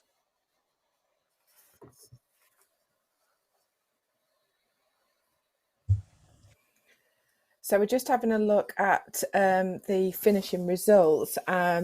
and Joshua Mann came in with a provisional 1,746 metres pulled in that 6 minutes. So now we're just waiting to see the official results to come out, and his average was a 1:43 split time, so that was extremely good. Montgomery Wood came in with a 1,724 metres, with his split time actually only a second behind.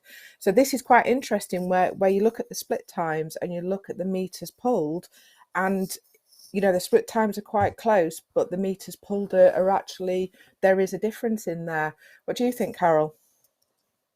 Yeah, it is interesting just to see where that all came out. Fascinating race, just fascinating race with the splits and strokes per minute and power going through. Joshua, I thought he may have gone out way too hard, way too soon, way too fast, but obviously that was his ploy in 6 minutes, just to go out incredibly hard, incredibly fast, and just sit there all the way down that race. Fantastic results. Yeah, absolutely awesome. So while we get those results verified, we're just going to go over to another video from one of our sponsors.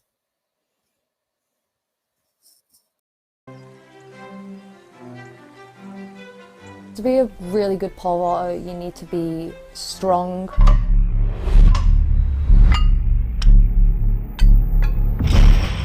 You need to have speed. Powerful. But most of all, you need to be totally fearless.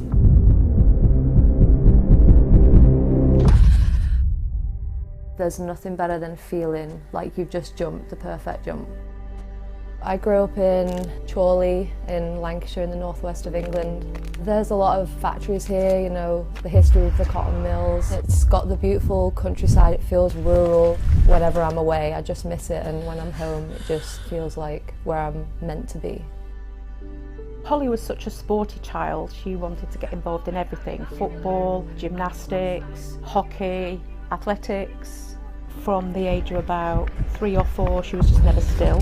She used to do handstands on the sofa. She would literally swing her legs up so she was like flat against the wall. I thought, this has got to be channeled, really.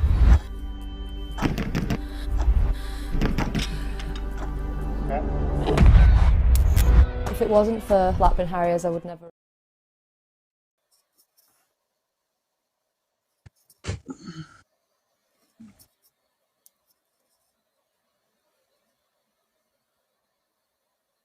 So we are now back with this 4-minute race. Sorry for the delay in this race, some technical issues earlier on. We did talk about this Year 9 girls and the PR3 and the IAR6 race earlier on, but now we have this off and running. And making an early showing is Maria Giulia Costaglioli, just in that first place, with Bella McDonald second, and Cordelia Evans, Charlotte Childs, Elise White, just neck and neck for these third, fourth, and fifth places. And then it's Megan Brixley. Valentina Jagot is from Russia, is leading her place in the PR3. And then we've got this race between Kate Balding and Sally Rennard in the IAR6. And it's Kate Balding from Australia making an early showing here. 4 minutes to race. And as Caroline was saying earlier, this is where you have to sort of pace yourself. You can't go flat out as you would for a 1 minute race, but really good performances here. And it's still Maria Giulia in the lead over Bella McDonald. What do you think about the rest of the race, Caroline? Yeah, I think it's a good even split. Everybody is keeping good splits. As you can see, the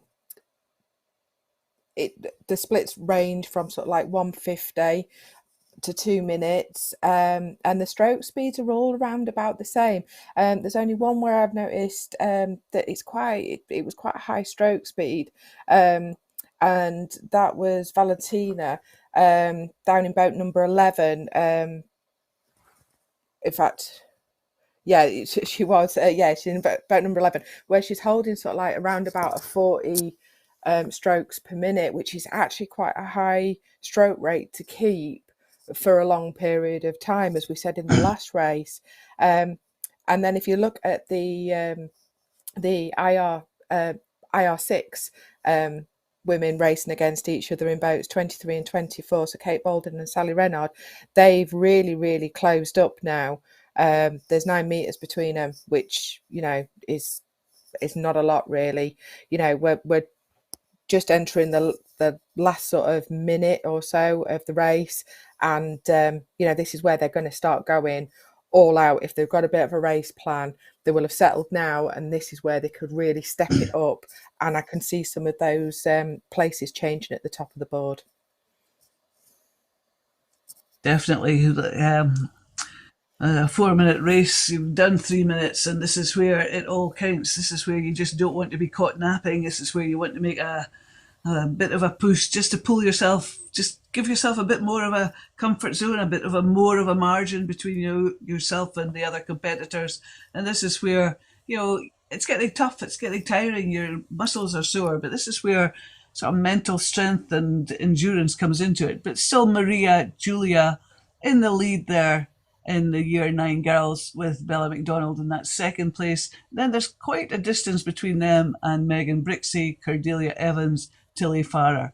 And Valentina Jagot in the PR3 still leading. And this race between the IR6, Caroline, this is very close. Look at that. Same rating, same splits, very little in it between Kate and Sally. And both these athletes really putting in a big push in here as they come to it. Sally upped her rating and she is going for the line. And it is just stunning to watch. And that's it. Our minutes are over and our time is done. And what a cracking race there. Maria Julia held on to that lead. Second place with Bella McDonald. Third with Megan Brixey. And we are going back to Jack and, in fact, into another sprint relay. Oh, Caroline, this is so exciting. Do you want to take this one? And I can watch the action. Yeah. So this is another GB relay. So you've got them on our screens. And here you can see everybody is going for it. So it's going to be a really fast race again. They're covering 500 meters again, so it's a lot like the last sprint relay that we saw, where this isn't a distance that they normally do. They're going to have to work really hard. It will probably feel longer than what they're used to, even though they will do further on the water. This is all about sprinting and working hard, but working as a team. So if you look on the left hand side of your screen, the first 4 rowers, you can actually see them actually pretty much in time with each other, which is really good to show, really good to see. That will help them along. And yeah, just amazing to watch. The split times, but if you look at their stroke speeds, they're keeping up in the 40s and just fantastic. So let's see who we've got in some of these boats. And these athletes are just ramping it up. Look at the rates going up, Caroline. We're up at 42, 46, 44. This 47. Wow, that is just awesome. And look at the splits. Do you think they watched their teammates earlier and just picked up some technique and just thought, this is how we're going to do this? So I think these splits are slightly faster than the previous ones, as I recall. Yeah, I think they've definitely picked up some good pointers from the last guys racing, and that either by watching them or listening to them afterwards, and they've definitely taken that forward into this race. And this is what the rowing is all about, and this is what's so great about it, is that we all do work as a team. You learn things and you pass them on to others, and yeah, it's just fantastic. But yeah, the split times are amazing, but those stroke speeds, wow. That is proper cardio endurance at its best. Definitely, Caroline. All I can say is I was watching that and I would have just loved to have been in that gym with them all, because the atmosphere, just watching on the screen just felt fantastic. It was just so much fun. And I think we're over to Jack in the gym with the athletes.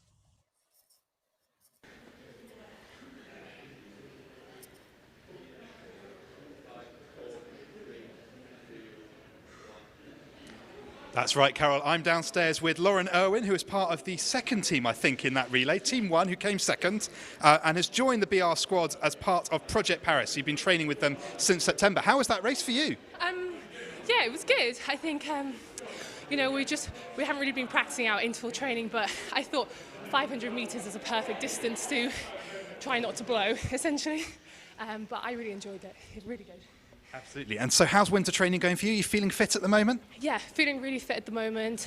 We've got a 5K and a 2K lined up next week. And then we've got seat racing before Christmas. So I think perfect time to try and peak for that. It'll be really good. Fantastic. Well, last question, I'll give you a chance to recover. I asked Jack this before. Any advice for other competitors doing 500 metre races? What should they be thinking about as they set off? I think 500 metres, you know, it's a perfect distance. You're not going to blow. I think going off hard, just try and hold it for as long as possible and then try and do a sprint at the end. But yeah, just try your best. Fantastic. Well, thank you very much, Lauren Irwin, who just performed there in the GB team relay. We'll be back with another GB race at 1:30. That's the open 1 minute race. But until then, we've got lots more racing coming your way in just a few moments' time.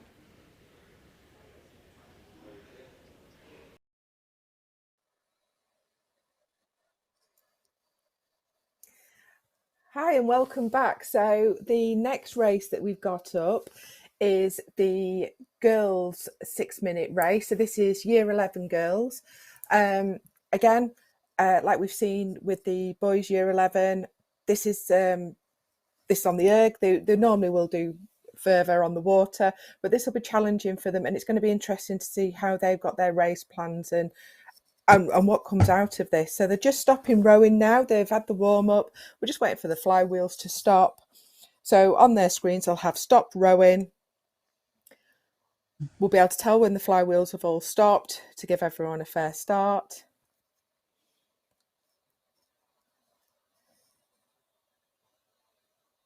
And then they will be off. So we're just waiting on the last rowers. Now set, ready, attention,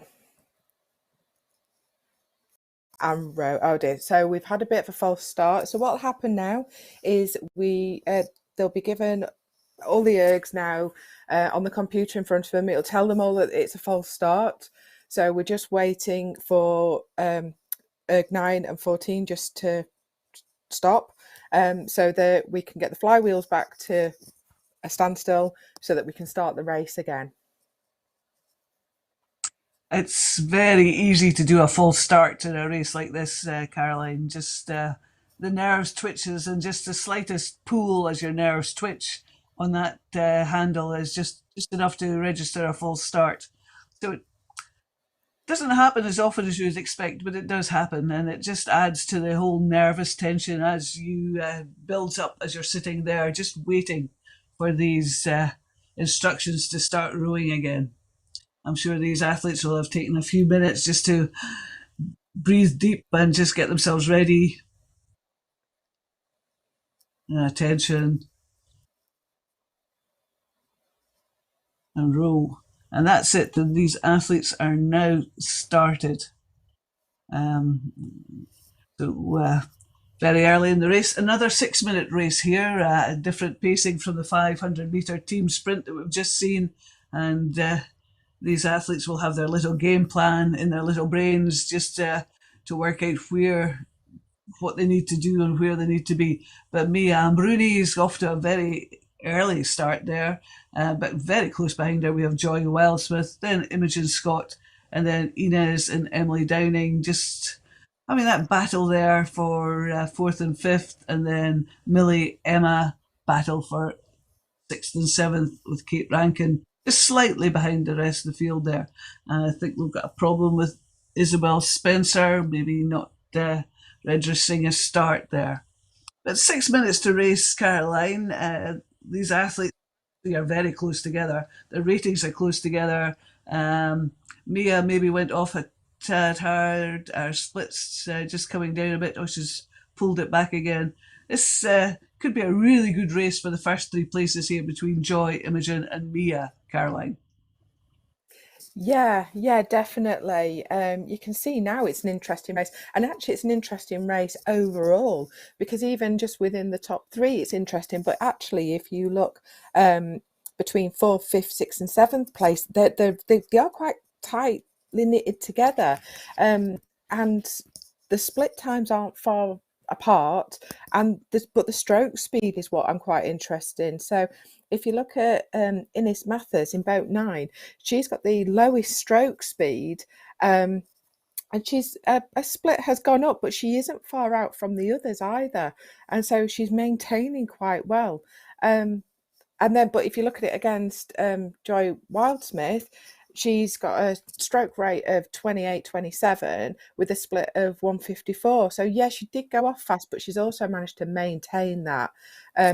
However, there's only a 6 metre difference really between her and second and third. So that's quite tight, although it's changing at the moment. So, we're now 3.5 minutes left to go. And, this is where they will be starting to tire. We're halfway through, and this is where your mind starts playing a little bit with you, saying, you're trying to battle. You're really wanting just to keep going, and you've just got to get past that sort of bit of the brick wall to then get on, to be able to carry on. But it's just as your body gets really tight as you get into this middle section of the race. What do you think, Carol? I was just going to say the middle section of the race is always the bit where the start, you can visualize the start, you can do that, you can visualize a push for the finish. This middle bit of the race, as you said, the concentration can go, your mind can lag a little bit, you can sort of just go to places that you shouldn't necessarily go with your mind. So it's just where you have to really concentrate, think about the stroke rate, think about the split. Don't let either drift, and just focus on what you're doing. And that is indeed what Joy Wildsmith, leading by 1 metre over Mia Amrouni, is doing. And these two, Mia went off very, very hard, very fast, got in the lead, fell off a bit. She's now back on it, and she's in that place where she and Joy are having a great battle for the lead there. And then we've got Emily Dowding, just 9 metres behind. Now, 9 metres isn't that much, but she's got 2 minutes to go. Can she make it up? That's an interesting question. Imogen Scott now in that third place. These athletes further back have separated themselves out. Millie Hurrell in 5th, Emma Noble 6th, Inez Matthias in 7th, and Kate Rankin in 8th. But what a battle between Joy and Mia there. This is one to watch, isn't it, Caroline? This is so interesting. And Mia is back in the lead there. And about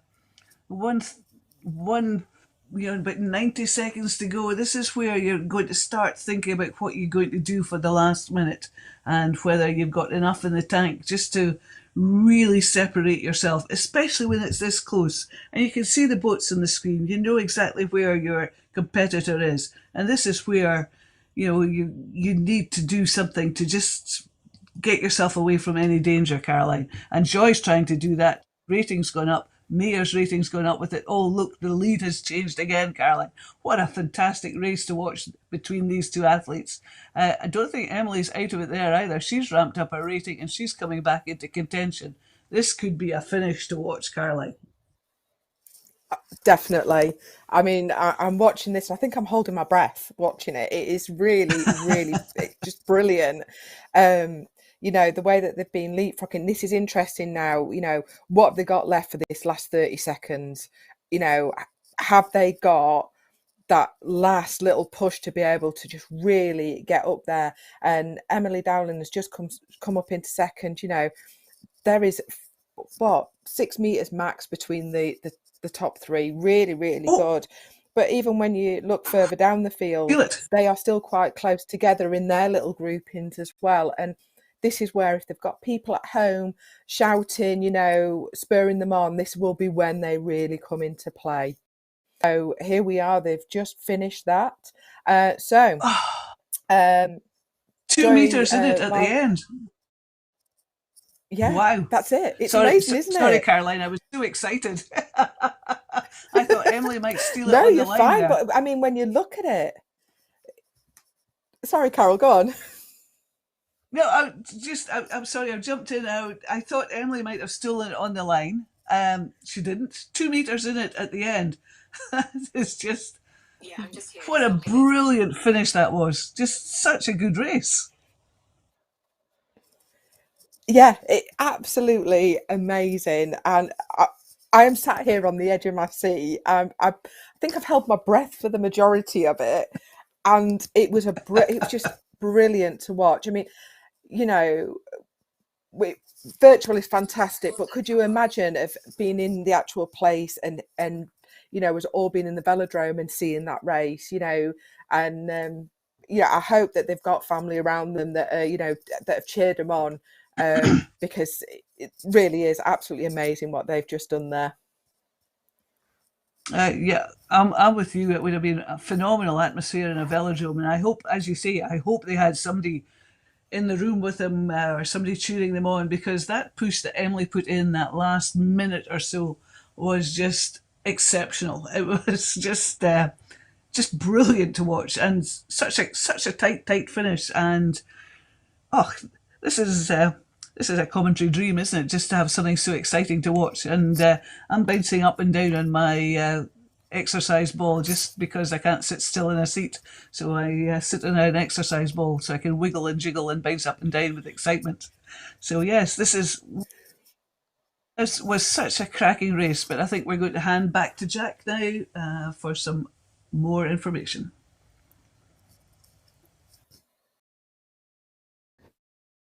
Well, it's great to hear Carol and Caroline having a great time there with covering our races. Lots of exciting races we've had so far this morning and lots more to come. Whether you're racing here today yourself or you're here to cheer on friends and family, we want to hear from you. Do join in the conversation and send us your photos on social media using hashtag Brick21 on Twitter and Instagram, and you could get a shout out right here on our live stream. And I believe we have some social media posts we can bring for you now.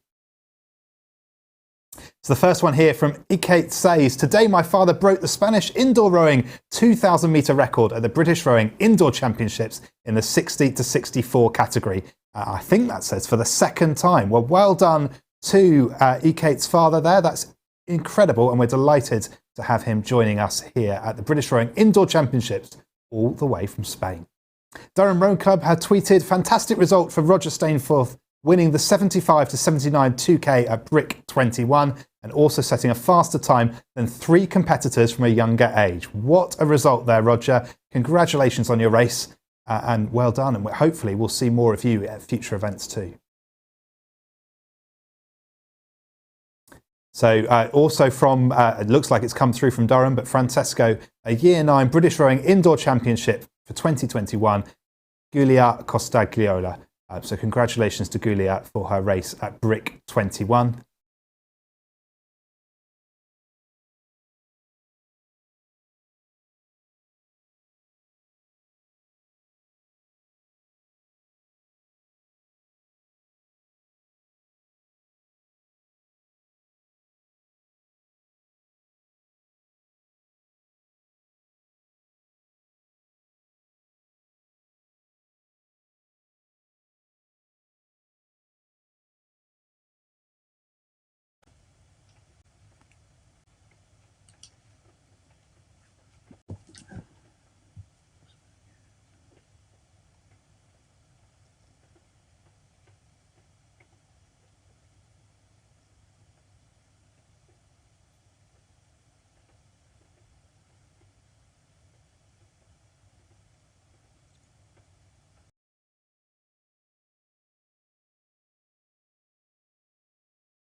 what I love about rowing as well is I genuinely think it's one of the most accessible sports. I think running's up there. You know, everyone can go out the door for a run, but you know, rowing is the same. You know, all you need is access to a gym which has got a rowing machine, and then anyone can row. You know, and if you just look at the GB Paralympic team as a whole that went to Tokyo, David Smith, the bocce gold medalist, he rows. Now he's got a very high level disability, and he just wheels up to the rowing machine in his wheelchair and then holds the handle and rows.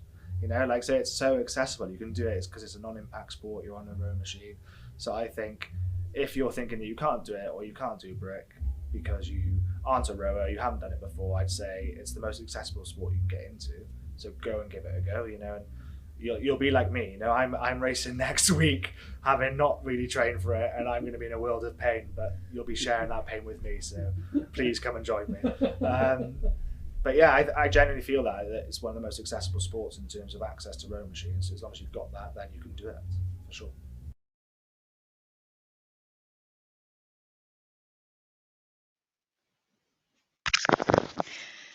And good afternoon and welcome back, everybody. I'm Zoe Davis. I'm joined by Ian Wild of Sub-7 Indoor Rowing fame. And we'll be taking you through the next set of races this afternoon. Coming up, the next race that's loading on your screen. You can see they're just starting to get the machines ready. This will be race 18. It's scheduled for 12:47, and we have a mix of categories in this one. I will take you through what the PRs and ARs mean, but we are looking to see them start now in the next few minutes. So lots of different categories going on, and we'll take a little look through those categories. So we have the men's 4 minutes, we have Year 9 boys 4 minutes, and we have men's 4 minutes with the different IAR categories as well as the PR3, and we also have a 5-minute race going on in this as well. So everybody's going to race to 4 minutes, and then we have a set of entries in the Year 10 boys that will race to 5 minutes. So what you're looking for in this one is who covers the most distance. So they'll all be, there we go, they are off, they are under starters orders, and they are away. And into the first minute of this 4-minute race, and then we have competitors in our 5-minute race as well in the Year 10 boys. And Ian, you and I were down at the indoors last weekend down in Wales. Tell me, these minute races for you and your indoor rowing training schedule, what are you looking for within races where you're racing distance rather than time? I always find that rowing a timed piece rather than a distance, you need to be a lot more disciplined, because the harder you pull and the faster you try and go makes no difference to how long you're going to be on the machine. So it's having that discipline to try and stick to your race plan or your alternate race plan if things aren't going well. Yeah, it's about knowing where you are in your own race and trying to apply your plan and reacting to obviously people surging in the race as well. Yeah, absolutely. And we are through now the first minute of this 4-minute race. You can see the countdown there at the top right of your screen. So let's take a look at some of our runners and riders at the top of your screen there. It is entrant number 13. That's Carter Horrocks from Shanklin Sandown Rowing Club. Actually came fourth at the Junior Indoor Rowing Championships in 2021. And he is, what have we got? 142, flipping heck, on a rate 28. That's impressive. Now, only 3 meters behind him. Well, I say that the lead has now changed. So it's James Dutton from Trentham Rowing Club now in the lead. So it looks like this is going to be a very, very close one between James and Carter, boat number 6 and 13. We are going for gold, silver and bronze medals in this event, and we are just coming over the 2-minute mark of this 4-meter race. And take a look at those first 3 runners: James Dutton, Carter Clifton and Carter Horrocks. Carter Clifton there currently in second place, an Australian entrant today, but only a few meters between them. 90 seconds to go now, Ian. Tell us, Ian, how's the rest of the field going? It looks really close in that midsection. Yeah, it's very steady through the middle. I think everyone's just sort of preparing themselves for the last push now. The guys ahead, the top three are a good chunk ahead, so I don't see much changing there. But there's all to play for the fourth, fifth, sixth sort of positions. No one sort of starting to make a move just yet as we go into the last minute. Yeah, absolutely. And looking at the other races that we've got on at the same time. So we've got different categories, multiple opportunity for medals here today. And our Italian entrant there, boat number 24 in the PR2 men's 4 minutes. He is representing Invictus Games Foundation Italian team, and he took up rowing in 2015. So rate 28 with a 154. And Romanen there representing Lee Rowing Club, our German entrant in the PR3s, going neck and neck with Stuart Padley there in the IAR3 men's 4 minutes. Stuart there from We Are Invictus. But 10 seconds to go. And if we look at the top of the screen, it looks like James Dutton there is going to hold that win, representing Trentham Rowing Club. That looks like James Dutton going for the greatest distance there over the 4 minutes. Carter Clifton, our Australian entrant, and then Carter Horrocks. What a rundown from all of these athletes. Brilliant start to this afternoon session. Ian, what did you think? Yeah, it always amazes me the younger athletes. 142 splits there to the finish. I certainly didn't have the opportunity to be involved in rowing when I was at school. It was climbing wall bars and ropes and running around fields. So the opportunities these days are much greater than I had, and these are the rowing stars of the future for sure. Yeah, absolutely. Same for me, Ian. Actually, rowing, I didn't know about it until I was over 18. But now, so I'm from Carmarthen in Southwest Wales. We've now got a rowing club, both sort of fine boat, river rowing, and coastal and indoors. And hopefully, we'll see some competitors from that end of the country this weekend. So on the screen there in front of you, you can see the results of race 19. We have several categories going on, as you can see them across the screen. So those are your provisional results. If you do want to keep an eye for the confirmed results, please head over to britishrowing.org/BRIC, BRIC. So coming up next, then, Ian, we have race 19. That will be scheduled for 12:57. So they are probably under starters' orders. And race 19 will be our Year 10 girls 5-minute race. Now, we watched quite competitive rowing, didn't we, last weekend in the sports hall from the girls rowing.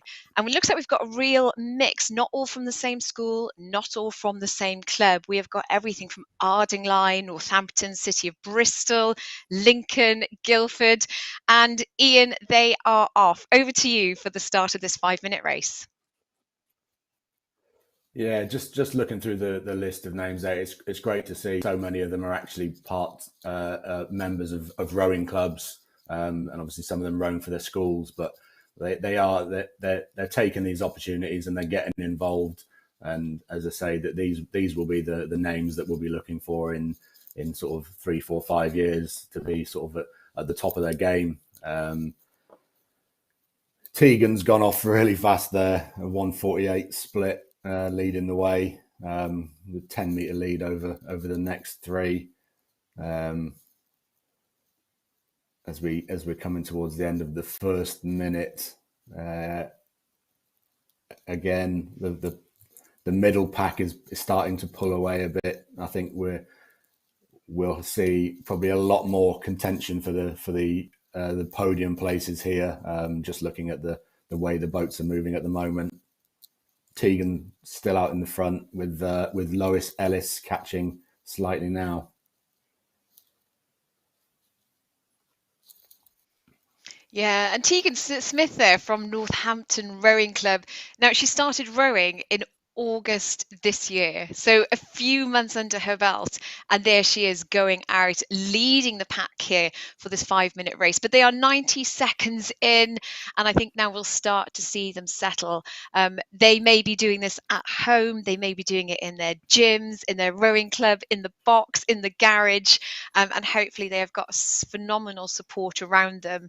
So folks, on your screen there, we are coming up to the 2-minute mark complete of this 5-minute race of Year 10 girls. This is race 19 of the British Rowing Indoor Championships, and we've seen Tegan Smith going out off the blocks, taking the lead, but now it looks like we have a change of lead. We have Lois Ellis there from City of Bristol Rowing Club. She started rowing in 2018, and into this now, coming over the halfway mark of this 5-minute race. She's sitting there on rate 34, producing 1:54 splits. Ian, exactly like you said, there will be some names racing today in these younger categories that we will see exactly like we saw earlier in Caversham, racing for the team, racing at Indoor World Championships, and at racing through the CrossFit leagues as well. So really impressive performances from these ladies today. Now we are coming into the last 2 minutes of 5 meters to go. It's a big old distance, or a big old time, 5 minutes, isn't it? And the championship record at the moment is 1,335 meters.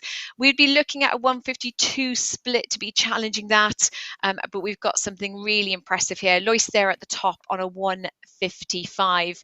Ian, how's the rest of the field going? Looks like we've got really close position going on for third and fifth and sixth. Yeah, I just noticed Juliet Roberts has dropped off. I'm hoping that there's a technical glitch there, and she hasn't had to end her race. I see that she's also a competitive skateboarder, so another sport that's on the ascendancy. Couldn't get more different from rowing. Charlie Morby is a junior rower, a swimmer and a triathlete as well. Just starting to, coming into the last minute, hopefully start to see people seeing those podium places and making a break for it now. Pretty steady through the middle. Lois Ellis looking strong, 18-meter lead. And I think we're just starting to look see at Amelia go. Here she goes. going up a bit. Yeah, look at that. Lois and Amelia, they are meter for meter.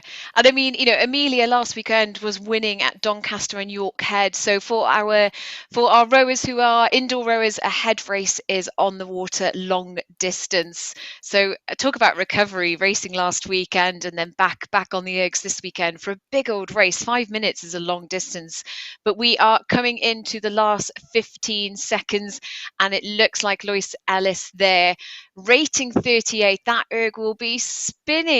And a 1:50, and it looks like she will take a comfortable win there over Amelia Westbrook. 5 seconds to go in this Year 10 girls 5-minute race.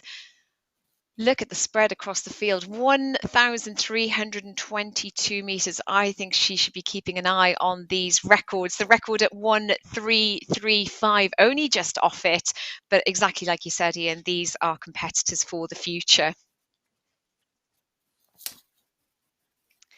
So we will join you shortly for race 21, but first of all, let's go to a quick break.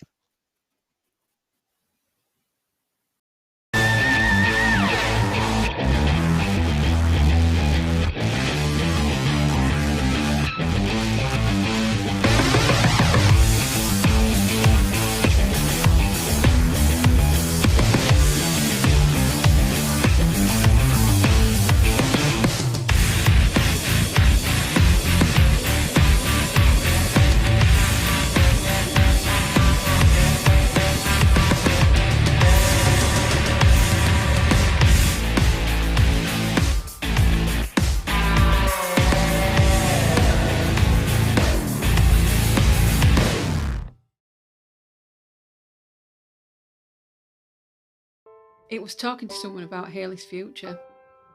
A trusted long-term relationship. It was knowing someone cared about me and my family. That was the human touch that mattered. If you need legal advice or support with financial planning, Erwin Mitchell is here for you, your family, or your business. We really get to know you so you can get the most out of life. Erwin Mitchell, the expert hand with the human touch.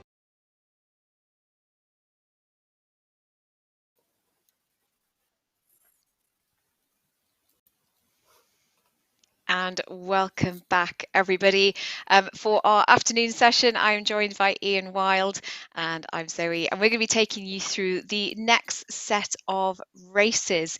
Ian, do you want to talk us through what's coming up in race 20, loading on the screen, due to start in about 2 minutes? Yeah, so we've got the year 8 boys and girls, 2 races going on here for a 3. We should see a lot of discipline racing here.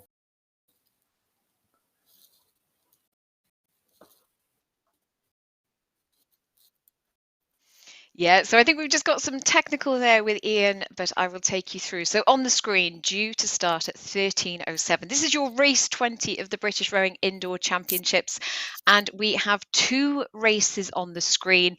In the yellow boats there, you have the year 8 boys, and in the dark blue boats, you have the year 8 girls. This is a 3-minute race. All crews will go off at 3 minutes, looking to cover the most distance on this one. So we will keep you updated as we go through these 3-minute races, but it's going to be a great race. We have got competitors from all over UK, from Great Marlow, Bristol, Tyne, Reading Rowing Club, and in our year 8 girls, we have Canford Crocodiles. What a fantastic name for their club. And everybody from Nottingham right the way through to Ardingly.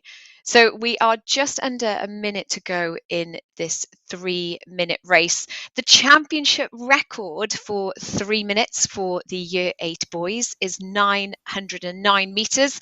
So you'll be looking for a 139 average split if you're coming close to that record. And in the year 8 girls, the championship record is currently 797 metres. So you are looking out for people with a split close to 152.9 metres. So we've got a real mix of experience and pedigree here on this course, I would say. We've got people that took up rowing in the last few months. So number 25 there in the Navy boats, Miranda from Ardingly Rowing Club. She took up rowing in August 21, and she'll be going up against the likes of Anya Knight, who is number 18, representing Nottingham and Union Rowing Club and Nottingham High School. Now, she won the J12s at the British Rowing Indoor event and the J12s in the Scottish Open in 2020. And she's also won silver in the National Junior Indoor Rowing Champs in 2021. And she actually took up rowing as a result of lockdown as a form of cross-training for swimming. So one of the athletes here today that will be representing other sports and using the rowing machines as a great way of keeping up fitness and condition.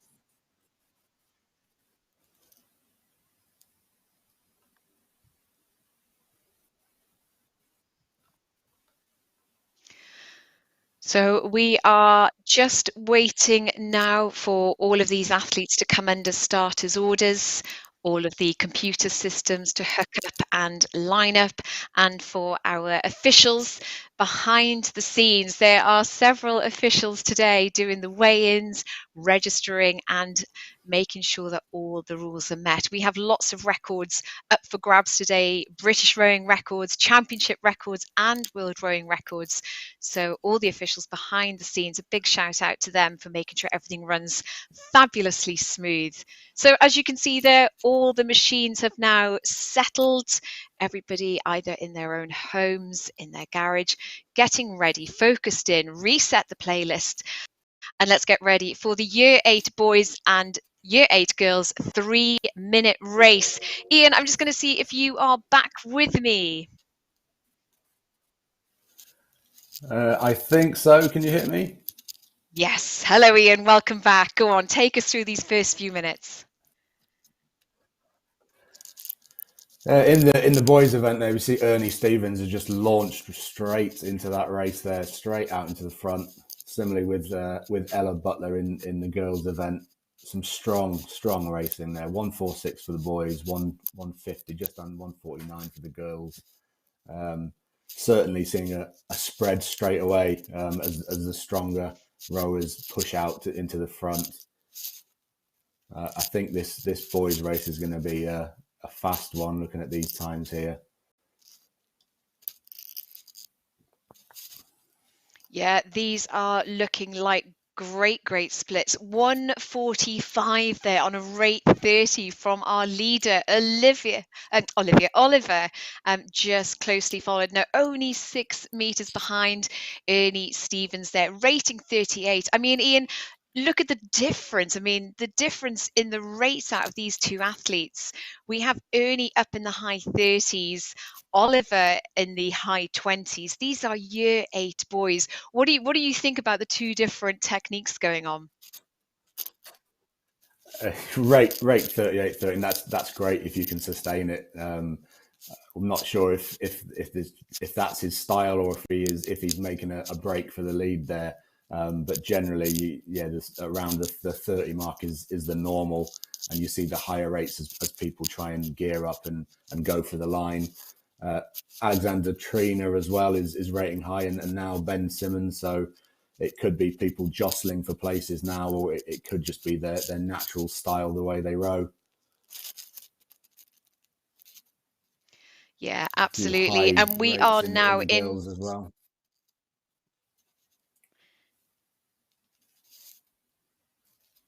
Yeah, exactly right, Ian. We are looking at 2 races on your screen there. Year 8 boys in the yellow boats, year 8 girls in the dark navy boats.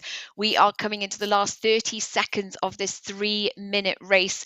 And it looks like Oliver in the boys race has been leading throughout, and with Ernie with super high rates. And he's doing it, Ian. He is sustaining those high rates. Let's see how he does for the last 20 seconds. But it's Ella Butler in the year 8 girls event that has been leading throughout.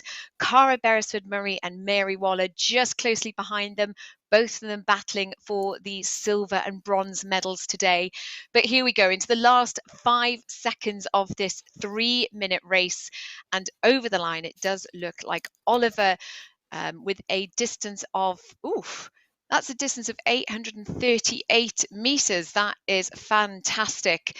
Ernie Stevens, very different rates there from those two gentlemen, and Oswald Martini looking there to be taking 3rd place in this year 8 boys 3-minute event. In the women's, you've got Ella Butler there, who dominated throughout, and it looks like Cara taking 2nd place and Mary Waller. All these results are provisional, and Jack and the team will let you know as soon as they become confirmed. But keep an eye online on britishrowing.org/brick for all of today's confirmed races. So up next will be race 21 at 3:15 after this short break.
And welcome back, everybody. We are gearing up now for race 21 of the British Rowing Indoor Championships. This is due to go off at 1:15, and on screen there you can see the start of this 2,000 metre race. We have the men's open event in the yellow boats at the top of the screen, and just below those in the red boats is the lightweight men's event. 2,000 metres for all competitors. The lightweight men's event would have had to have weighed in this morning before this race at not exceeding 75 kilos. So great to see all those athletes weighed in on time and making weight. But here we go into the first 500 metres of this 2,000 metre race. And it looks like an early lead there for Christopher Bailey, representing our British entrants. He started rowing in 2020, and just behind him there, about 7 metres or so, as they're both rating in the mid-30s, is Ben Mitchell from Curlew Rowing Club. So Ben Mitchell there won BUCS, British Indoors and European Lightweights as a student in 2011 and 2012, but he did take up rowing in 2010. So plenty of calibre to bring to the field today. Ian, we are now stepping into the first 500 metres. You are competing week in, week out by the sounds of it. How would you be approaching this 2K now today?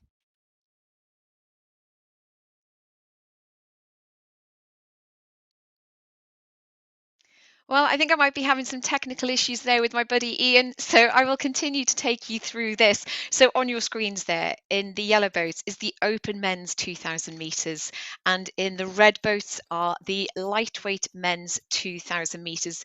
There are medals in each one of these categories today, and all athletes now are coming through the first 500 metres of this 2,000 metre race. But it does look like Christopher Bailey there is holding that lead. But I think Ben Mitchell now, representing Curlew Rowing Club, is just going for that push. Ben Mitchell at rate 36, and he is, it is stroke for stroke at the moment as we start approaching this midsection of this race. And there we go, Ben Mitchell squeezing that split down to 134. He's keeping that rate up high, and it looks like his race plan is to put in a big move and start to set out his intention before we get close to that halfway mark. Christopher Bailey now will need to respond to hold on to that second place, because we've got a great bit of competition going on there in third and fourth place. Thomas McBride there, boat number 6, currently in third place, representing British Army. And from Stocken Rowing Club, we have rower 13 there, just a few meters behind. So here we go into the halfway mark, 1,000 meters, and it looks like we've got some great splits. It looks like the women's splits are matching. The lightweight splits are matching the men's. Ian, are you back with me? How are you thinking of this race? Yeah, hopefully I'm back now. We can see obviously the top 5 in the first race, obviously vying for the places there. Ben Mitchell looking strong at 134s, high rating as well. Chris Bailey's sitting just off his shoulder, probably looking towards the end of the race to make a move now, as we're sort of over the halfway point. Some unknown rowers in the field as well, so it'd be interesting to find out who they are and if we're going to see any surges from the rowers. In the other race, a couple of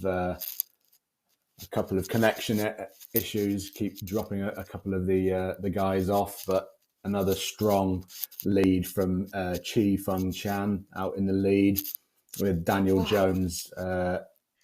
He's backwards and forwards, but he's there. He's on him. It's going to be a fast race there. All to play for the top 3.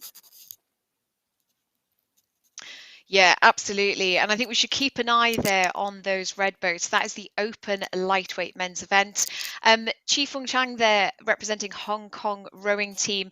Looking at splits of 1:33, might actually be going now for the championship record. So the championship record is a 6:13.8, which means you are looking for a 1:33.4 on that average split.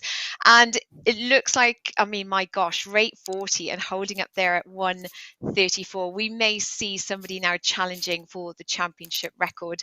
But Daniel Jones there at the moment looks like sitting in second place for the open lightweight event. Now, Daniel is representing Leeds Rowing Club and actually rows with the Yorkshire Start programme in Leeds and is hoping to compete virtually at the World Rowing Indoor Champs next year. Now, he started rowing in 2017 at Maidstone Grammar and has taught to row by Mark Tompkins, so hopefully they're all rooting for him today. So here we go, folks, into the last 250 metres now of this 2,000 metre race. Open men's in the yellow boats, lightweight men's in the red boats. And Ian, how are we looking at the top of the field there? There's been a great battle going on for first and second place in the open event. There has, yeah. And again, Chris Bailey's sat 10 metres off the lead for the majority of this race. So I think he's sticking to his plan. And as we've just gone past the 250 to go mark. So we should start seeing some movement here. Ben Mitchell rating up to 43 now. So he's making his dash for the line. So with Chris Bailey closing in down to 5 metres now, it's only just 0.3 in it. Gee. Ben Mitchell takes it, followed by Chris Bailey. Brilliant and great racing going on throughout here. We have Timothy Swallow there, about 100 metres to go, rating 31, representing Ardingly Rowing Club, and their boat number 7, Nick Hortlius, who took up rowing in 2017, about 50 metres to go for them. Brilliant field out there today. And Jack Taylor representing Mackenzie Evert with about 250 metres to go. So let's keep an eye on John Taylor there. But that looks like in the lightweight event. So let's take a little closer look at that. Chi-Fung Chan came through the line there with a 613.4. Do you know what, Ian? That might be a new championship record. So the championship record, according to my notes, for lightweight men's 2K is 613.8.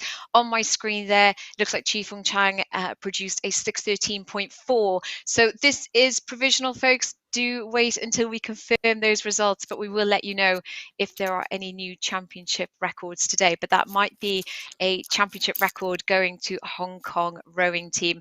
And John Taylor there in the open men's 2,000 metres with about 30 metres to go. But what a performance. I mean, Daniel Jones really was challenging Chi-Fung Chang there, wasn't he, in the open lightweight event? Only a few fractions of a second off that gold medal, but still Daniel Jones taking the silver medal back to Leeds Rowing Club in a time of 6:14.7.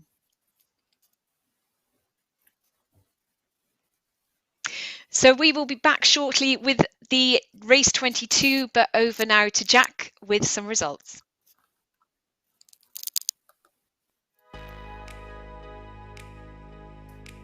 Well, thanks Ian and Zoe. An exciting race there and a potential championship record. So we'll look for that result soon. We confirm results roughly half an hour after each race. But here we go. We do have some results from earlier races that we can confirm for you now. So for the Masters 65 to 69 women's 2,000 metre, Catherine Wise completed the course in 9:25.1 to take the silver, but it was Linda Wills who took gold in 8:31.1. In the 75 to 79 lightweight women's 2,000 metres, Bette Osborne covered the course in 9 minutes and 4.2 seconds to claim her gold medal. In the 70 to 74 lightweight women's 2,000 metres, Patricia Hagan covered the course in 10 minutes, 37.3 seconds to also claim her gold.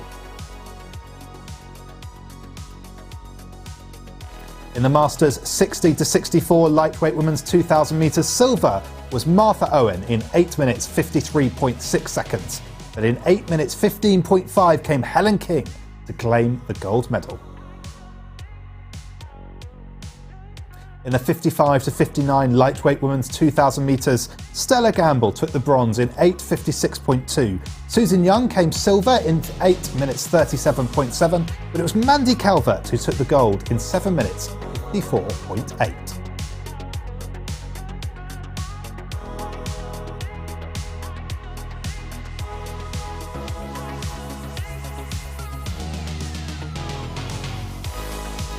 That might be all the results that we can bring for you now.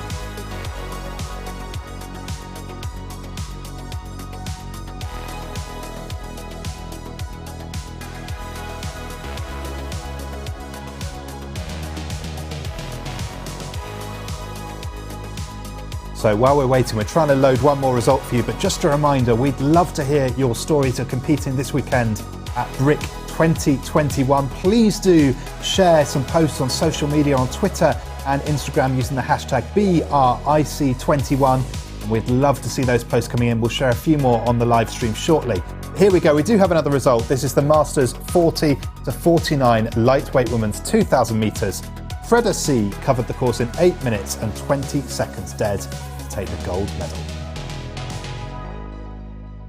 So that is the last result we have to bring to you now. If you're watching the racing today and you're being a little bit inspired by some of these races and you'd like to get a little bit more involved in indoor rowing, do have a look at the indoor rowing subscription from British Rowing. There's lots of content developed exclusively with the GB rowing team to guide you in your training so that you can perform well at these events in future. You can find out more at britishrowing.org/indoor sub. That's INDOORSUB. But we're going to go to a short video now and then we'll be back for our next race.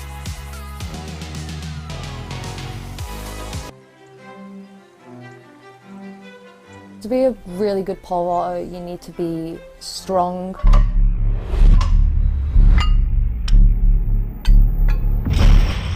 You need to have speed.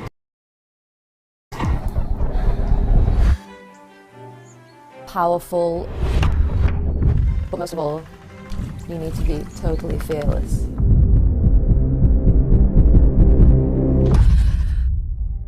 There's nothing better than feeling like you've just jumped the perfect jump. I grew up in Chorley in Lancashire in the northwest of England. There's a lot of factories here, you know, the history of the cotton mills. It's got the beautiful countryside, it feels rural. Whenever I'm away, I just miss it, and when I'm home, it just feels like where I'm meant to be.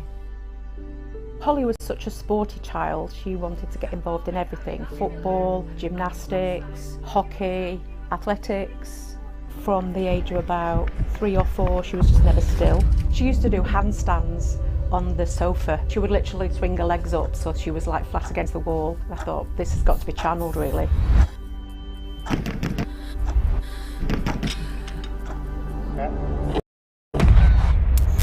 If it wasn't for Blackburn Harriers, I would never have tried pole vaulting. I owe them a lot, and whenever I'm back home, I always visit to give back to the kids and to the people at the club.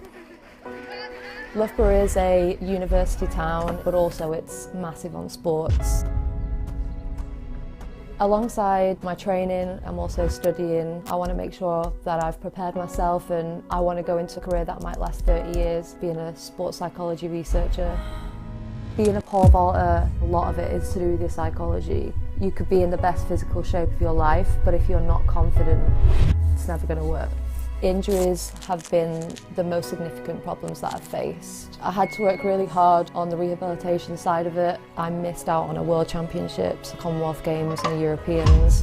Although they were really hard times, I'm such a better athlete because of all these injuries. Being a pole vaulter involves being explosive. It's heavy weights, low reps, with the aim of getting super strong. Speed work, we throw the shot put. I'm in the gym a couple of times a week, we do circuits. I started when I was 16. By the time I reached 20, I was performing in front of a home crowd of 80,000 people. If there was one piece of advice I could give anyone, it's to stay positive and enjoy the journey. Not wanting to let my family and friends down. The internal pressure of always wanting to succeed. I always picture myself flying over the bar. All for the moment.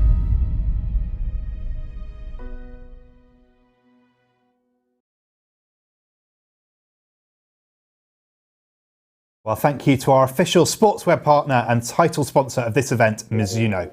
Don't forget, spectators can get 30% off all Mizuno items on the British Rowing online shop by using the code BRIC30 at checkout. But for all our competitors today, there's something even bigger and better for you in the email we sent this morning with your race links. So keep your eyes peeled for that. But we are almost ready for our next race, so I'm going to pass you back to our commentators as we get ready on the start.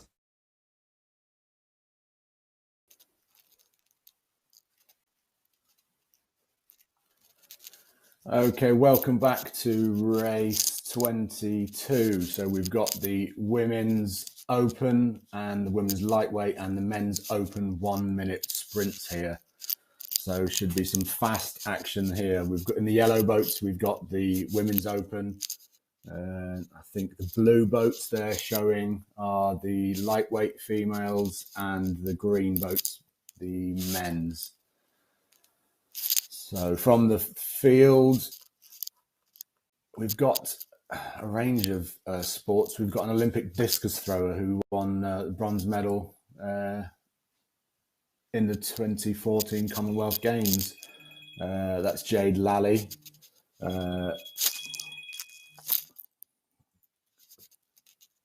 Fast work here in the open.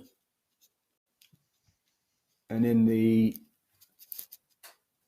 lightweight females, we've got Sarita, Christina Hansen and Dina Amon, both from my club, Sub-7, pushing out into the lead there. So good to see them. Friendly rivalry. Sarita representing the Faroe Islands and Dina representing Germany. And Olga just behind, representing the RAF. In the men's race, it's another close, very close, only 4 or 5 meters separating. Jade Lally really taking the lead there, pushing out in the open. 126 splits there. And as it catches up, yes, Jade takes the open. Sarita takes the lightweight females, and rower 4 takes the gold in the men's.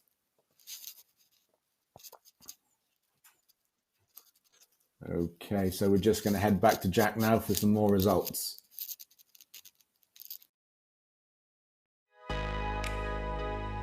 Thanks, Ian. Lots of results that we can bring you for some of the races earlier on today, but of course full results for all the athletes, not just the top 3 places, are available online at britishrowing.org/brick. But here we go. The Masters 30 to 39 lightweight women's 2,000 metres.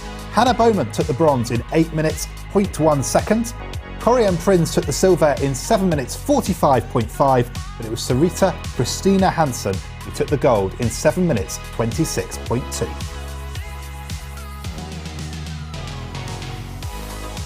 In the 40 to 49 lightweight men's 2,000 metres, Ed Watson took bronze in 6:41.5. A few seconds faster in silver was Kevin Shepherd in 6 minutes 38.8. And about 5 seconds faster was Paul Plewman, who took the gold in 6:32.6. In the 30 to 39 lightweight men's 2,000 metres, Paul Clark took bronze in 6:38.6. Silver was Peter Burrows in 6:30.8, but in a whopping 6:16.2, Jordan Hislop took the gold. In the Masters 95 to 99 lightweight men's 2,000 metres, Alan Bell, the oldest competitor at our event at 95 years of age, completed the course in 13 minutes and 26.7 seconds. Congratulations, Alan, on your gold medal. Well deserved, and we're delighted to have you at Brick 2021. In the Masters 80 to 84 lightweight men's 2,000 metres, Jeff Hardy covered the course in 9 minutes, 48.5 seconds to take silver. It was Imo Jarvella who took the gold in 7 minutes, 50.5. In the 75 to 79 lightweight men's 2,000 metres, Jeffrey Watlin covered the course in 7 minutes 50.2 to claim his gold medal. There are lots of results there for you, but as I said before, for all the athletes taking part, you can find full results online at britishrowing.org/brick. And if you've been inspired by today's racing, why not get on a machine at your local gym to see what you can do? Enter your time into our live league. We have a whole range of events you can enter, from a short 100 metres right up to a 30-minute endurance row. You can enter now at britishrowing.org/league. We'll have a look to see who's up at the top of the table maybe later on today. But without any further ado, let's go back to our commentary team who are ready to pick up our next race on the course. Ian, what have you got for us? So race 23 next, we've got the Year 10 boys 5-minute race. So it's another timed piece. Looking through the field, we've got some medal winners. So we've got Jack Weeks, who won a bronze medal in the this year, won at the NJIRC Year 10 boys. We've got Jacob Len, who competed in the last 2 championships, won both of them, and second in another 2. So at the early start, we've got Jim Gleed out ahead of the field, with Zayan Adil just behind him. Looks like they're going to be pushing out a bit ahead of the field.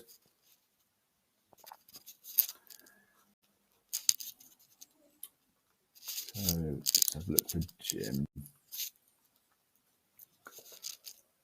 Yeah, fairly steady through the middle. As we come to the end of the first minute, Jim Gleed does seem to be pushing for this one.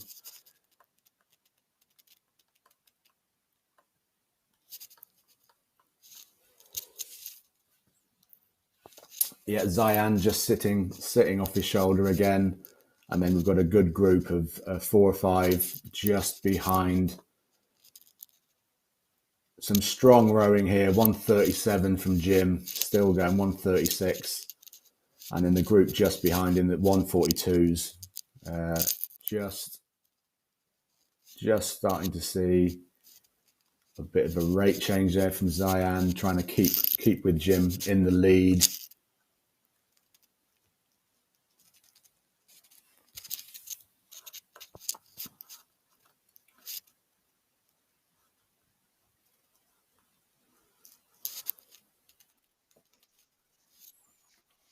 Yeah, so here we are. We are 1 minute into this 5-minute race, this Year 10 boys 5 minutes. The current championship record is 1,546 metres. So we're looking at a 137 split to be challenging that.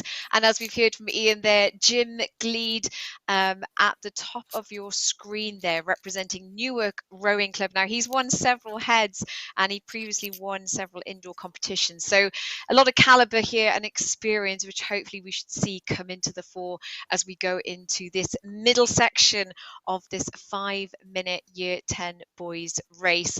But Jim Gleed there with a 30-metre win at the moment over William Thurston. Looks like a commanding lead from the start. William there representing Ardinley College Rowing Club, but a brilliant start from all these athletes.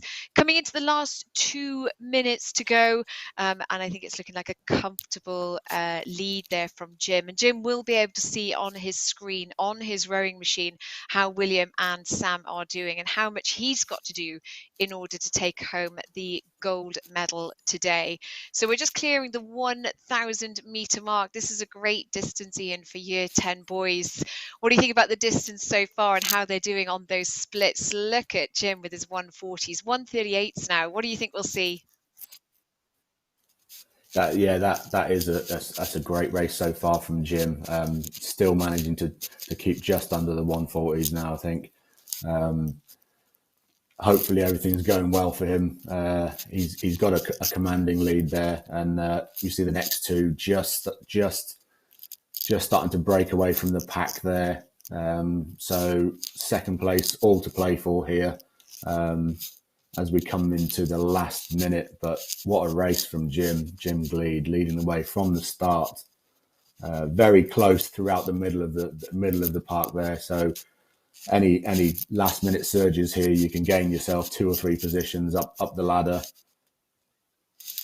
Jim still pulling 140s there. As 50 And seconds to very go. close there in silver. Just changed places. Sam just nipping into second there, but I don't think that's the last of that. Very, very even rates we're seeing there. William just starting to tail off a bit there. So as we come into the last 20 seconds, this is the all or nothing moment where everything that's left you need to be putting down. Jim just starting to pick up a little bit as he heads to line. 138's there. And I think Sam Hickman will take silver.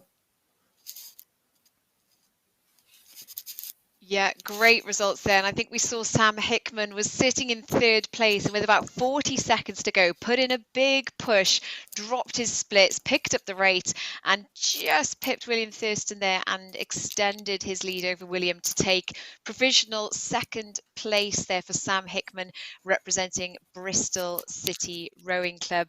And it looks like William Thurston there from Ardingly College Rowing Club picking up the bronze medal, but Jim Gleed, with plenty of experience and wins in the bag, took the lead off the start, representing Newark Rowing Club, and it looks like a provisional gold medal there for Jim Gleed in the Year 10 boys 5-minute race.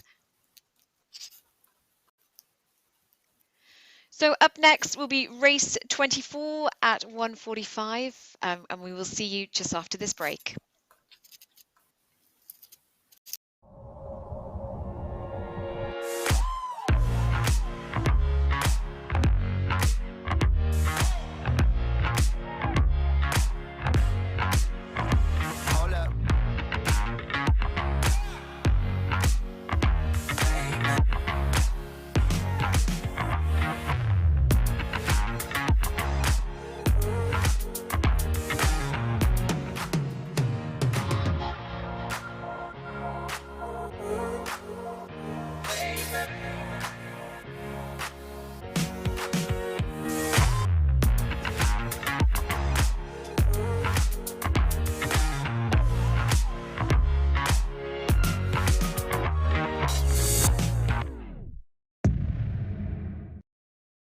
It was talking to someone about Hayley's future.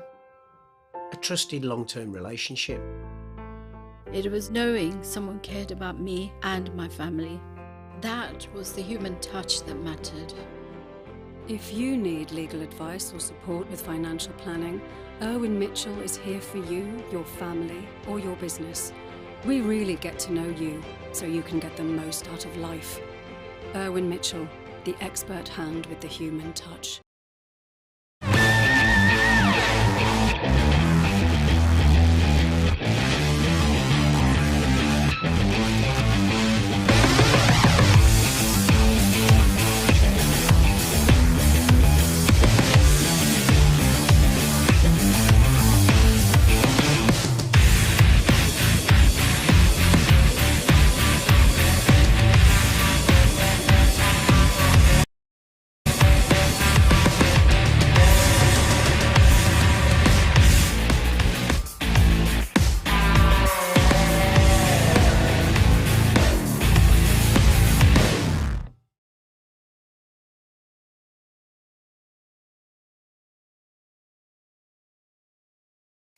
Well, welcome back to Brick 2021. A couple of messages from our sponsors there. Thank you to our official legal partner, Irwin Mitchell, who support this event, and also to PulseRoll, the official muscle recovery supplier of British Rowing. Be sure to check out the post-event email for an exclusive Brick discount across all PulseRoll products. If you're competing this weekend, keep an eye out for that later on today. But for now, we've got some more results to bring to you. This for the Masters 70 to 74 men's 2,000 metres. Dave Kirby took the bronze in 7 minutes 52.1. Esko Hipa took the silver in 7 minutes 43.6. But Alain Mungin took the gold in 7 minutes 27.9.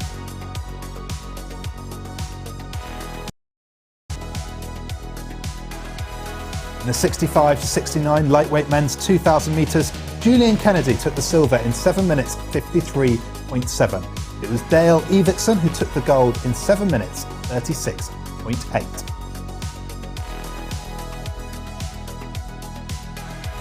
In the Masters 60 to 64 lightweight men's 2,000 metres, Jan Porteous took the bronze in 7 minutes 11.2. Just in front of him, in 7 minutes 10.5, was David Jubb who took the silver. It was Mark Branson who took the gold in a storming 7 minutes and 5.4 seconds. The Masters 55 to 59 lightweight men's 2,000 metres, Stephen Matthews took the bronze in 7 minutes 15.1. Sean Sinclair took the silver in 6 minutes 57.7. It was Chris DeMarco who took the gold in 6:57.5. In the 50 to 54 lightweight men's 2,000 metres, Dan Connor took the bronze in 6 minutes 52. Walt Davis took the silver in 6:41.9, but gold was Philip Healy in 6 minutes 39.6. That's all the results we have to bring for you now. The full results for all of the athletes available online at britishrowing.org/brick. With no further ado, I think we're ready for our next race. So, back to our commentators. What is coming up next? Thank you, Jack. And we have race 24 on the screens for you. That is the 2,000 metre race, and we have a couple of races going on. In the yellow boats are the sixth form girls 2,000 metre race. In the green boats, it's the under 23 women's 2,000 metre race. And in the pink boat, crew number 30, that's Zoe Dixon from KF from the Faroe Islands, will be racing in the under 23 lightweight women's 2,000 metres. So that's where she cannot be over 61.5 kilos at the point of weighing in. So all of these athletes are going up for medals in this race, and on the screen in front of you, we're just waiting for all the rowing machines to settle. These athletes are from all over the world representing today, so we're just linking up all of their machines ready to go under the officials' starting orders. So some championship records to keep an eye out for as they are given their attention, and their row it's a championship record here of a 7:04.2 in the sixth form girls, and a championship record of 7 minutes 05.5 in the under 23 women. So any of those are looking to challenge this one today. Ian, over to you for the start of this 2,000 metre race. Yeah, so as we saw there, a false start before the race can be a very daunting thing to happen, particularly if it's you that causes it. But when you get the sit ready message on the screen, it seems to be an absolute age before the next two commands come on, and you're running through your race plan in your head during that moment, waiting for the row to come onto the screen. And as we got away here, again, as seems to be the norm, there's always a strong three rowers taking the lead in the first race here, and then the group sort of sitting just behind them. Buzz Bourneman doing very well, keeping out ahead of Ellie Dash and Devon Pickover.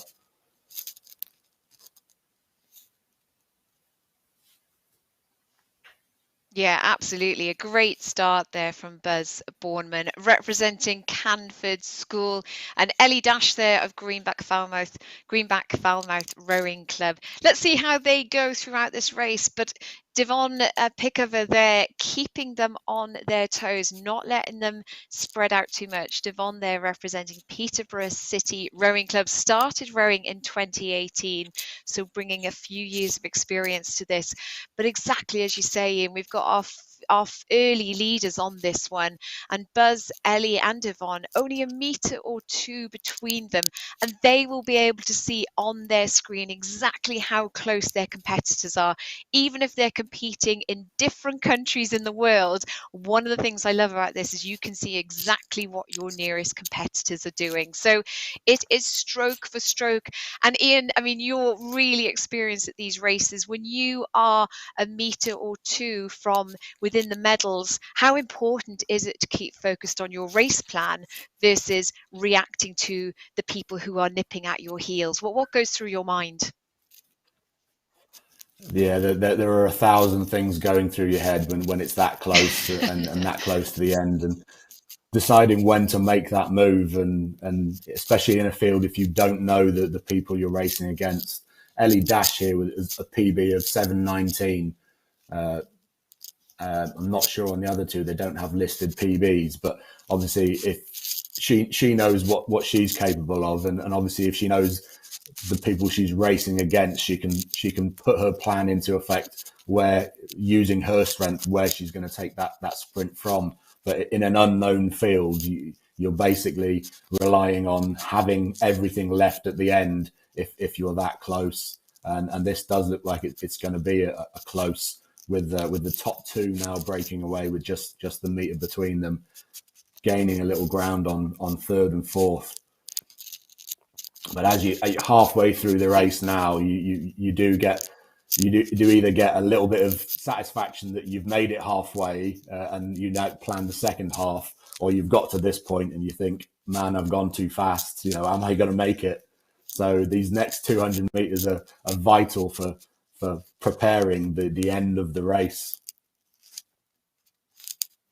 Yeah, absolutely. That 1,000-meter mark is pivotal for so many, and we've seen people make a move beforehand, sticking to their race plan. And I'm really keen to see what happens with these two ladies at the top in the yellow boats. Number 22, Devon Pickover, representing Peterborough City Rowing Club, going head to head with Ellie Dash of Greenback Falmouth in that number one boat. There is not a piece between them. But Ian, looking further down the field here, now we have a second and third race on the course, and it's also another blinder in the under-23s women's 2,000 metre race. Rosanna Crabb, Leia there, boat number 25, representing British Army, going head to head with Harriet Drake Lee from Peterborough City. Barely a metre between them. What do you think? I think they've been neck and neck throughout this middle 500. Yeah, just looking at Harriet's PB there, 7 minutes and 1 second, and Rosanna pulling a 1:45 split at the moment will bring her in on 7 minutes if she can hold it. But this is a very fast race, and hopefully we'll see one or maybe both of them dip below the 7 minute time. Just to get that 6 at the start of their time, it'll be a huge boost for them.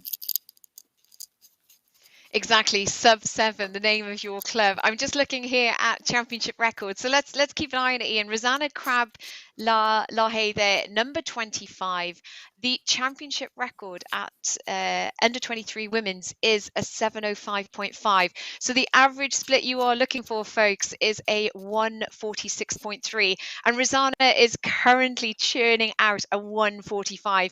We might see another championship record go this weekend. So keep an eye on that. We will come back to that one. So here we go into the last 250 meters of these 2,000 meter races. We have Zoe Dixon there, number 30 in the pink boat. She actually won the 2021 Open Nordic Indoor Rowing Championship in the under 23 lightweight category. She has a PB of 7:39, so let's see what she can do for herself today and for under 23 lightweight women's rowing. In the green boats there, coming to the last 100 meters. Now it looks like Rosanna is holding onto a split that might give her a championship record. We will keep an eye on that one, but they were neck and neck up until that 250 meter to go, and I think Rosanna's found another gear representing British Army and switching it on now as we come to the line. So that's the women's under 23 2,000 meters in the green boat, and it looks like Rosanna's going to go over the line first, with Harriet turning it up to 36, 37 in the rates, but not enough to challenge Rosanna for that win in the under 23. But as we go to the top of your screen there in the yellow boats, and it looks like really, commanding from the start, Ellie Dash from Greenback Falmouth Rowing Club, and she has gone head to head throughout this race, and it looks like they're coming in second place is Devon Pickover representing Peterborough City Rowing Club.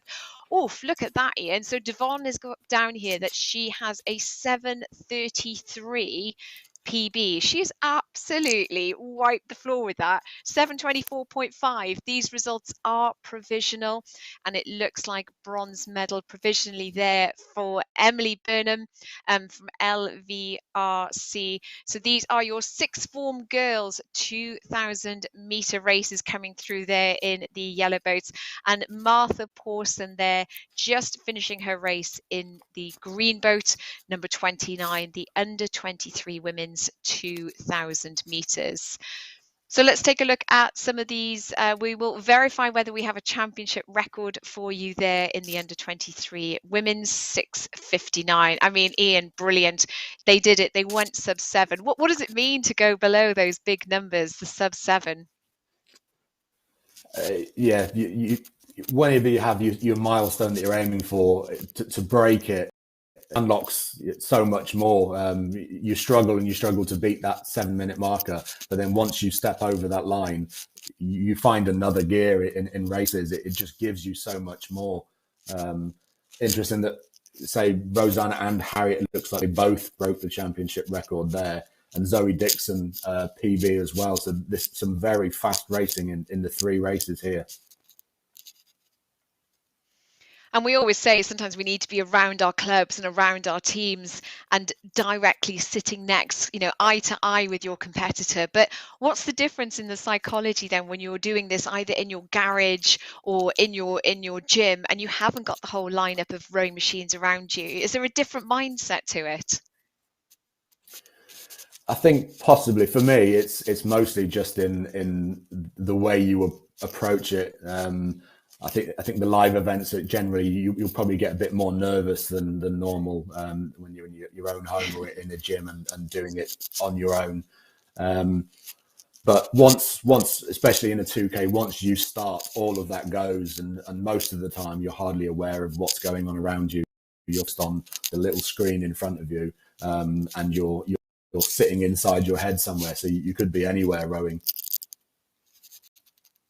Yeah. Brilliant insight, Ian. We will join you in a few moments for race 25, but for now we will hand you over to Jack.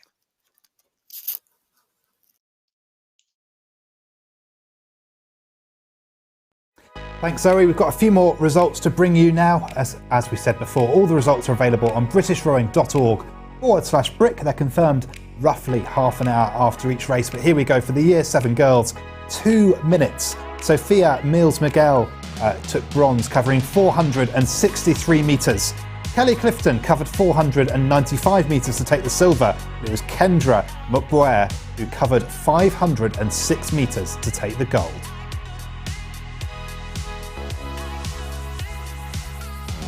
In the Year 7 boys, 2 minutes. Tommy Pitwell covered 542 metres to take bronze. 562 metres for Michael Graham saw him take silver, but it was Ben Chown who took the gold in 563 metres.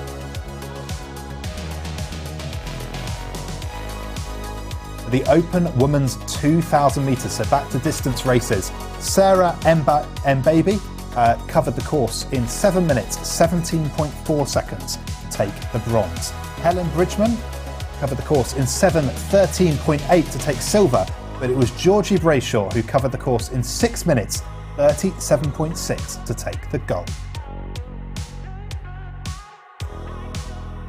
In the Open Lightweight Women's 2,000 metres, Noor Helouda Afafa covered the course in 7 minutes, 21.1 to take her gold medal.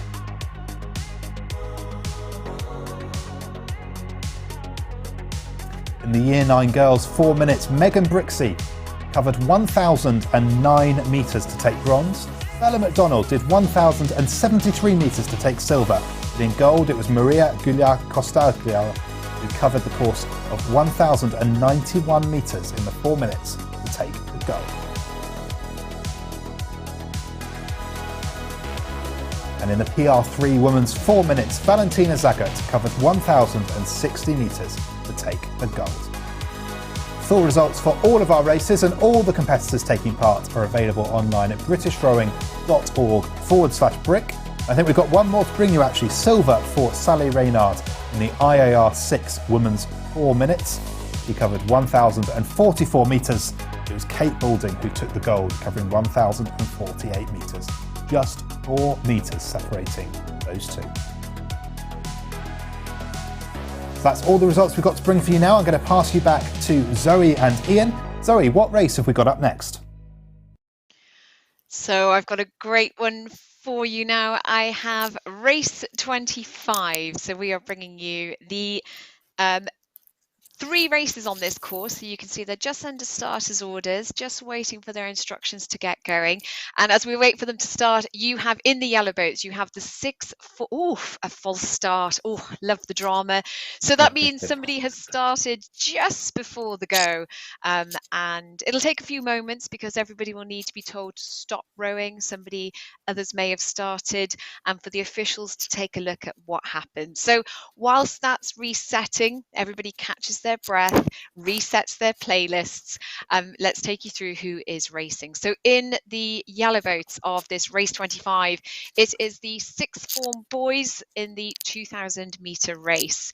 In the red boats, we have the under 23 men's 2,000 metres, and the green boat there on your screen, we have Oscar representing University of Sussex, and he'll be racing in the under 23 lightweight men. So that means he needed to weigh in not exceeding 75 kilos this morning, and it looks like we are off. It is a clean start for this 2,000 metre race. 6 form boys in yellow, under 23 men in red, and lightweight under 23 men.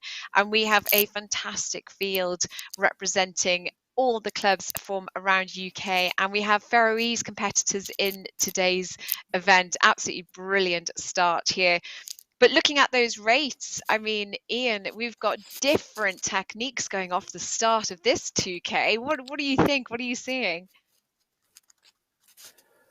Yeah, I was just looking through the list of PBs there. Simon in the red boat, number 18, 6:33 there. So I think we're going to have a good race there. But from the start there, yeah, with 34s against 26s, definitely two different styles there. And in one of the earlier races, we were talking about one of the guys rating high, and he actually upped towards the end, and he was pulling 40. You see, especially in the younger rowers, we do higher rates as their aerobic capacity is probably a bit higher than us shall we say elder rowers. No, don't do yourself. Everyone's in their prime at different points, isn't it? And you could be in your prime several times throughout your rowing career. So I'm not going to let you have that one. But there we go. We are into the first 500 meters. All athletes now coming over that 1,500 meter line of this 2,000 meter race. Into the second 500 of this race. And as Ian was saying, we're looking at different rates going off the start, but generally around about that first 250 meter mark, people settle into that mid-pace rhythm, really get the blinkers on and start reminding themselves of their technique, of their coaching, and what they want to get out of this today. But it looks at the moment, I mean, we've been having changes of lead at the moment in this 6th form boys race. So the yellow boats at the top of our screens, but our Faroese competitor, Matthias Duras, their boat number 8, but he's only 3-4 meters. I think we're looking at Lucas getting ready for a bit of a move around about the 1K mark. So we have Lucas Bose there representing Newark Rowing Club, started rowing in 2019. Both those athletes there around about the 29:31, but Matthias does look to be holding that 1:36 split. And I think here we go. I think it looks like Lucas is now dropping it to 1:38, just about 4 or 5 meters off Matthias.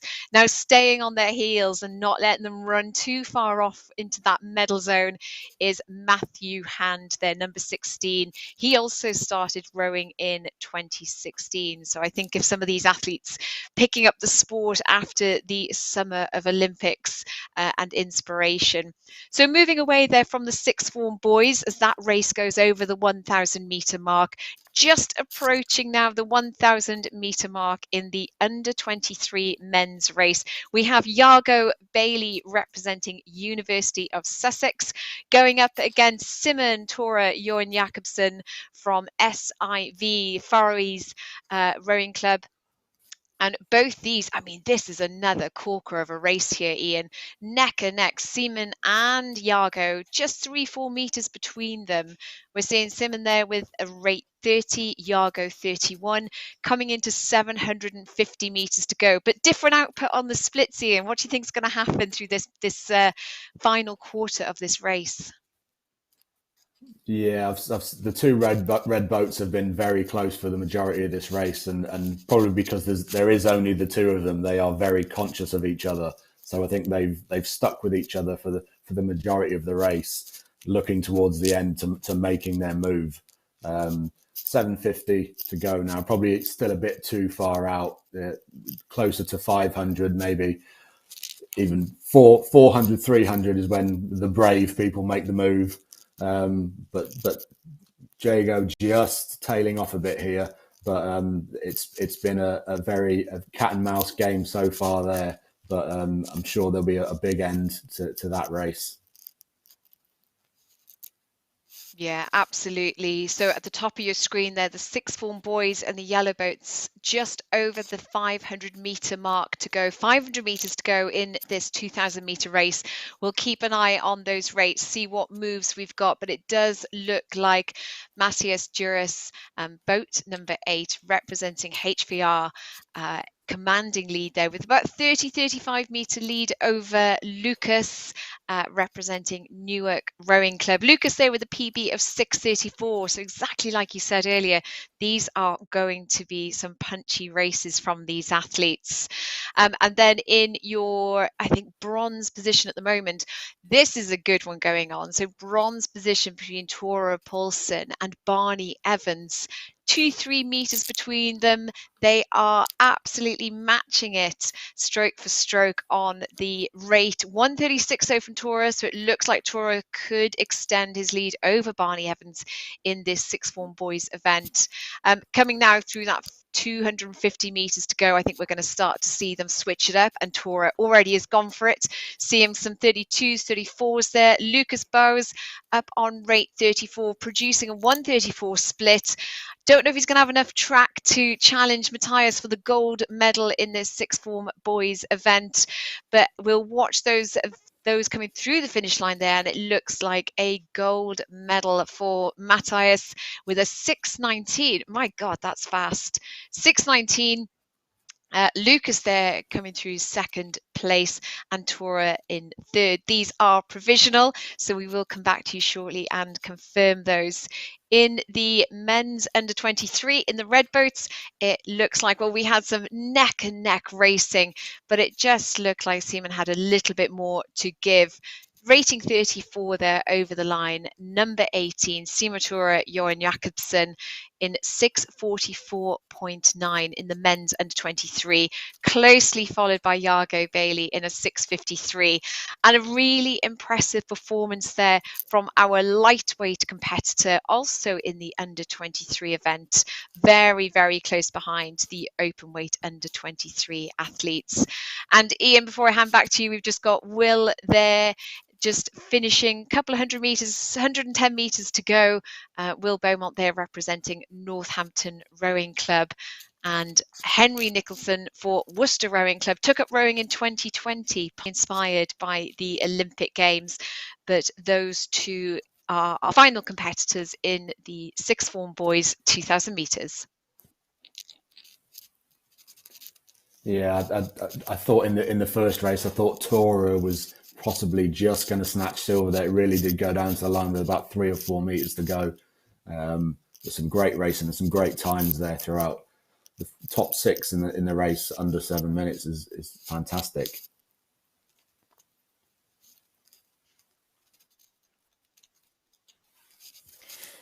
Okay, we're just so we will join you in a few moments. Break.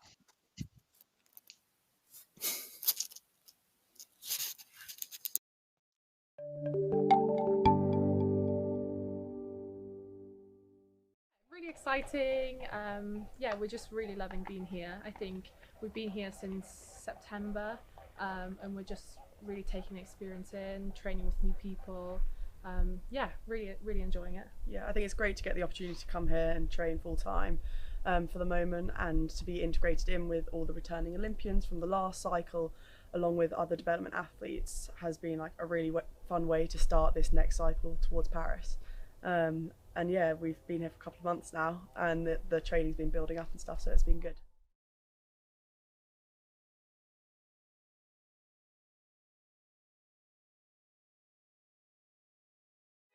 Well, welcome back to Brick Online 2021. We've got a few more results to bring to you. Here is the Year 11 boys 6 minutes result. Matthew Ward covered 1,712 metres to take the bronze. Montgomery Wood covered 1,724 metres to take the silver. It was Joshua Mann who covered 1,746 metres to take the gold.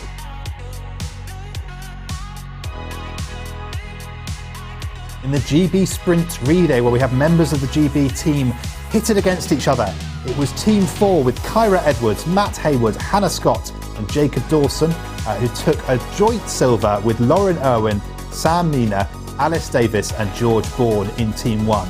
But Team 8 was triumphant. Freddie Davidson, Cara McCurdy, Ollie Wilkes and Sam Redgrave. They covered the 500 metres in 1 minute 25.9 seconds.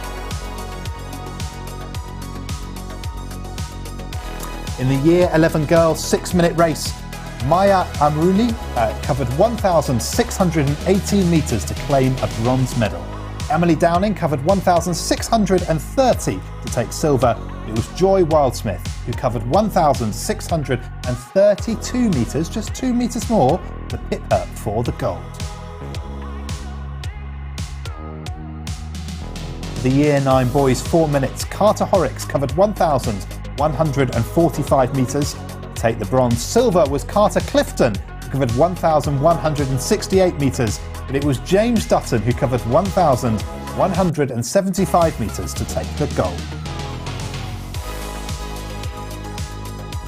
In the PR3 men's 4 minutes, Ramanan Vaha, sorry, I can't pronounce that surname at short notice, but Ramanan covered 860 metres to take the gold medal.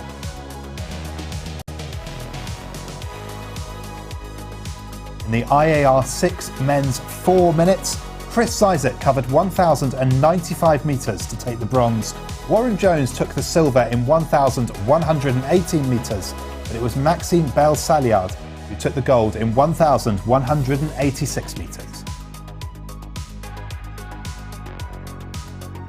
In the IAR 5 men's 4 minutes, Mark Perkins covered 1,199 metres to take the gold. In the IAR 4 men's 4 minutes, Chris Anslow covered 1,011 metres to claim his gold medal. In the IAR 3 men's 4 minutes, Stuart Padley covered 862 metres to take a gold medal too.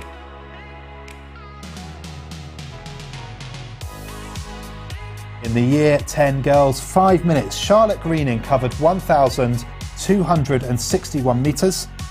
Silver, Amelia Westbrook covered 1,300 metres, but it was Lois Ellis who covered 1,322 metres to take the gold. All the results for every competitor in all of today's races, do head online to britishrowing.org/brick. You can find out lots more. We're going to go to a short video now as we prepare for our next race.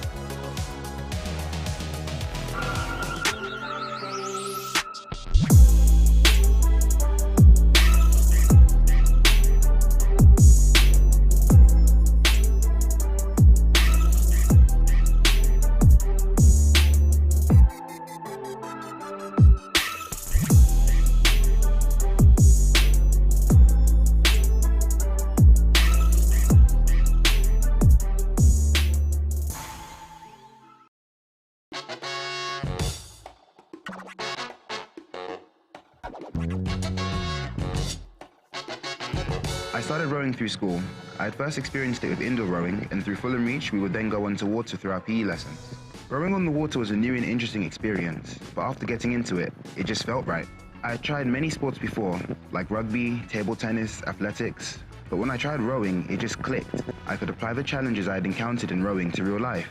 If I can get through a 2K, I could definitely get through a 2-hour exam.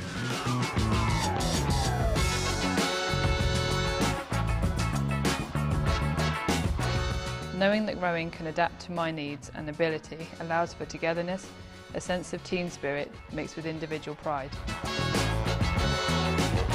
We've all become like really great friends, and I think it's like the community and just the spirit, and like when we go to races it's just fun. Like we always have a laugh. I think that's what rowing's done for us. It was a sport that kind of gave me community to be able to like be part of, and it kind of gave me a lot more confidence. And now I'm on track to go to the Olympics in Tokyo. Rowing changed my life. Rowing changed my life. Rowing changed my life.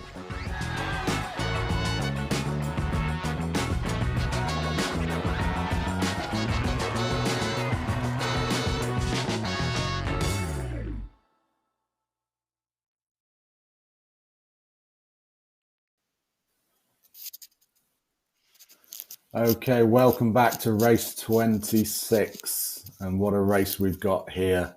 The heavyweight and lightweight 1 minute sprints. Just had a false start there, but in the heavyweight category, Chris Scott, world record holder, on slides with 432 meters, up against Loic Schalbetter, who's the 500 and 1 minute 19 to 29 heavyweight world record holder. So potentially an explosive race in the yellow boats to come. Looking through the field, Simon Tore Jon Jensen, we've just seen him race a 2K, and he's straight back into it for the 1 minute sprints. So yeah, he's made us some stern stuff there, going straight into this. And Chris Scott out of the blocks, 1:09 there. This is going to be fast.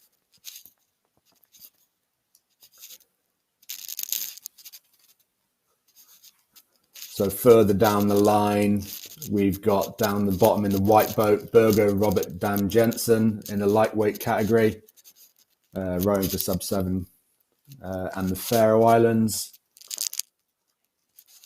Wow, the Chris Scott really is pushing out the front there. Luke Chalcraft competed in the Welsh IRC last weekend, a very strong rower. Last 10 seconds now. Still pulling 1:15s as we go across the line. And 415 meters. Outstanding. That is an impressive 1 meter, 1 minute super sprint, isn't it? It's absolutely amazing. I know Chris has been doing a lot of low rate stuff for it, and it's something I've been doing this past year as well. I think it really does help on the fast stuff. Getting down to 18 and 20 strokes a minute really does help with your sprinting.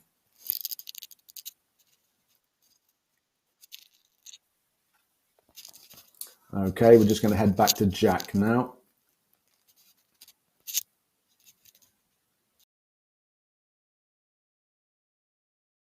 Well, thanks, Ian. That's it for our morning session of races, but we'll have more races coming up in about 15 minutes' time. We're going to take a short break for lunch now. Full results for all of this morning's races are available online at britishrowing.org/brick. But after that, we'll see you in 15 minutes.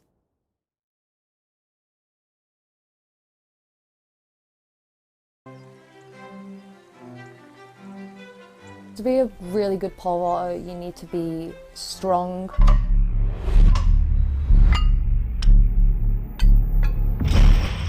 You need to have speed. Powerful. But most of all, you need to be totally fearless.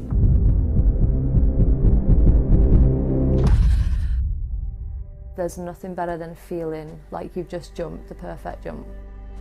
I grew up in Chorley in Lancashire in the northwest of England. There's a lot of factories here, you know, the history of the cotton mills. It's got the beautiful countryside, it feels rural. Whenever I'm away, I just miss it, and when I'm home, it just feels like where I'm meant to be. Holly was such a sporty child. She wanted to get involved in everything: football, gymnastics, hockey, athletics.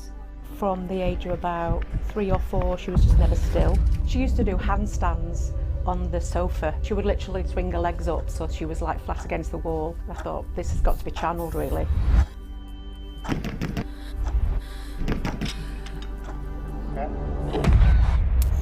If it wasn't for Blackburn Harriers, I would never have tried pole vaulting. I owe them a lot, and whenever I'm back home, I always visit to give back to the kids and to the people at the club. Loughborough is a university town, but also it's massive on sports. Alongside my training, I'm also studying. I want to make sure that I've prepared myself, and I want to go into a career that might last 30 years, being a sports psychology researcher. Being a pole vaulter, a lot of it is to do with your psychology. You could be in the best physical shape of your life, but if you're not confident, it's never going to work. Injuries have been the most significant problems that I've faced. I had to work really hard on the rehabilitation side of it. I missed out on a World Championships, Commonwealth Games and the Europeans. Although they were really hard times, I'm such a better athlete because of all these injuries. Being a pole vaulter involves being explosive. It's heavy weights, low reps, with the aim of getting super strong. Speed work, we throw the shot put, I'm in the gym a couple of times a week, we do circuits. I started when I was 16. By the time I reached 20, I was performing in front of a home crowd of 80,000 people. If there was one piece of advice I could give anyone, it's to stay positive and enjoy the journey. Not wanting to let my family and friends down. The internal pressure of always wanting to succeed. I always picture myself flying over the bar. All for the moment.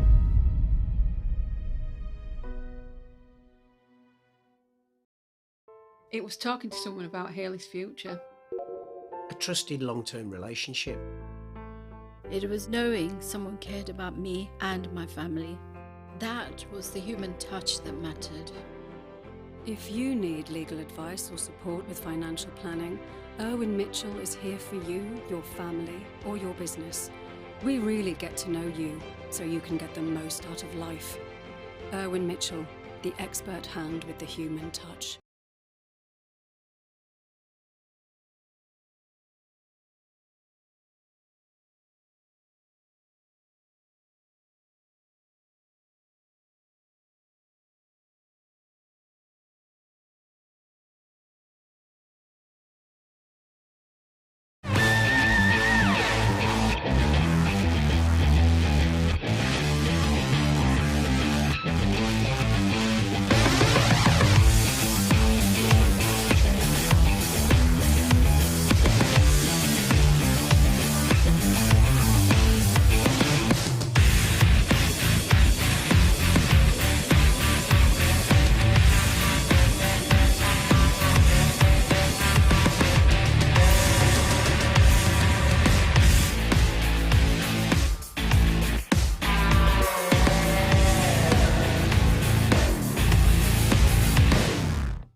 On the 2nd of February 2012, I woke up and couldn't feel or move my legs.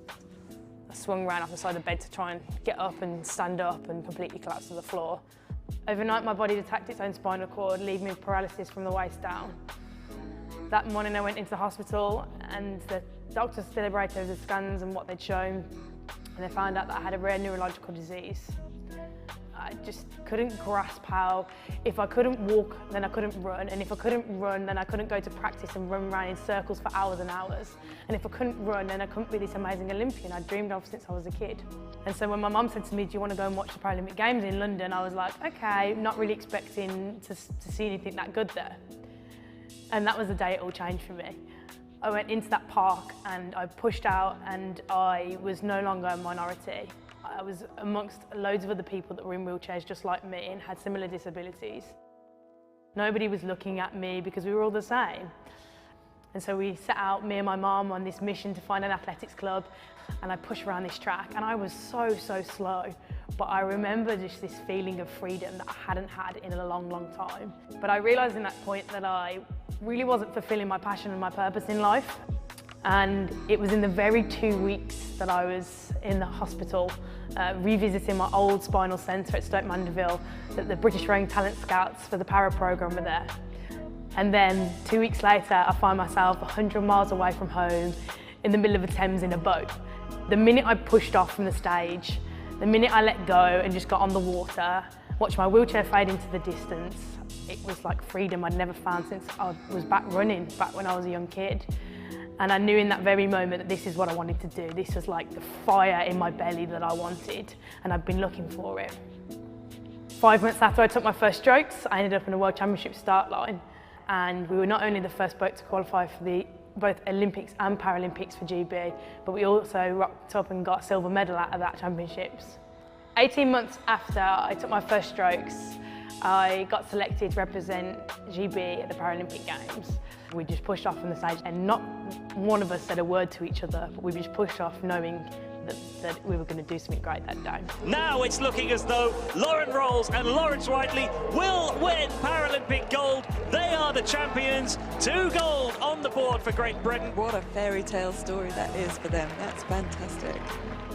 I remember when I lost sport and when I told I was going to be in a wheelchair for the rest of my life, it was like my world had come to an end. And for just 13 years old, I thought that was it, that was my life over. I told it like I was never going to make it anywhere in life, I was never going to hold down a job, I was never going to be independent. And then I found sport. I go through my ups and my downs, and there's times in the sport where you don't think you're going to make it through. And I've just got in and I've done it, and I've been around a group of people that support me so well. It's just my therapy. It's like, it just heals me in a way. When we get out of bed in the morning, we have to overcome something. And then you come here and this is your escape. You get in the boat and it's your escape from your daily life. You don't need to be in your wheelchair, you're not in any adaptive equipment, but something I've really learned from rowing, from this place in general, is how persistence pays off. And that one day, it may not be in a year, it may not be in 6 months or whenever, but at the very end you will reach that goal. GB Power Rowing. Not for everyone.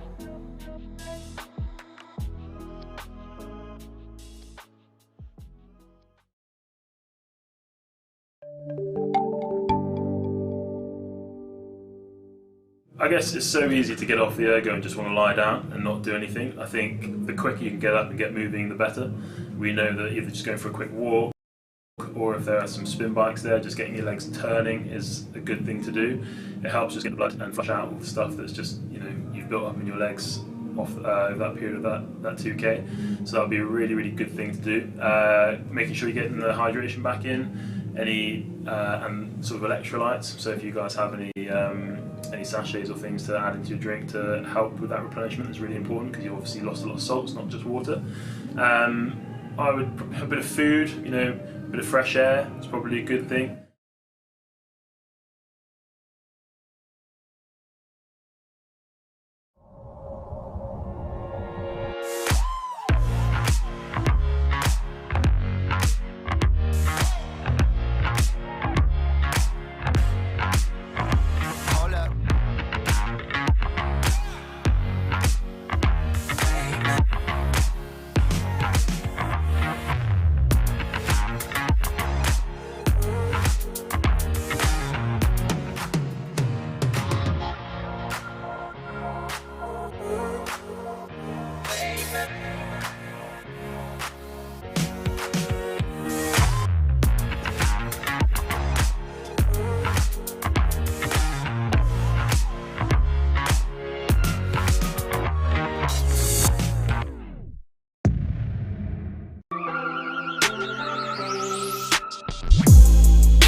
This time round, it's all about the journey.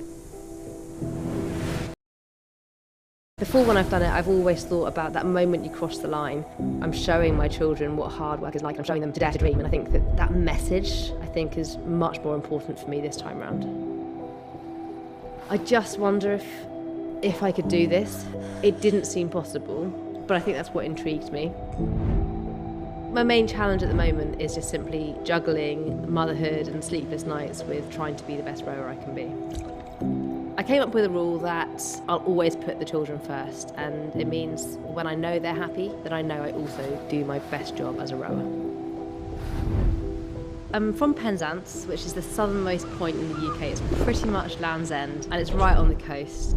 Cornwall's famous for fishing and farming, and I've got to say ice cream, because my dad was an ice cream man. Our family ice cream shop was in the family for about 100 years, and I grew up on good old Cornish ice cream. Now I'm here in Marlow, just down the road from our training centre in Reading.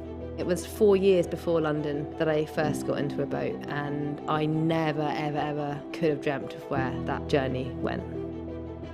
It's the person you're working for that gets you through those last 2 minutes, and I want to cross that line for Polly. Every stroke you take, you're taking it for your teammate, and I find her inspirational, aspirational, and just a force of nature to race with. The human body is capable of the most incredible things. Juggling motherhood with being an elite athlete. Finding that inner gear when your body is telling you no. Never ever wanting to let your teammate down. Inspiring my children, stroke after stroke, back and forth.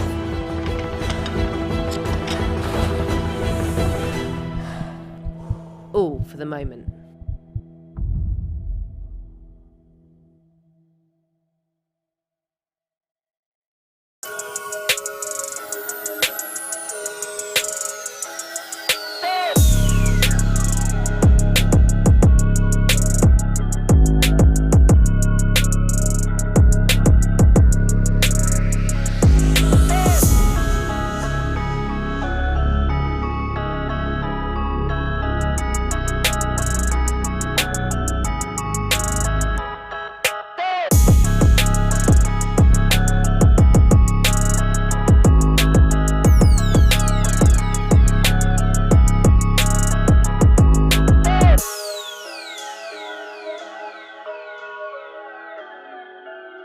GB power rowing. Not for everyone.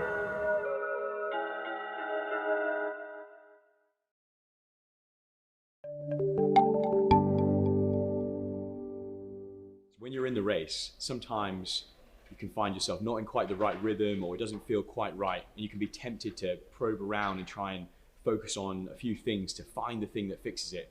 But my advice would be just pick one thing and really nail it, be bullish with it until you get the rhythm back to where you need it to be.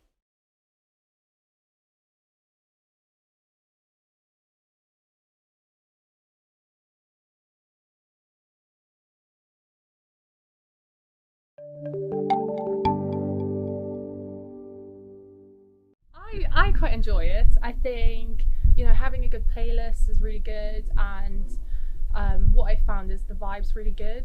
Being here with all of the girls, might be arguing next to Heidi, and we'll just be like, yeah, Heidi, we'll just get through it together, which I think is quite a big thing to get through 20k. You need to have fun, or else it just drags. Yeah, I definitely would agree with that. When you're on the rowing machine, it can feel very individual, but we are a team sport, and so being able to rally with the people around you, get in a rhythm with a long line of you, and if you get the whole room going with the same rhythm, it makes the miles go by way easier. And definitely putting that bit of extra energy in to cheer on the people around you and help them get through pays off for you as well.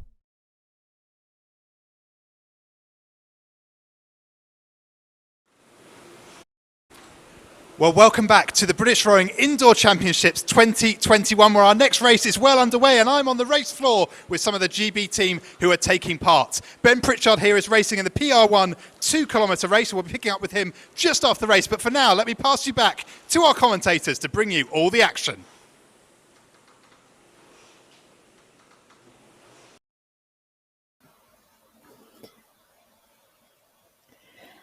Hi, well, what a race this is. So Ben Pritchard is in the lead at the moment. He is in the PR1 category. We've got Ben Marsden, who is a PR3. And then we have the women's PR3 going on. So if you want to know a little bit more about what the adaptive classifications are, the PR1, this is a category for rowers who have minimal to no trunk function, meaning they have shoulder function only. So as you'll be able to see here on the video, they are rowing just basically arms only. So extremely hard. The PR3 is a category for rowers who have functional use of their legs, trunk and arms for rowing and who can utilise the sliding seat. So it might be that they have one of their lower limbs missing, or they have functional, not full functional use of lower limbs. So they can still use the sliding seat and they still have some use of their legs, but not full use. So here we can see that we have Ben Pritchard still in the lead, holding a nice split of 1:54. This is the 2,000 metres, so you know it's a long race. Remember, it's about those 4 quarters of the race, and a race plan really has to be in place for this to be able to keep it going. And then we've got Ben Marsden in the men's PR3 category. He's from Marlow Rowing Club. Again, doing really well. He's holding 1:56 with a stroke rate of 28. And then for the women's PR3, we've got Alice Masson in front. She's holding the 1:49 split with a 30 to 31 rate stroke speed. So here they are. They're coming up on your screen now. We've also got there Lucy Holt, who is also taking part, and Rebecca Knight. So fantastic to be able to see these GB rowers on your screen. It's great to be able to see how they do their rowing and how they are actually getting on. So you know, keep going, guys. You're doing really well. This is a really hard race, the 2,000 meters. They're getting into halfway through now, and this is where really you start entering the pain threshold. You've got to keep going, and it's all about keeping that stroke speed and the persistence of following that race plan. How are you finding it, Carol? I am really interested. It's great to watch this. Different techniques there. Ben's got a really high pull up in his stroke, which is giving him the full length of the sort of chain to pull the wheel round. But he's doing really well there. Very consistent. Been sitting at 1:54, 1:53 since I've been watching him, and just doing very nicely there. Just managing to sort of keep that lead he has over his over Callum in the other category there. But it's good that we can see this technique, because it's actually sort of showing anybody who has not seen para rowing before just what is involved and what the restrictions in the range of movement can be. And as I said, Bren has got that lovely high pull up and a really nice swing forward, and sort of getting a nice long leverage in that handle, which gets the wheel at the end of the chain spinning very nicely. So lovely action there. Just so nice to watch. Yeah, you're right. And you know, sorry. Sorry, I was.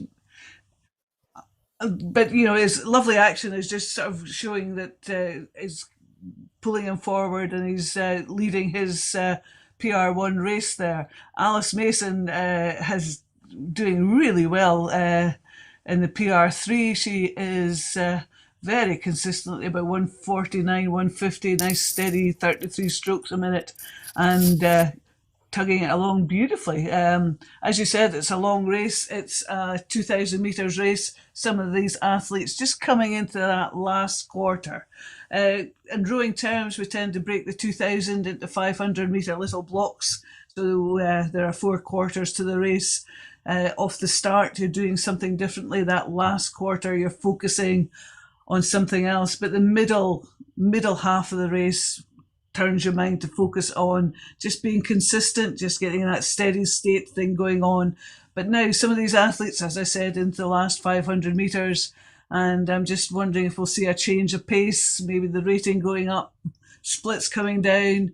Is it too early to sprint for the finish here, Caroline? What do you think? The 500 is where you would normally start thinking about it, and if you've got a good race plan and depending on how your training has gone, you will know that you'll know which point you can start stepping it up. Personally, normally as a PR2 rower, 500 is where I start stepping it up slightly, and I step it up at the 500, 400 a little bit more, and I keep stepping it up until I'm sort of 100 out, and I know how many pulls that is going to take to the end, and I know what I'm going to have to do. So I would be expecting these rowers as well to be doing the same sort of thing. They will have the same sort of race plan as well, and you'll start seeing some of these, you can see the stroke speeds going up now. So it's not just about the stroke speed going up, but it's also getting that split as well. You know, you want to be getting that down as much as you can so that you can be hitting the times that you're wanting. So the 250 now, this is where, you know, they are really going to be, you can hear the shouting in the background. They're going to be pushing really, really hard now. This is where they want to, you know, really just pull out all the stops, because they know at the end of this 250 metres, that's it. It's over. You know, they've done everything. They've left it all there on the erg. It's worth mentioning as well, you know, we've got the female PR1 rowers as well, who are doing extremely well. Marie Duard Ackhurst is there, you know, really, really, you know, pulling extremely well.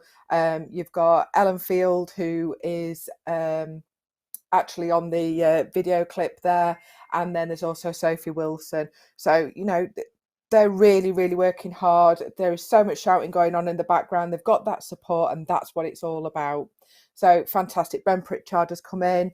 Alice Masson has come in as well. Lucy's just behind. Callum's just behind Ben. You know, this has been a really, really good race to watch. You're absolutely correct. Hearing the coaches in the background at this stage in the race, it is nice to feel that it's not just yourself in the race. There is support. There is somebody shouting you on, somebody encouraging you. Just because this is bit where it's really getting hard, and you know that some other people may have finished before you, but it's up to you, and it's what you do on the day, and it's what you put down. And you know, you don't want to be finishing the race thinking I could have done more. You want just to have left it, as you said, all in the erg. So Mary Durward Ackhurst is just coming up to 250 metres to go, followed by Ellen and Sophie. They're close behind her, and Gaynor Martin just down in the bottom of the PR3 league there is just 106 metres to go. But some impressive results here. I saw Ben Pritchard up his rating just in that last 250 metres. I clocked him at 40 plus at some stages, and that was impressive to see, because his technique didn't go, because we had a wee video clip of what he was doing, and although the rating went up, the technique stayed solid, so that was lovely to watch. Gaynor Martin here just finishing her race, and we have the women's PR1, so we've got Mary Durward Ackhurst just leading that pack with closely behind her Ellen Field and Sophie Wilson. Yeah, and the exciting thing here is there looks to be provisional records that have been set in this race. So we're just waiting out to get confirmation, but it looks like Ben may have set a new British and world record, and Alice Masson may have set a new British record. So we will wait to get those confirmed. At the moment, they're provisional, but you know, it's fantastic to be here and be seeing these records being absolutely smashed out the water, as it were. Well, if that's a new record for Ben, that is a beauty. Just really good. And as you say, it's lovely to see it happening, because he looked very consistent, very steady all the way through, and to pull in splits like that and potentially, you know, it has to be confirmed, set a record in it is just wonderful. And as you say, lovely to be able to see it and commentate on it, because it's always good to commentate when records go down. So Mary Durward Ackhouse just finished her race. Ellen Field just coming up to the last couple of pulls in that chain. That's Sophie Wilson very, very close behind her. A cracking race there, Caroline, and well done in spotting the records. I was too busy watching what was happening in the screen to have a look at the times as well. So well done in that. But well done in the athletes for pulling in those potential new records. We have to wait for verification on that, of course. But excellent results all round. And I think we're going to go over and join Jack. Yeah.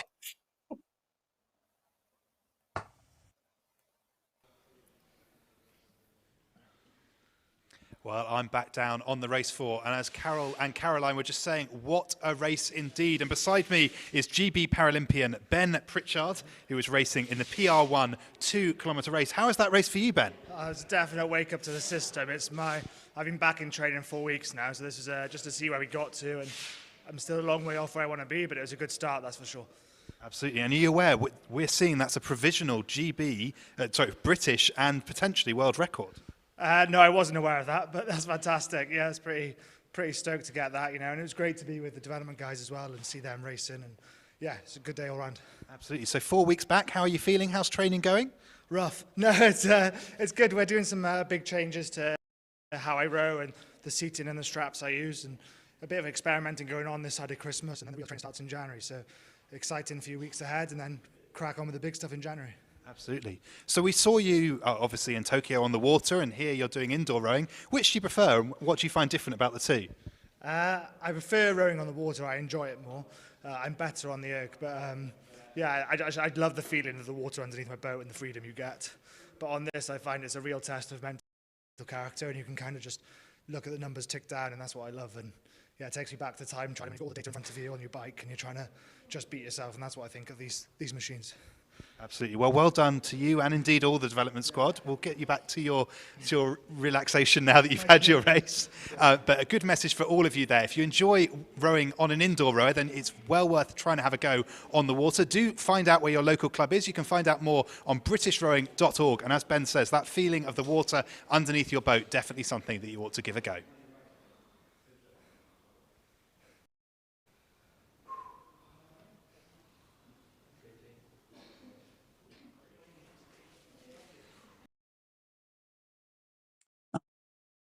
Thank you very much for that. It's lovely to see Ben there, so happy after nailing it. And I would probably agree with him. I love to feel the water under my boat as well. So I think I'm very much a water rower rather than an erg rower.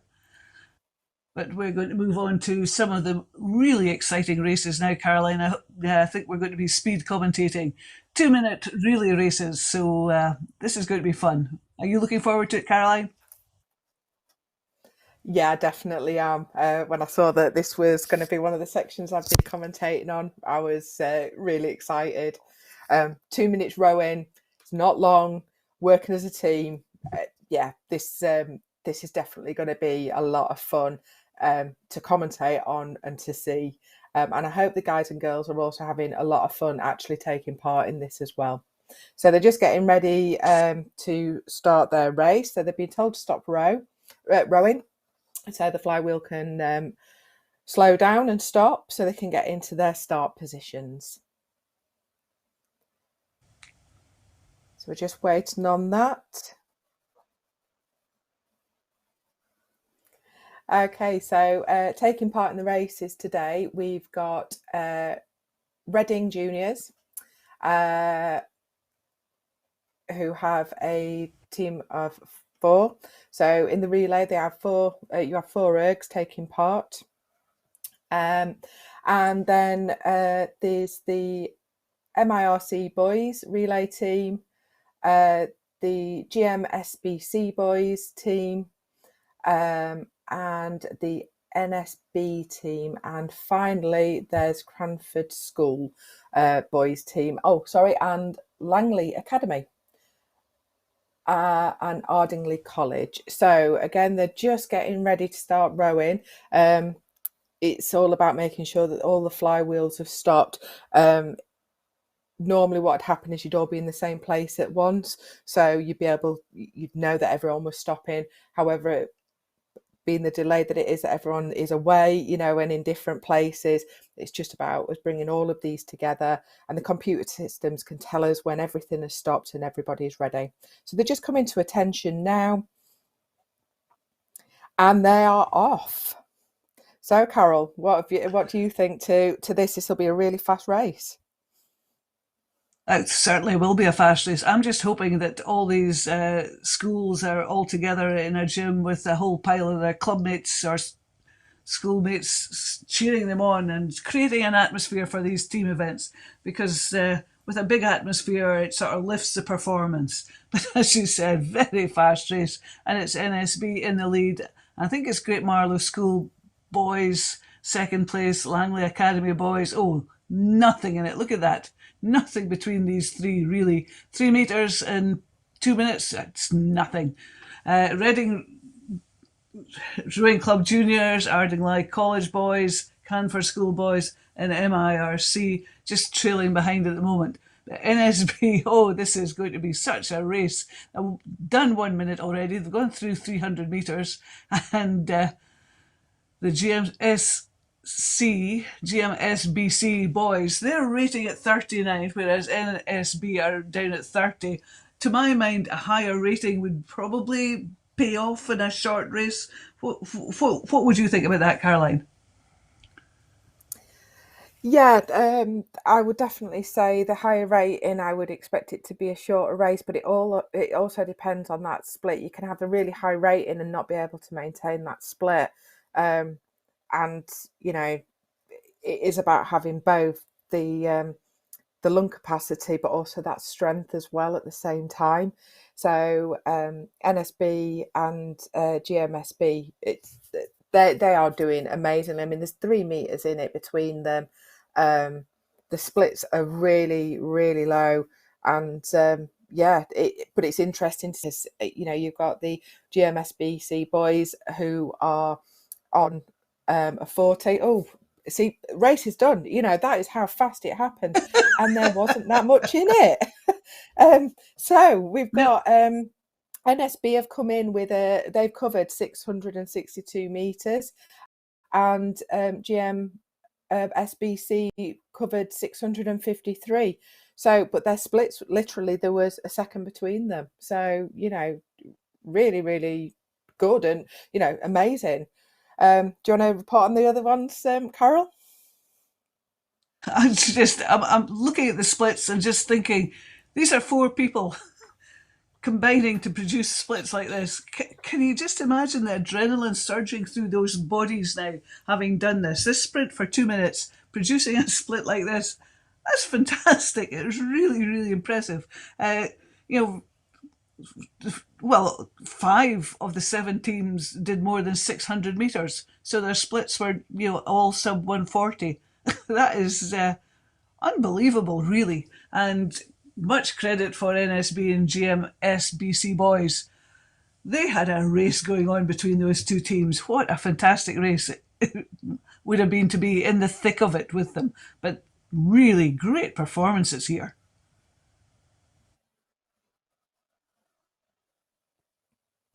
And right, after these performances, I think we're just going to go on, Carol, sorry. No, sorry, Caroline. I think we're just going to move on to a video in a little break. So join us after the video.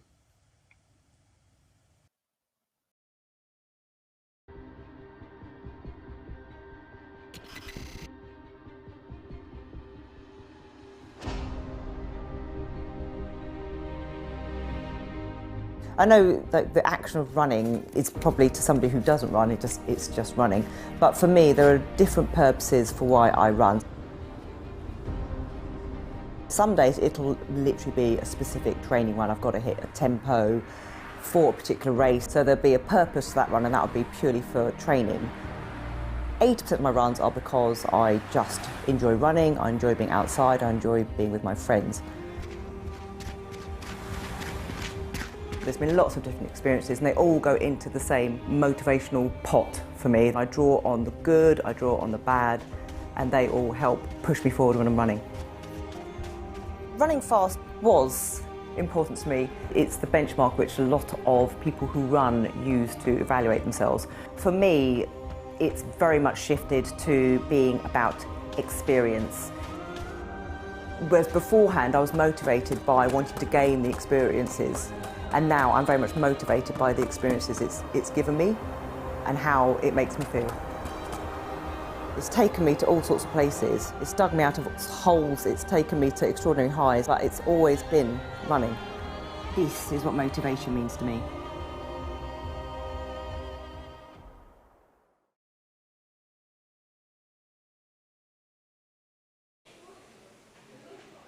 Welcome back to the British Rowing Indoor Championships 2021, and this year we are broadcasting live from the GB Team HQ in Caversham. So we're delighted you've been able to join us here today. We've seen lots of great GB Team races already, lots of interviews that you'll find on the live stream if you want to watch them back, but lots more racing to come up this afternoon. We just wanted to give a quick shout out to the winners of the GB Team Relay earlier on today, and those are Freddie Davidson, Cara McMurty, Ollie Wilkes and Sam Redgrave. A really exciting race there where we got the GB team to make up teams of 4 and race for 500 metres. So do watch that one back if you want to get in on the excitement.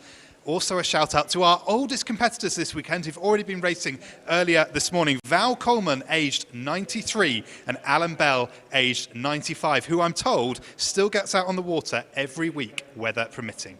We're delighted to have so many people taking part in this year's event, from age 11 all the way up to Alan Bell at 95, and from 32 countries worldwide. Still lots more races to come, so we'll go back to the commentary team to pick up with our next race soon.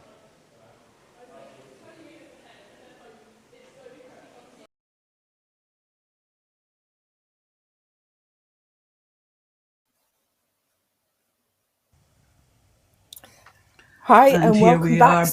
We are back to the adult men's relay 1K relay race. At the moment, the ergs are just stopping. They're getting ready to set off on their row. We've got 5 teams taking part. So, Carol, do you want to start this race off? Well, 1,000 metres and an adult men team relay. This is going to be fast and furious. Look at that, a 124 split, 127, 129. This is going to be amazing. And there's 2 British Army teams here. I'm sure they're going to have something to prove to each other. It'll be interesting to see the competitiveness there.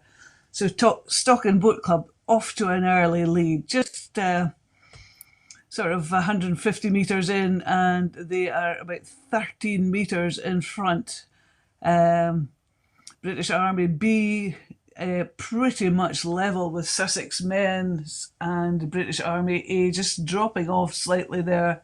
But yeah, fantastic. 250 metres in, and it's still Stock and Boat Club sort of sprinting on. They must have a very interesting technique there, or interesting motivation. Go hard and fast off the start and just hope to hold on to it for the end of the race.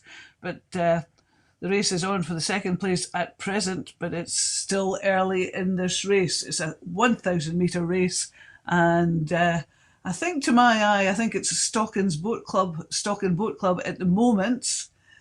But things can change. Somebody could blow up. Caroline, what do you think? I think you're right. It's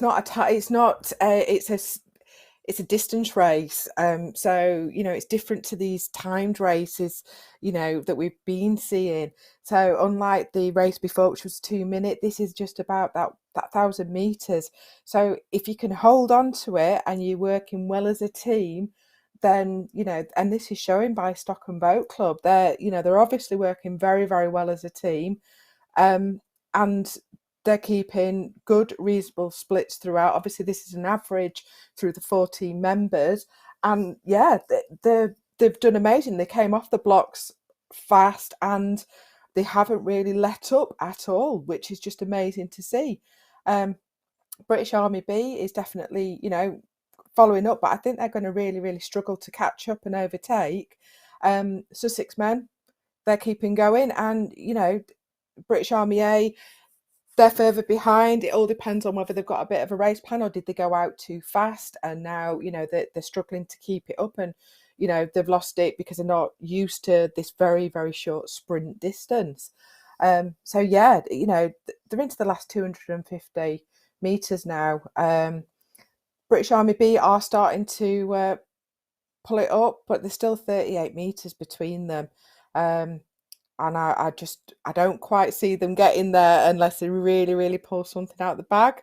But, you know, final parts of the race are always the best, and, you know, they'll have us on tenterhooks. Oh, definitely, Caroline. And as you say, it is a team relay, and it is for working as a team. And I was just thinking, how often could you train for that? It's very hard to do. You just have to have.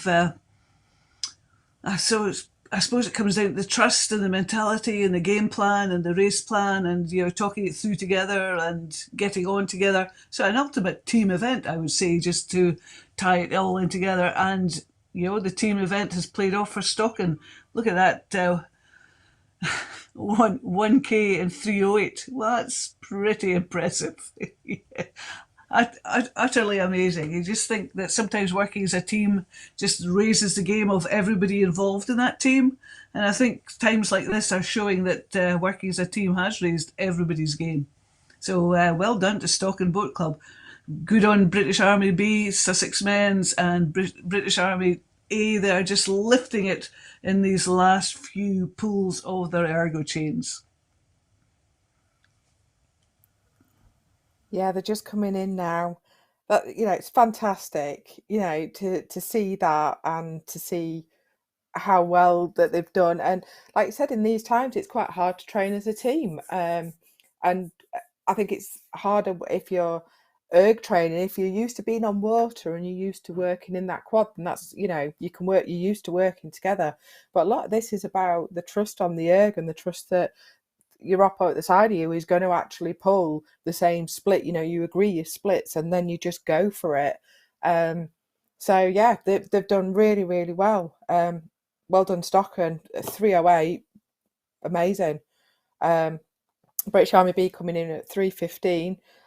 Sussex Men 3:26, and British Army A coming in at 4:16. So yeah, really, really good race, and over in just over 4 minutes. I mean, it's, you know, it's so quick. So we're just going to take a quick break, and we will be back with you shortly.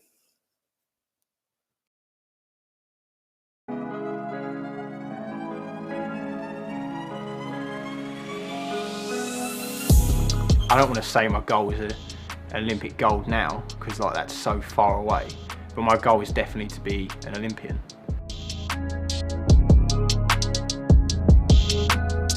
As an individual, I have so many powers and strengths and skills. As like being a strong, tall black woman, I have those too. I was bullied quite badly, and that took a knock on my self-confidence. Tall women are just models, but it's like I'm not built like a model, so what am I?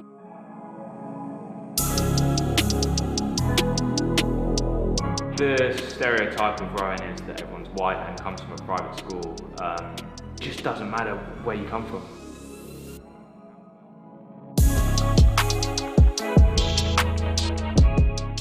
Winning doesn't really allow for prejudice. It's your ability, it's not your colour. If you're the fastest, you're the fastest. I'm not slow because I'm black.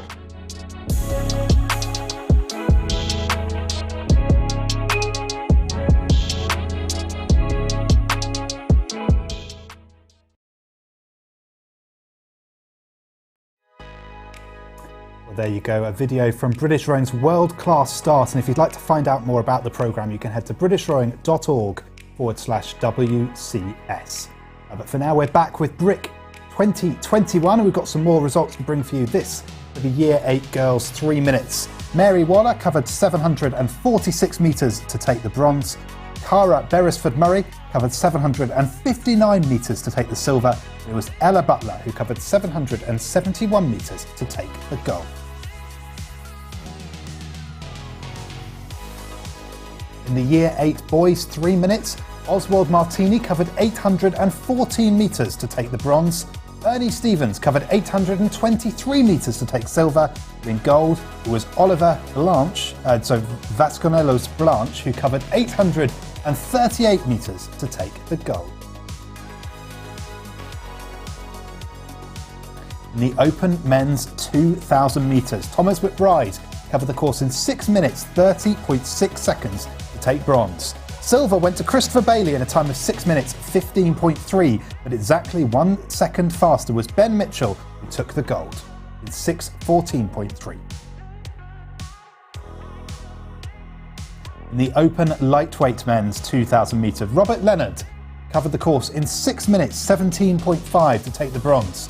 3 seconds faster was Daniel Jones, who took the silver in 6:14.7, but it was Chu Fengshang who covered the course in 6 minutes 13.4 to take the gold. In the Open Super Sprints, the 1 minute open sprints for women, Rachel Aldridge covered 330 metres to take the bronze. Var Gudrun Hansen covered 341 metres to take the silver. And it was Jade Lally who covered a whopping 355 metres to take the gold. In the Open Super Sprints for lightweight women, Olga Mazurek covered 290 metres to take the bronze. Dinia Amon covered 303 metres to take the silver. It was Sarita Christina Hansen who took the gold, covering 310 metres. All of those results and more for all the athletes taking part in the races so far today are available online at britishrowing.org/brick. For now, we'll head back to our commentary team where we've got some more races to pick up. What's up next, Caroline?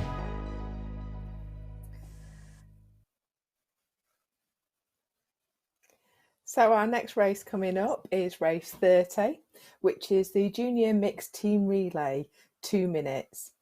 In this one, we've got 8 teams, taking part.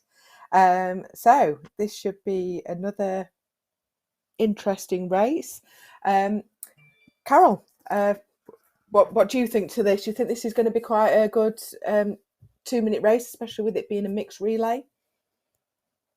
Well, I actually like mixed events. I think they add a certain something to the whole rowing perspective. I think you were talking about the team events earlier on, and I think mixing sex and everything up just adds a certain element to it, and I think it's really good, and I love to see them, and I think this will be really good fun. We're talking about team events, and so some really good team racing here, and you just wonder how these mixed teams, whether they've had a chance to train together or whether they've just looked at people with similar ergo times and just think, well, that will make a team.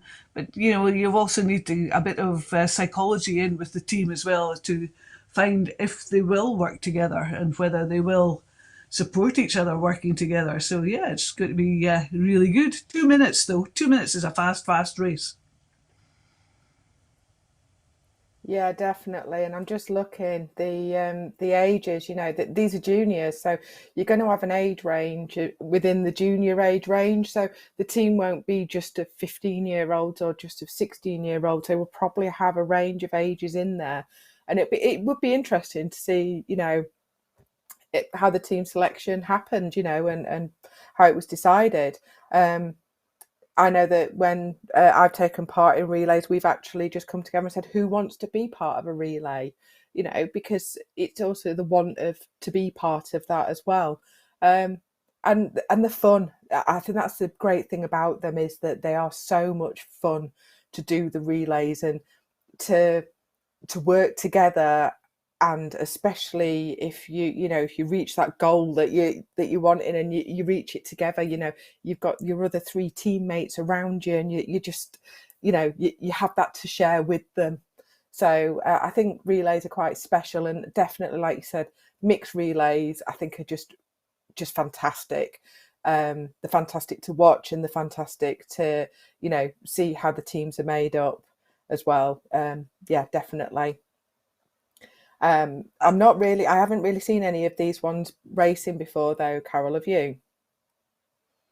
No, Not for a while. I have seen some mixed team events, but in reality, not virtually, but I haven't seen any for a while. And just thinking about what you were saying earlier, in my experience, it's often people who want to do a team event that come together, not necessarily a coach deciding we'll enter a team event and you will be in the team. And I think, yeah, you have to buy into the whole team concept to actually want to do it. And once you've bought in, find that you're going to engage and give it your best. So yeah, I think this is going to be really fun.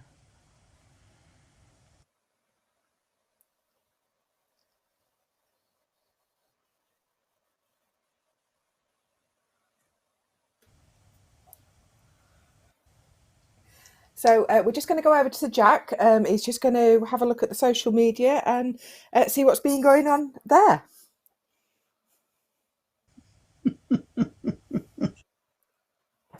Thanks, Caroline. We're keeping an eye on all the social media. So whether you're racing today yourself or you're cheering on friends and family, we do want to hear from you. So join in the conversation. Send us your photos on social media using hashtag Brick21 on Twitter and Instagram, and you could get a shout out right here on our live stream. We've got some posts to share with you now.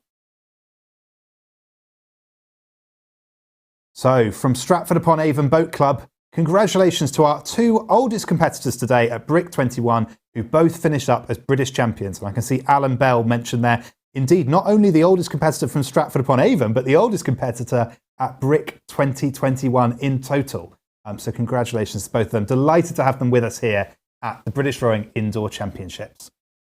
The Langley Academy have tweeted bronze for junior boys team of Matwo, Luke, Siraj and Zayan. So well done to them. Congratulations on your bronze medals and great to have you racing with us here. Leeds Rowing Club say great result for Dan winning silver at the Brick 2021 homegrown world class. Absolutely well done, Dan, there from Leeds Rowing Club. Well, there you go. That's all we've got on social media for now. We'll pick up some more posts a little bit later on, but do keep sharing your experience on Twitter and Instagram using hashtag Brick21. You could get featured here on the live stream. For now, let's pass back to Carol and Caroline, who are eagerly waiting on the start for our next race.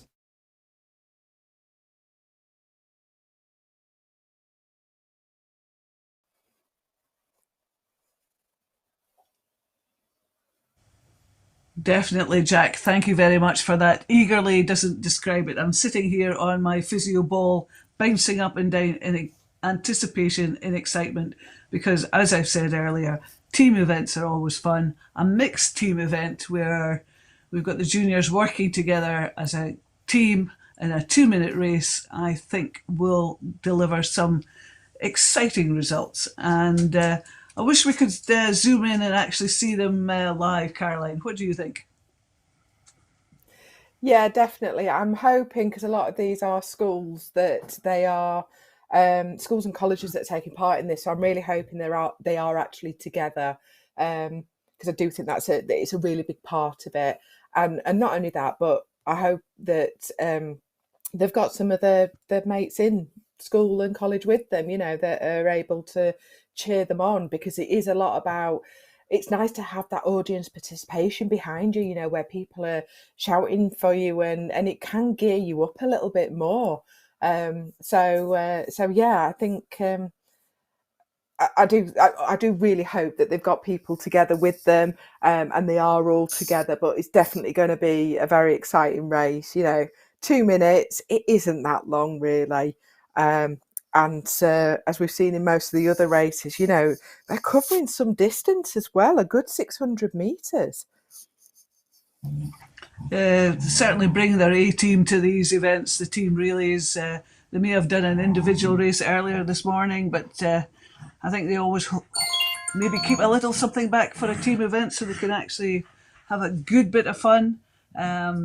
As you said earlier, it would be nice to think that they're in a gym somewhere, each team in their own school gym or the college gym, surrounded by their classmates, their teammates, and just having a bit of support. I'm sorry, the support in the background are my two dogs who are having a little battle, so I'll have to shut them out somewhere and get a bit of peace and quiet so I can concentrate on this team relay event. hopefully it will be starting soon.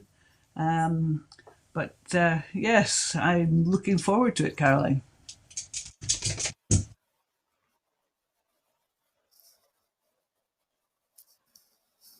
So we're just experiencing a little bit of a delay at the moment. So we're just going to go over to a video just while we deal with our technical hitch.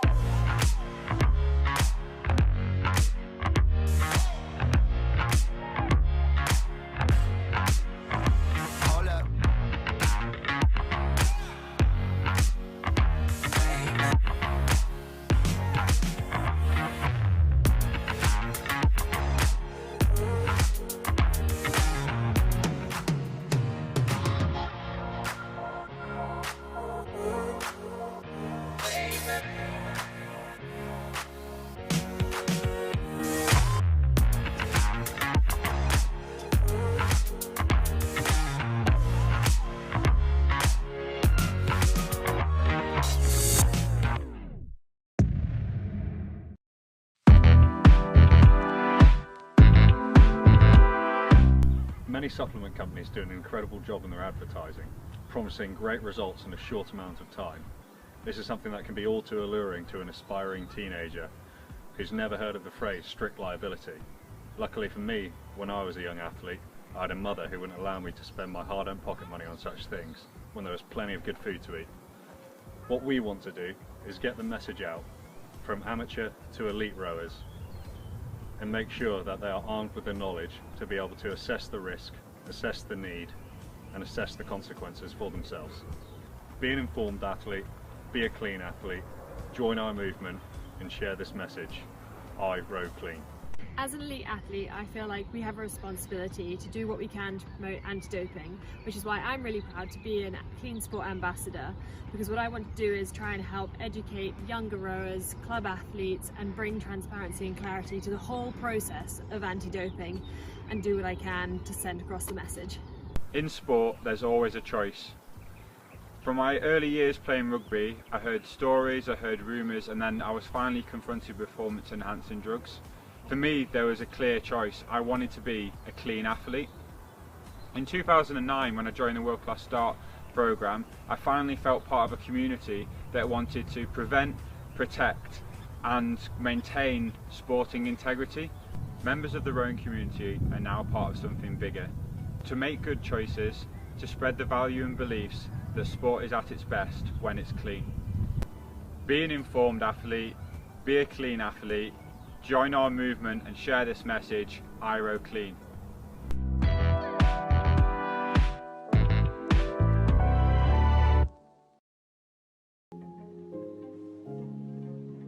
When you leave hospital with a spinal injury, you kind of succumb to the idea that that is your life and that that's all you're going to get. And then I've learned that actually my body's a lot more capable to do a lot more things than I give it credit for.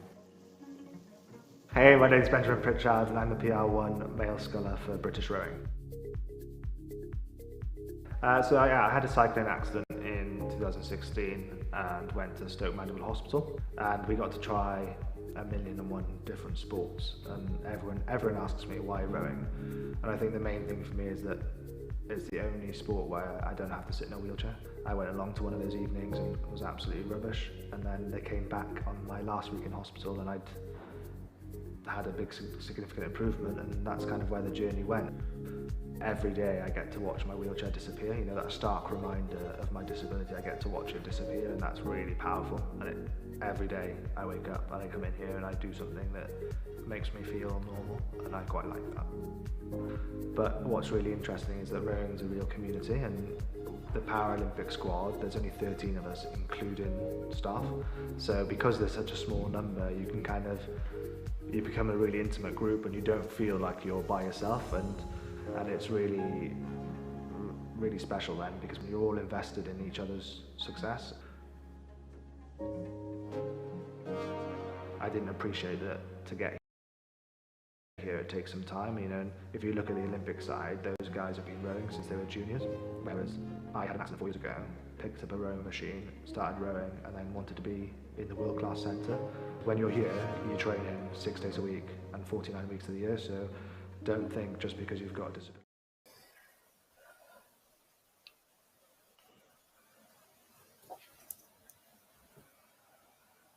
And here we go, Caroline, this mixed team relay. We've been anticipating this for a while and now we're finally here.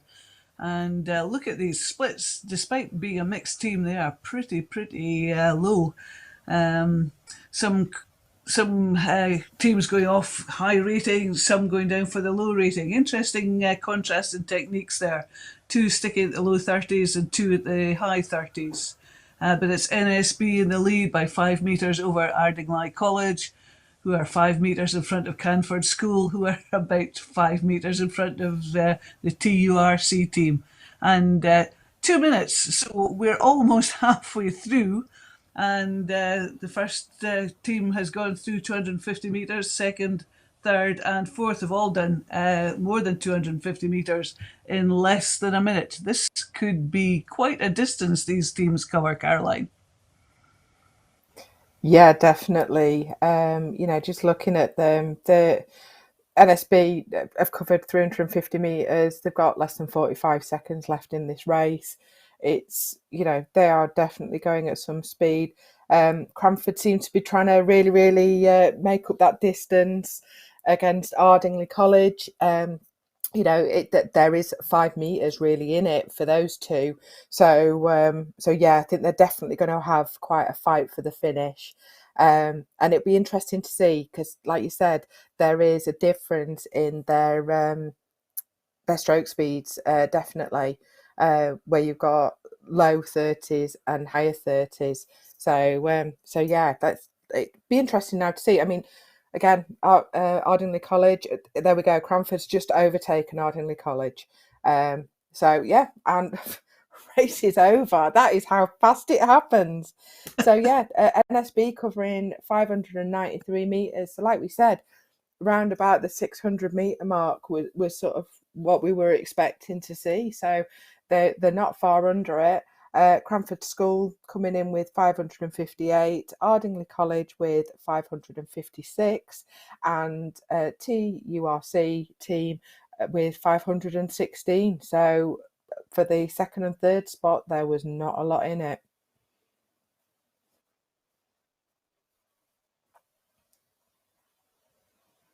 So we're just going to go over to some results and we'll be back with you in a moment.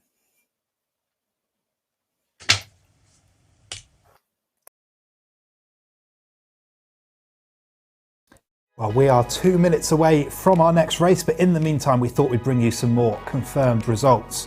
For the under-23 women's 2,000 metre, Martha Pawson covered the course in 8 minutes and 4.3 seconds to take the bronze. Harriet Drake-Lee covered it in 7 minutes and 4.5 seconds to take the silver.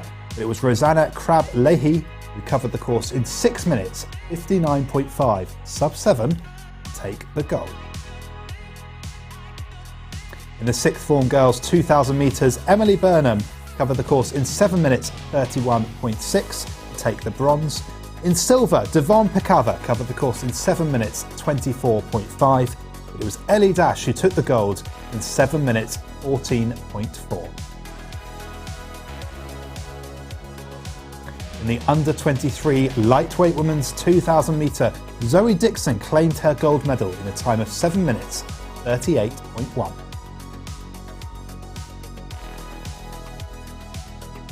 In the open super sprints for men, the 1 minute race, Luke Chalcraft covered 380 metres to take the bronze. Rower 1 covered 388 metres to take the silver, but it was Chris Scott who took the gold in 415 metres covered.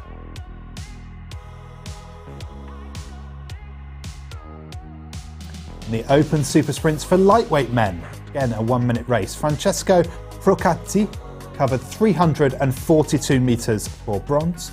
Matthew Laspatis covered 352 metres in silver, but to take the gold, Alexander Chaikla covered 358 metres to take the gold. So full results for all of those races and all the competitors taking part are available online at britishrowing.org/RIC. Now, while we wait for this next race to set off, we want to take some time out from racing to thank our wonderful and hard-working volunteers, without whom Brick 21 wouldn't happen. If you'd like to volunteer at some of our future events, you can head to britishrowing.org/volunteer to find out more about all the roles available, including commentary, umpiring, or many more administration roles behind the scene. But if you're watching the races today and you're looking for some more indoor rowing motivation and want to get started in the new year, do take a look and sign up to Row 31 from British Rowing so you can start 2022 with a bang. The indoor rowing programme will be getting started in the new year, and you can find out more at britishrowing.org/Row31. But we also have an ongoing subscription that is available for indoor rowing. So if you'd like to become part of a global community of indoor rowers and get access to exclusive content developed with expert guidance from the GB rowing team, you can sign up more for our general indoor rowing subscription at britishrowing.org/indoor sub.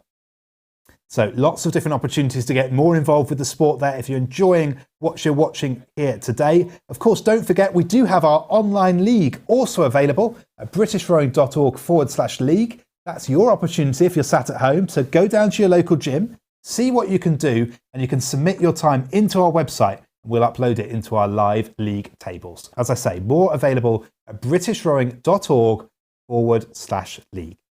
But after all that, I think we're just about ready for our next race.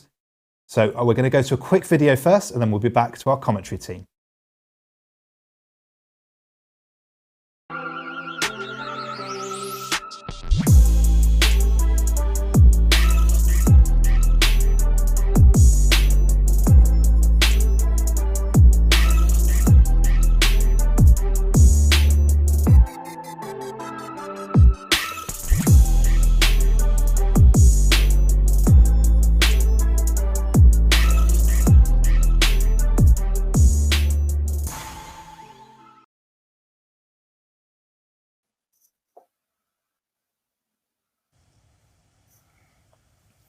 And here we are back with another relay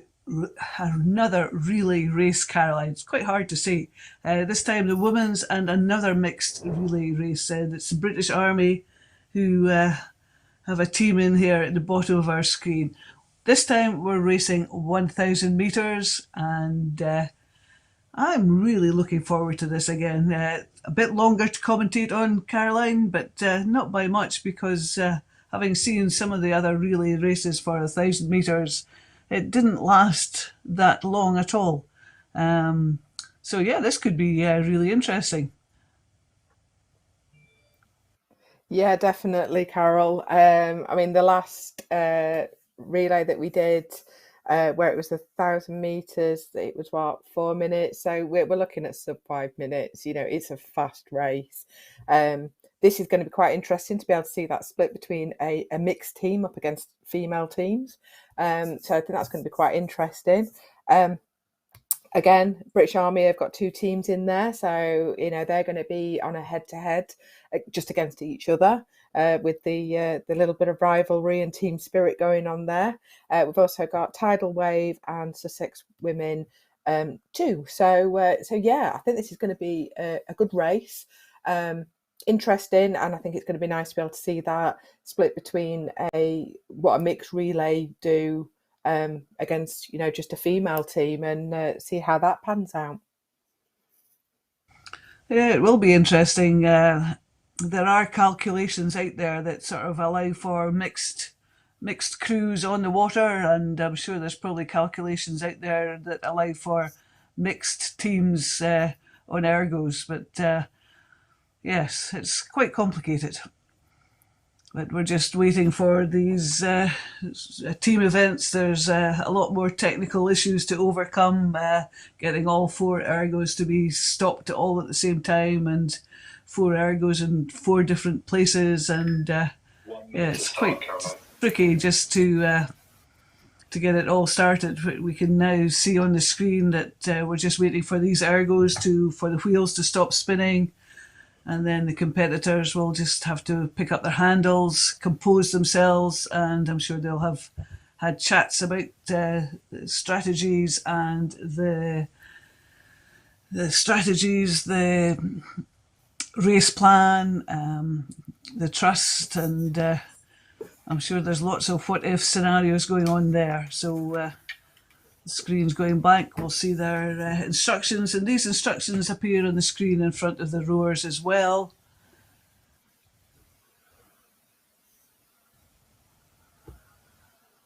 And I always want to hold my breath just at that bit, because that's how I'd feel sitting on an ergo. You just want to hold your breath and just get on with it. Goodness me, tidal wave gone off. Humongous rating. As have Sussex women's team, 40-38.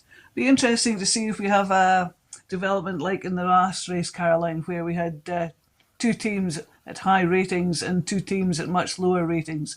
But these all seem to have settled in. Sussex Women's keeping that rating up for higher for longer, but Tidal Wave in the lead just with 150 metres gone, with British Army B in that second place, Sussex Women's third, and Fishguard and Goodwick Ladies fourth at present. But it's Sussex Women's keeping that rating up, keeping the rating up, and the split still under 2 minutes, but it's a good race between British Army B and Tidal Wave here. Splits are the same, strokes per minute pretty much the same. 6 metres in it, Caroline.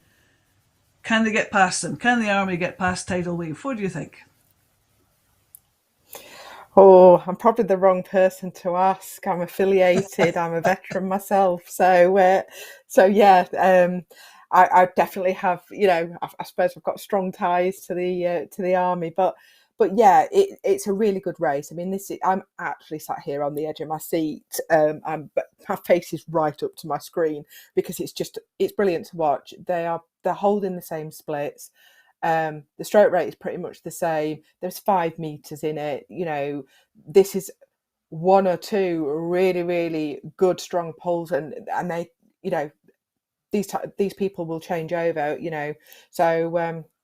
so yeah, it's a very, very close run race. Sussex women are doing really, really well. They've settled down into their stroke rate. They're holding a 2:16 split, which is really, really good, and working together. And Fishguard and Goodwick Ladies, again, they've settled, and they're keeping a nice constant stroke rate. And sometimes that's what it's about. It's about working together and keeping that good stroke rate going. So yeah, British Army B, they're now dropping a little bit more. So we're just starting to see a change in their stroke rate. And this is where it becomes interesting. Is this where people are starting to tire out and, they just can't keep it going? Or is it where people are, it's all about that teamwork and pushing each other. So yeah, this is where it could be, where you've only got 5 seconds between stroke rates, it can make a big difference in the meters that are covered. And as you can see, Tidal Wave have gone up. So they're now, with their stroke rate of 32, holding a 150 split, they are speeding towards that end goal. That finish line is in sight for them now. There's less than 250 meters to go. For British Army B, they're going to really have to pull it out the bag now in this last couple of minutes just to be able to reach that finish line and overtake Tidal Wave. Sussex women too, brilliant. They're keeping with it. They've kept their splits throughout really, really constant, and that's the same as Fishguard and Goodwick Ladies. They've done really, really well. So yeah, Carol, do you want to give the provisional results out? Yeah, I was just watching that. I think Tidal Wave did it in that last 250 metres where they started ramping the rating up, and the Army team just couldn't reply to that ramp of rating because they were pretty much level up into that last quarter of the race. But great performance from Tidal Wave. Good teamwork from British Army B there. And, as we've said, these team relays produce some really nice teamwork. So Sussex Women's just coming up to the line now, really just in that third place. So Tidal Wave crossing the line first, British Army B second, Sussex Women's 2 in third. These, of course, provisional results. The race has not finished yet, and it has to be verified online. But Fishguard and Goodwick ladies still going strong there. They've maintained this consistent stroke rate, consistent split most of the way through the 1,000 metres, still with about 200 metres to go, and they're still maintaining this consistency. And that's what you want in a team. You want consistency. You want consistency from your team members. You want to be able to rely on them and just have this consistency intra and inter team. So they're doing very, very well there. Just 175 metres to go. And in fact, they're lifting it for the line. They've just started to bring the splits down and just see what they've got left in the tank, see whether they can bring it down a bit more. But great consistency from Fishguard and Goodwick ladies there in this adult women's 1,000 metre team relay event.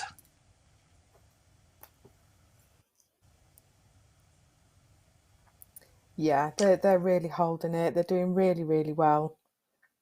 And it is, like you said, it's great. And this is what the teamwork is all about. It's about that working together, keeping going, stepping up the pace when, when it's needed. And, they're in the last 50 metres. This will be their last really big push, just to get to that finish line. And, like everyone should be very, very proud of themselves. It is about the taking part and putting yourself out onto this stage to be able to race against each other. Definitely, lots of people out there would maybe criticise, but they haven't put themselves on the line. They haven't stepped up to the plate and competed. So, good on the ladies there. Well done.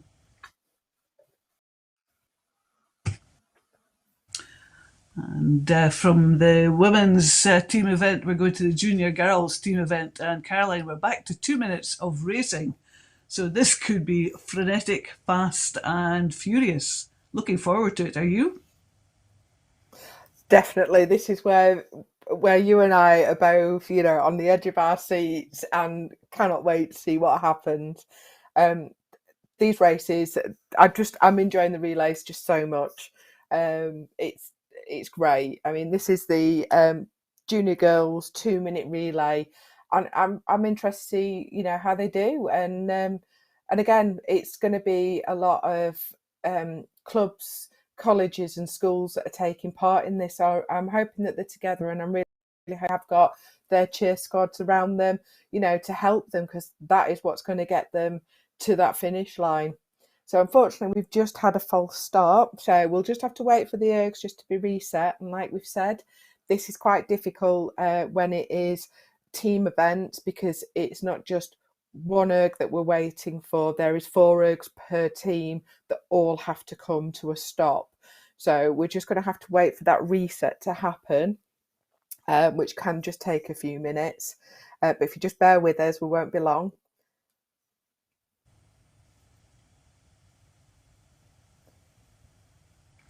I don't know about you, Caroline, but sitting watching the screen here, seeing these ergs, seeing the instructions sitting in front of me, it's almost like sitting on an erg yourself, just getting these instructions. So I struggled to breathe during this bit. Yeah, I totally agree. I'm doing exactly the same. I'm doing what I would do on an erg.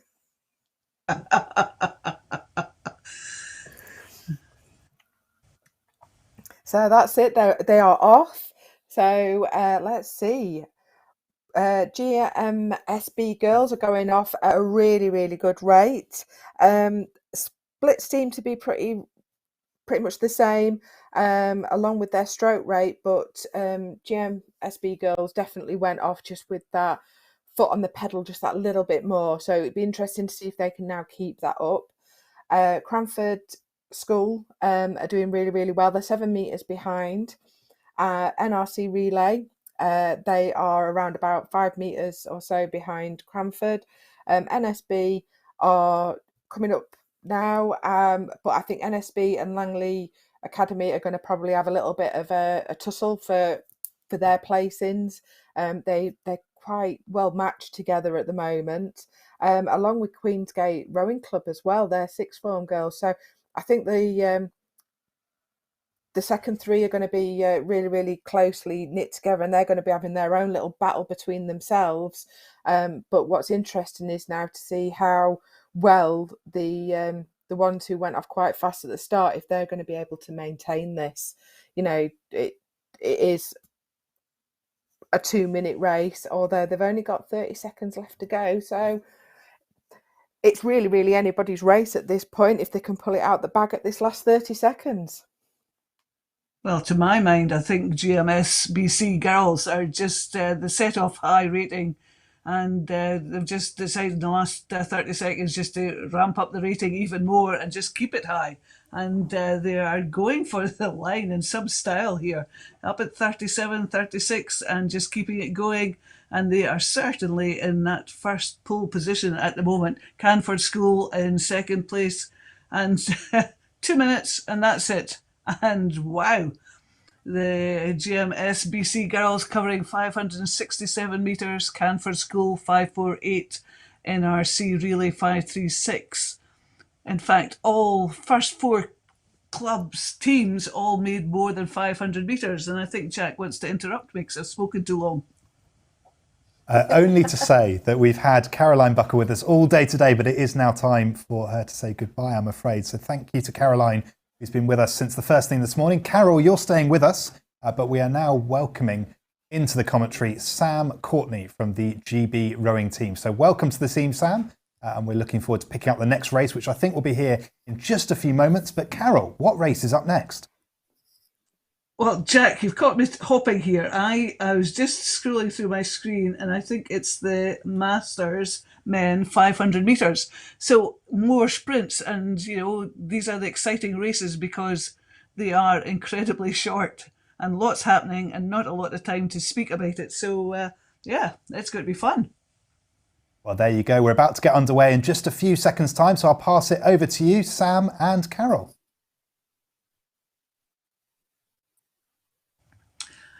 Hi, Sam. I hope you're looking forward to these sprint races, the Masters, which is 500 metres. And some of these Masters could give some younger athletes a run for their money in these sort of events.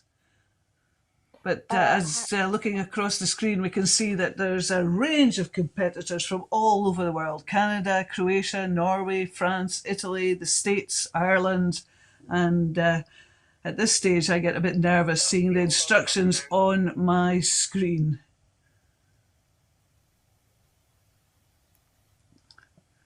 And wow, all competitors getting off. I'm seeing huge numbers in the ratings here, Sam. Can you see these numbers? 45s, 50s? This is incredible as a start. Yeah, David Harris from America has absolutely shot out of the blocks. I'm seeing 1:16s here at rate 45. It is only 500 metres. So, yeah, very much a real sprint. And potentially we could be seeing some records going in this if they stay at the speed that they are going. I mean, there are a lot of boats to keep eyes on here, aren't there? An incredible lot of boats. And looking at the splits, David Harris, 120, 119, that is amazing. And the Norwegian athlete Terje is still a similar sort of split. And then the older gentleman, 125, 121, Keith and David, and then Martin and Simon Duckworth, just really, really fast athletes here. And as you said, 500 metres, an awful lot going on, but some amazing speeds of racing there. And David Harris, to my eyes, the 119, I think that could be a possible championship record. Don't quote me on that. It has to be verified, but some great times there. Yeah, some unbelievable times. I actually think if our maths is right, maybe the top three of that Masters would have broken the original championship record. So that is an incredible standard in the Masters 50 to 54 category. Definitely, I'm smacked of God for three of them to do it, and I think your maths is pretty good because it's very similar to what I got. And I think if you look at the 60 plus, the Danish Martin, I think he's broken the championship record there as well. It's great to see so many records possibly falling. I'll caveat that because it hasn't been verified, but to have maybe the records broken three or four times in the same race, that's quite impressive there, Sam. Oh, I think I've been quite lucky for my first race here. Very high standard. I've turned up at the right time. Definitely.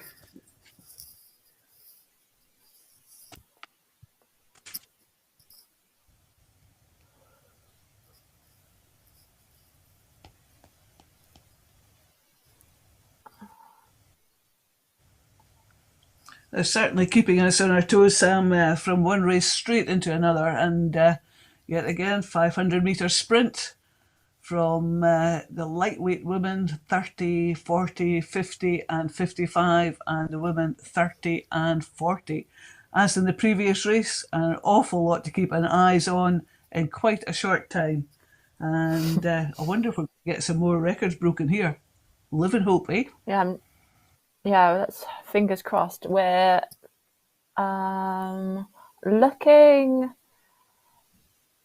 It could be close. Looking at people's PBs compared to the championship record, you never know. We're just waiting for them to start. This is always the nerve-wracking bit, sitting on the start line. I don't know about you, but I'm holding my breath a lot of the time too. Yeah, well, I last year I took part, and I think I have to take this opportunity to apologise to whoever was also in my race, because I think I false started twice. So I was definitely eager to get going. So yeah, it is very nerve-wracking.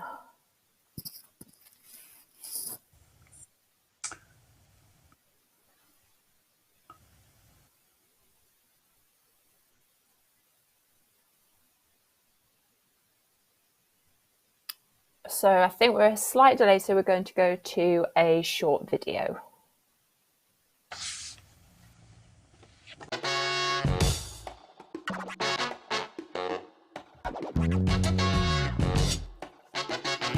I started rowing through school.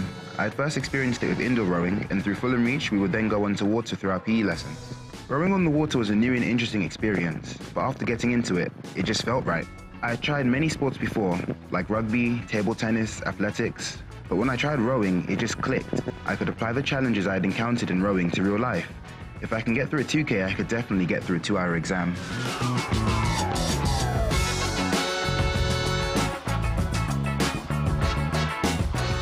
Knowing that rowing can adapt to my needs and ability allows for togetherness, a sense of team spirit mixed with individual pride. We've all become like really great friends, and I think it's like the community and just the spirit, and like when we go to races it's just fun. Like we always have a laugh. I think that's what rowing's done for us. It was a sport that kind of gave me community to be able to like be part of, and it kind of gave me a lot more confidence. And now I'm on track to go to the Olympics in Tokyo. Rowing changed my life. Rowing changed my life. Rowing changed my life.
exciting. Yeah, we're just really loving being here. I think we've been here since September, and we're just really taking the experience in, training with new people. Yeah, really enjoying it. Yeah, I think it's great to get the opportunity to come here and train full time for the moment, and to be integrated in with all the returning Olympians from the last cycle, along with other development athletes, has been like a really fun way to start this next cycle towards Paris. And yeah, we've been here for a couple of months now, and the training's been building up and stuff, so it's been good.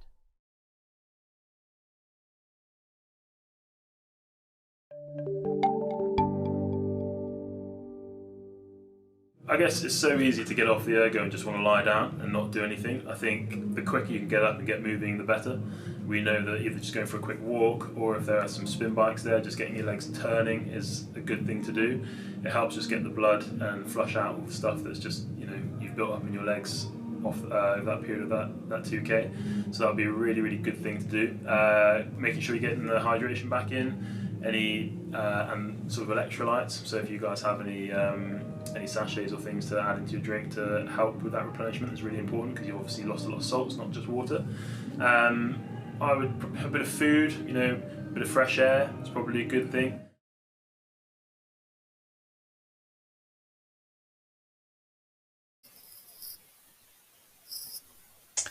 And we're back with our 500 metre sprint for the lightweight women, 30, 40, 50 and 55, and the women's 30 and 40. We're just waiting for the ergo wheels to stop spinning, and we will be started very shortly.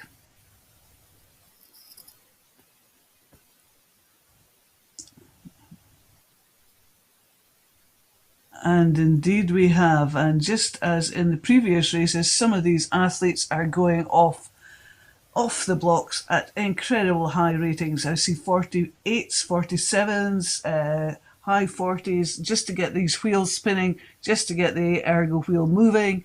The faster you can get that going, the faster you can settle into a pace.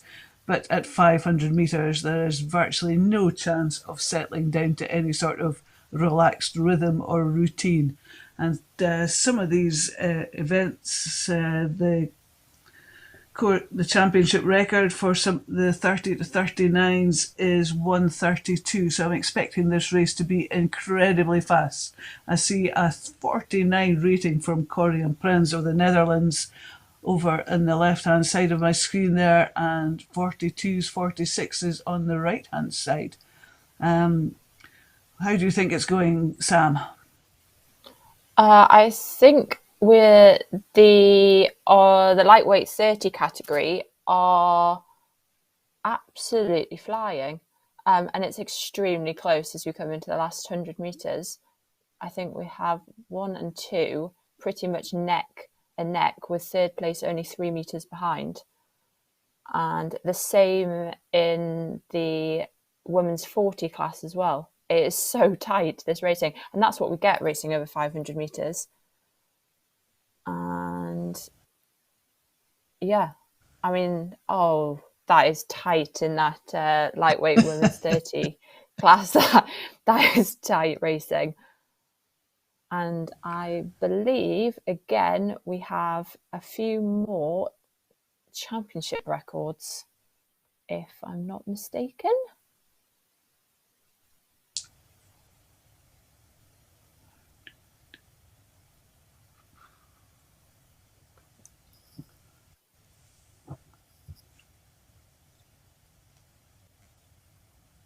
It's very hard to scroll down the screen and just find out the championship records, but I think you could be right, but we'll have to wait for an independent verification of that. But as you said, some of these finishes were just a blanket coverage, so close together and so exciting. It just, as you say, it was so fast that you could barely commentate individually on who was finishing when, where or why, and it was just, everybody seemed to finish just in a blanket sort of coverage, and it was just fantastic to watch. Yeah, it's brilliant that we have such a large entry, and in each category as well. It's it's really proven for some really tight racing.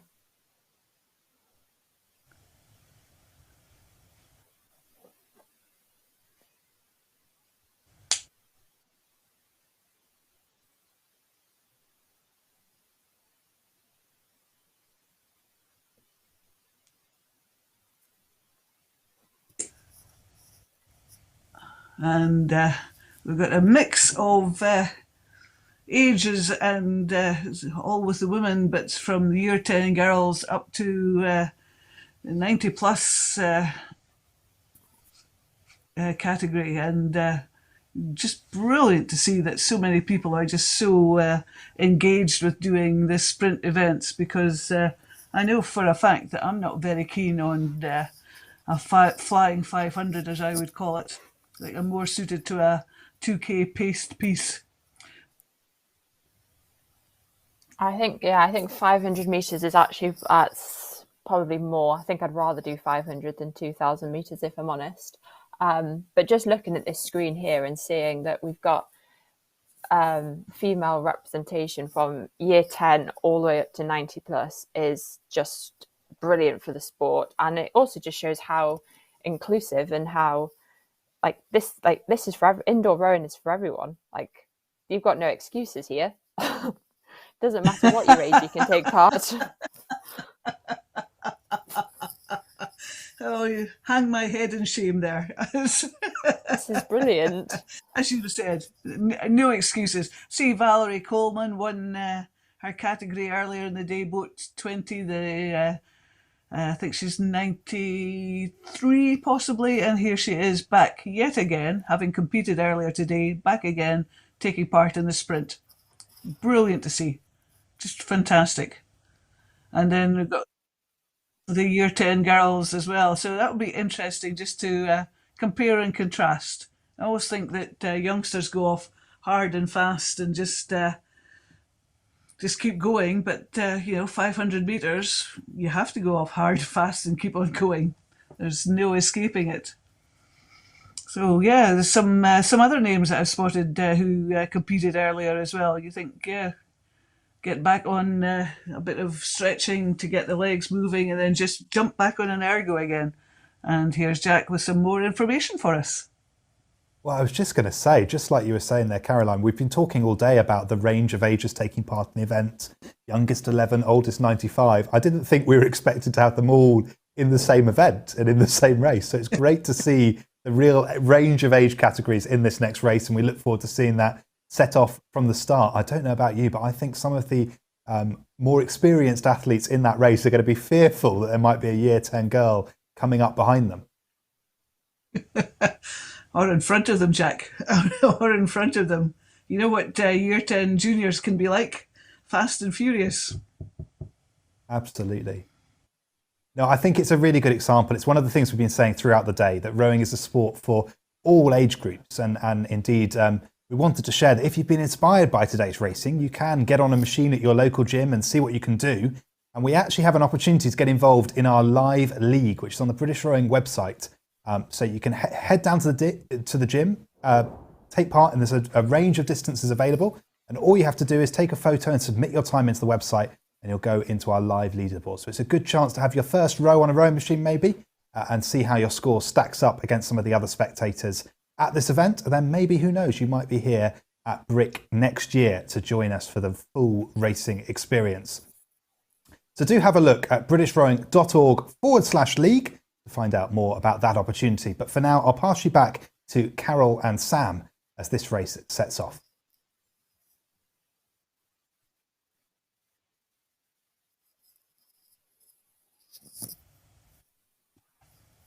I don't know about you, Sam, but I get very nervous seeing these this on top of the screen.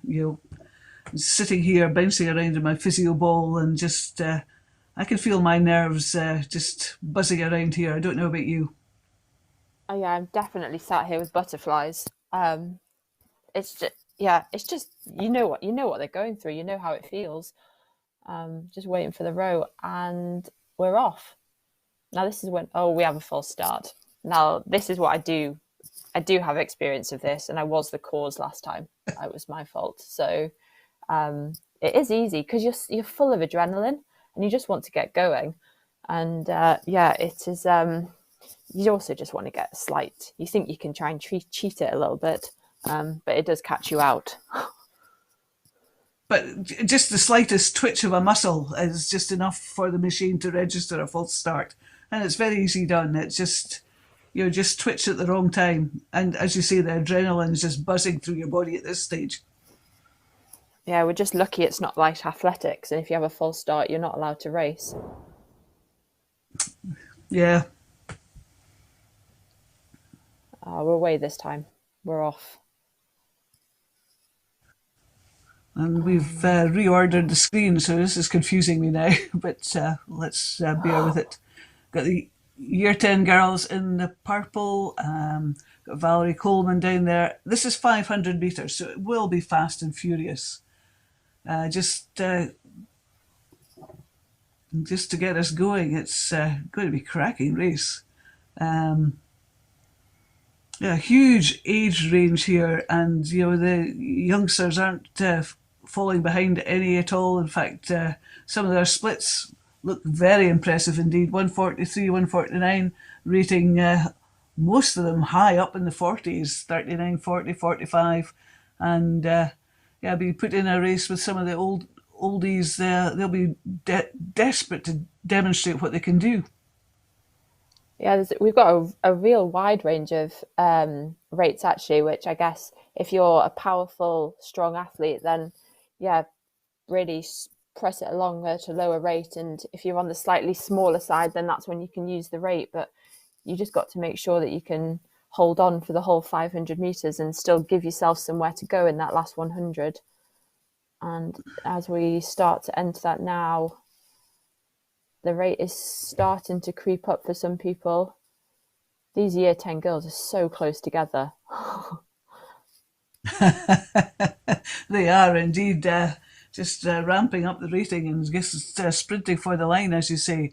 And Joanne Blundell just finishing there in her category, closely followed by Leslie Duffy. And then huge blanket finishes here for lots of athletes in various age groups. The first Year 10 girl, Sophie Wharf, followed by Poppy Spence. Just so fast finishing together. Just wonderful to see a 75-year-old finished. And then we've got some of the 70-year-olds. Valerie Coleman still there to come in to finish her race. Patricia Hagan just finishing there. Great racing here. This is, as I said earlier, this is Valerie Coleman's second race of today, and I'm sure her legs will be feeling it now just as she comes in with about 60 metres to go to finish her race. But look at these times for some of these finishes. 140, 147, that's pretty impressive for 500 metres. Yeah, very impressive times. Very impressive. And yes, some of these athletes may have already raced today already. Out for a second time. Your legs will definitely be burning by the end of this one.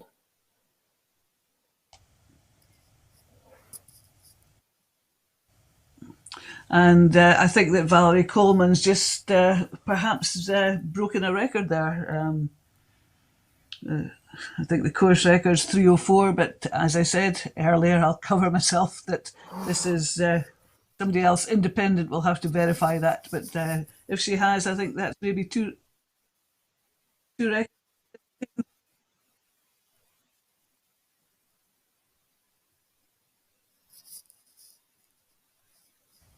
We're not hanging around. Here is the next race 36. And we're off.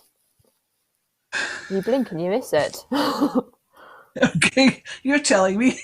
I was just getting the names up on my screen, and lo and behold, we are well into our race. And Masters had big entries in the 2,000 metre race earlier today, and I'm sure some of these athletes will be doubling up, just having given their legs a wee bit of a rest and just decided, why not do it? But look at these ratings for the 30 to 39, 50, 51. 49, 48, and then over with the lightweight men, 30-year-olds, still yet again high ratings. These men are going off really hard, really fast, ramping these ratings up and just hoping they can hold on. Look at Joshua Flood, 117, 118, 119 for Julian, 118 for Stuart. This is fast indeed, Sam. It's fast and it is close racing. We're coming into the last 50 meters. This is when it hurts. This is when it burns, and you're hanging on, praying that your body will keep producing some numbers for you. You just shut your eyes and pull. And, oh, so close again. So fast. Incredibly fast. Look at the finishing on the 30 to 39-year-olds. It was just, just like somebody pressing a button, and they were all just finishing so fast. Yeah, brilliant racing. Just amazing. And I knew it would be fast. I didn't think it would be 118, 119 fast, 126, 130. This is incredibly fast. And that's Joshua Flood there with the 118 from representing Malaysia. So it's a real international event we've got going on as well. Oh, I was so busy looking at how they were finishing, I didn't even look at the countries down the side. So well spotted there, Sam. But yeah, really international event, and yes, looking at the numbers, just fantastic. Fantastic. Yeah, they went off hard, they went off fast, and as you said, probably the last 100 meters or so, that was eyes closed and just hanging on in there, just really, really going for it. And boy, that was superb.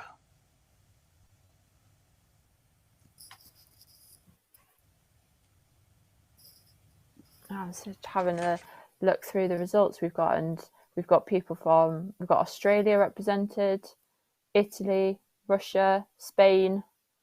This is madness. This is so good. And I guess this is the bonus that we can do it when it's over, it's all virtual.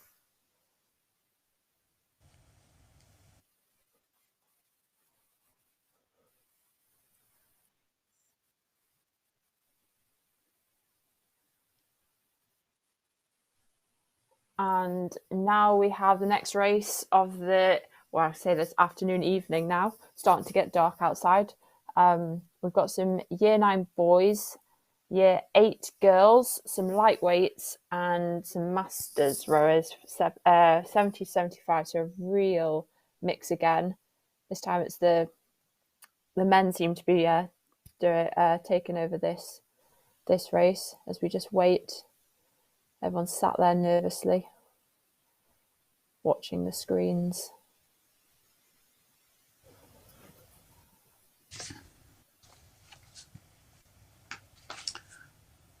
They're nervous. I think I'm nervous as well for them. It's, as you say, it's a real mixed event, this one. And Roger Stainforth, I just spotted in the M75. He got a gold medal earlier today. I saw a tweet from Durham Rowing Club congratulating on him. So here's him back yet again with a lot of these athletes taking part in the 500-metre sprint. So, yeah, Roger's named often. So I think we're just going to go and head to a video interlude, so we'll be back with you shortly.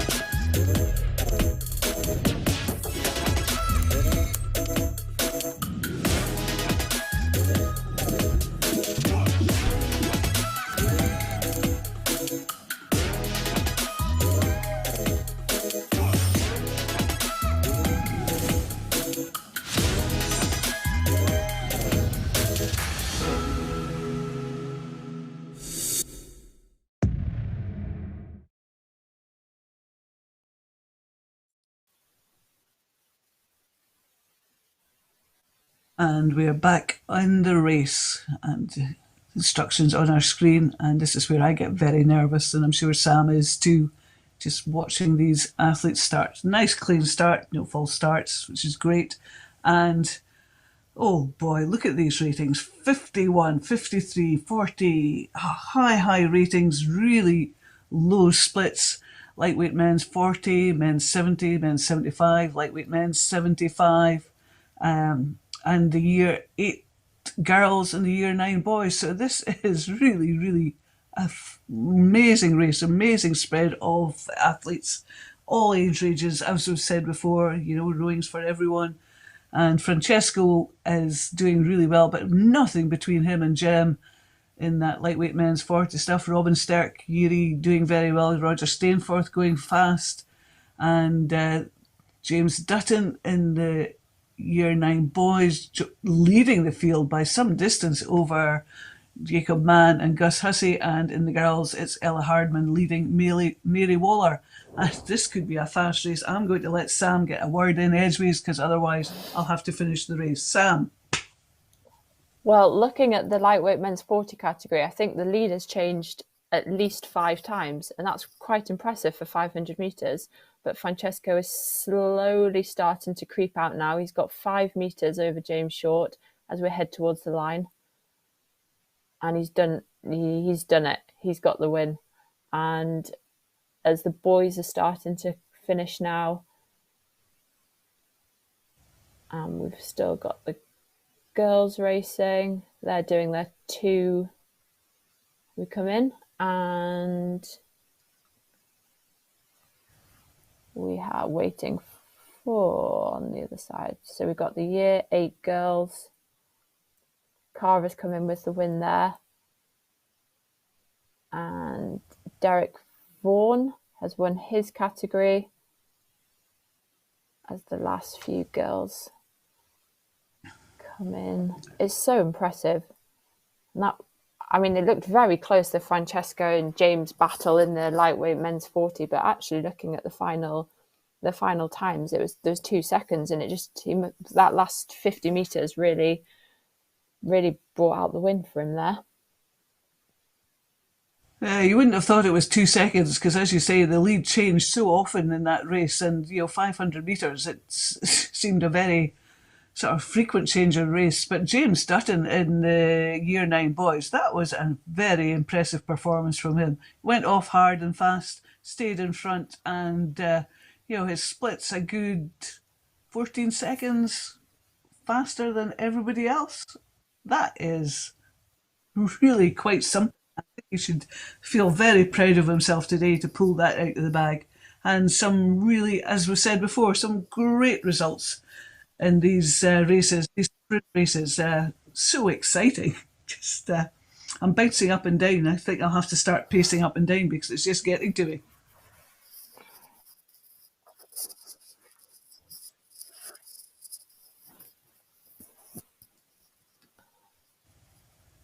So back with the next race, everyone's just been told to put their handles down and let the fan wheels stop moving. I want a nice fair start for everyone.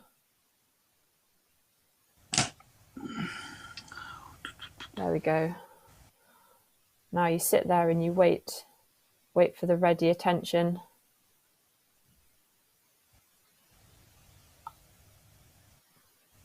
And then there's the row.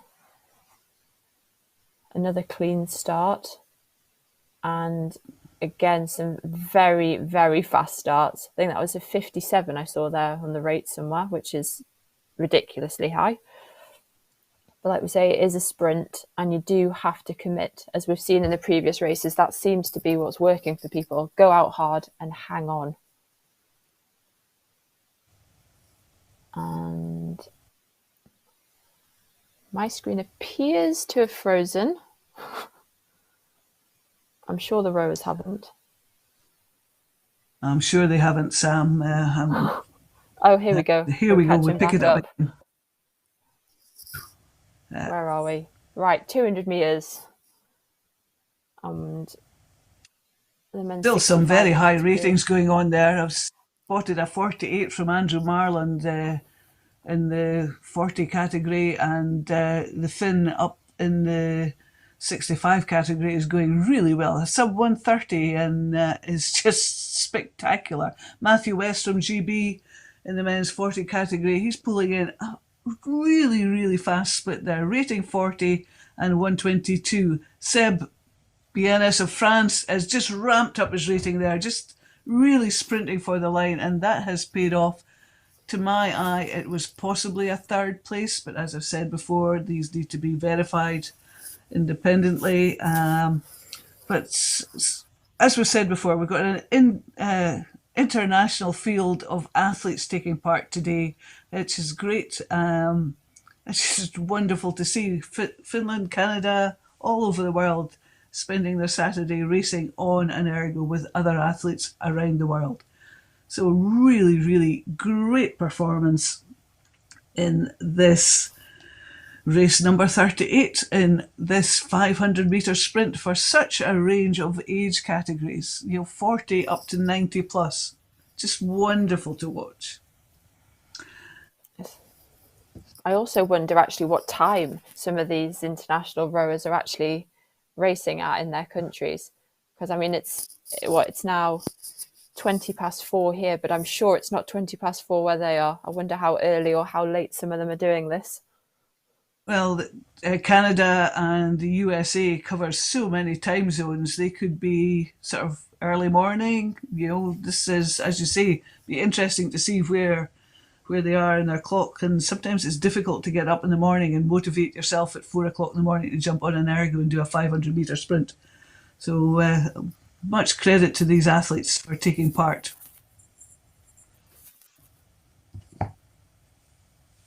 Well, there you go. As you were both saying there, it's fantastic to have athletes from all over the world taking part in BRIC 2021. 32 countries worldwide represented, including Australia and New Zealand, who of course will be in the middle of the night by now as we push forward through our race schedule. But I feel like I'm coming in a bit as the party pooper here, because I need to say, unfortunately, Carol has reached the end of her shift with us. She's been with us all day and it's been great to have her here. By my calculation, 4 hours or more of commentary. Carol, what do you think's been your highlight for today? Jack, I love the sprints. I love the team events. You get so much enthusiasm and it's just so exciting and so fast and furious. And I'd love to have been in the room with some of these athletes. I know you were lucky enough to be in with the GB teams as they were doing their team sprints. I was so jealous. I was really, really jealous there. But enjoy the rest of the event and thank you very much for having me. It's been fun. We'll see you soon. Thanks, Carol. We're certainly going to miss you and your yoga ball, and hopefully next year we'll be back in person for BRIC in a venue, and we look forward to that opportunity next year. But joining us now on the commentary, Sam Corty is going to stay with us, but we also have CJ White coming in to join us, who his background is as a personal trainer, and he'll be joining us for the last few races of today. So I'll pass you back over to Sam and CJ. Sam, what have we got up next in this next race? The next race, we have some sixth form boys racing. Year 7 boys and some sixth form girls. So we have the older school children now. They would hate to be called school children. Yeah, so let's see how they get on spending their Saturdays on a rowing machine. I'm pretty sure there's not many teenagers, so would like to do that. So very good commitment from them. And I can't think of a better way to spend my Saturday. What do you mean?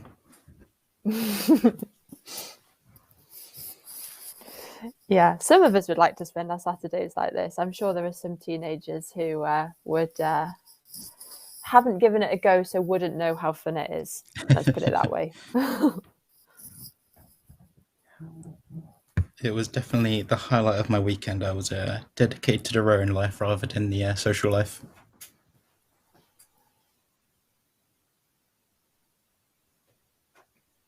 All right, here we go. Screens are saying ready, attention.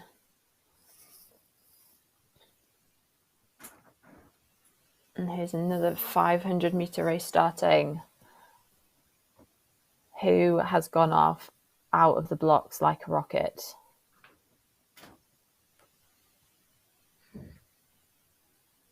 Some amazing splits. 119.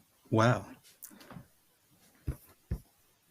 Yeah, so what's saying sixth form now, we're looking at 18 years old, 17, 18. So yeah, about to go off to university next year. Wonder how many of them are looking at rowing universities, going to carry on. Yeah, hopefully we're bringing in the next generation of rowers for university, especially with some of these splits. They've got a lot of talent ahead of them. A lot of talent. As we reach the half, pretty much everyone's over halfway.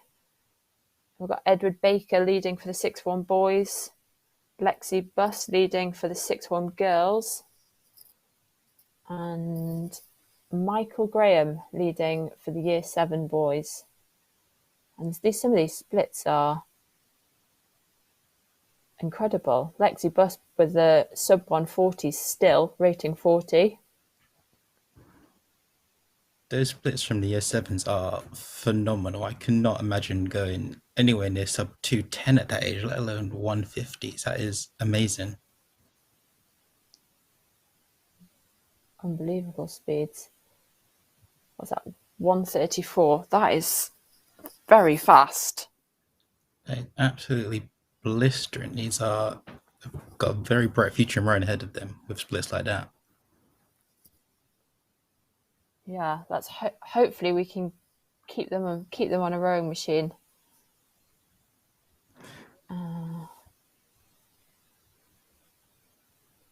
They've got provisionally a joint third place in the 6-1 boys. So some tight racing there. Very, very impressive stuff. I'm blown away by a 121.3 split average. That is absolutely amazing.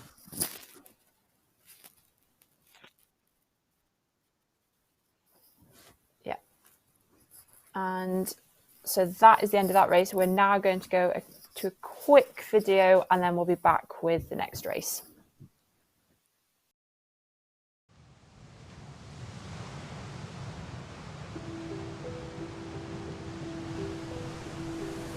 This time round, it's all about the journey. Before when I've done it, I've always thought about that moment you cross the line. I'm showing my children what hard work is like, and I'm showing them to dare to dream, and I think that message, is much more important for me this time round. I just wonder if I could do this. It didn't seem possible, but I think that's what intrigued me. My main challenge at the moment is just simply juggling motherhood and sleepless nights with trying to be the best rower I can be. I came up with a rule that I'll always put the children first, and it means when I know they're happy, that I know I also do my best job as a rower. I'm from Penzance, which is the southernmost point in the UK. It's pretty much Land's End, and it's right on the coast. Cornwall's famous for fishing and farming, and I've got to say ice cream, because my dad was an ice cream man. Our family ice cream shop was in the family for about 100 years, and I grew up on good old Cornish ice cream. Now I'm here in Marlow, just down the road from our training centre in Reading. It was 4 years before London that I first got into a boat, and I never, ever, ever could have dreamt of where that journey went.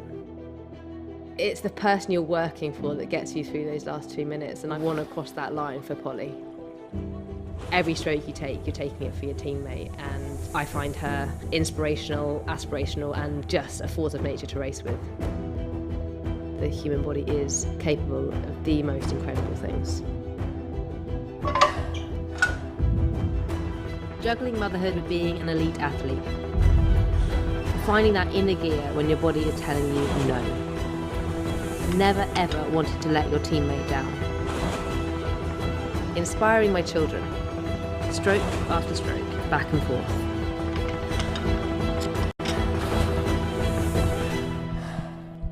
All for the moment.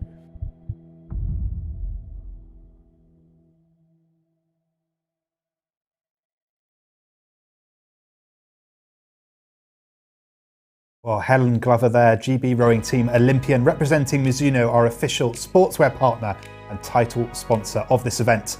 Don't forget, spectators can get 30% off all Mizuno items on the British Rowing shop online by using code BRICK30 at checkout. And for all competitors today, there's something even bigger and better in an email we sent you this morning. So do take a look at your inbox for that. Now we've got a few results to bring you here. So here we've got the Year 10 boys 5 minutes. William Thurston took the bronze, covering 1,461 metres. Sam Hitman took silver in 1,473 metres, just going over the 1,500 metre mark. The 1,525 metres was Jim Gleed, who claimed his gold medal. For the PR3 women's 2,000 metres, Frankie Allen took the bronze in a time of 7 minutes 39.6. Annie Caddick took the silver at a time of 7 minutes 28. But it was Alice Mason who took the gold in a time of 7 minutes 13.7 seconds. For the PR1 women's 2,000 metres, Sophie Wilson took the bronze in a time of 10 minutes 42.3 seconds. Ellen Field took the silver in 10 minutes 38.5, but it was Mary Duart-Achurst who took the gold in 9 minutes 57.2. In the PR3 men's 2,000 metre, Ben Marsden covered the course in 8 minutes and 4.2 seconds to take the gold. In the PR1 2,000 metre, Callum Russell took the silver in a time of 8 minutes and 1.3 seconds. Ben Pritchard took the gold in 7:25.4. In the junior boys team relay, it was the Langley Academy boys who took bronze, covering 622 metres. Matteo, Luke, Senraj and Zayen.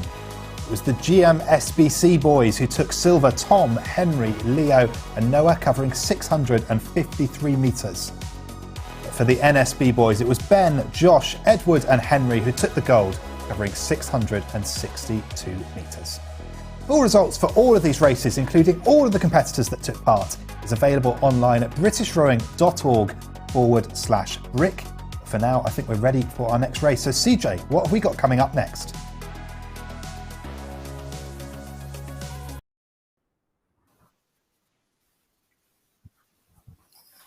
Okay, up next we've got the men's para racing and we are ready to go. And we are off. So off at a blistering pace, we've got some 127s, 130s. We're off in a very, very strong start here. So this is a 1 minute sprint. We've got 45 seconds to go and they are absolutely flying. We've got a 119 split now. That is from Mark Perkins and he is setting a good foundation for a solid lead. 30 seconds to go. Can he hold it off? He's being chased quickly by Maxim.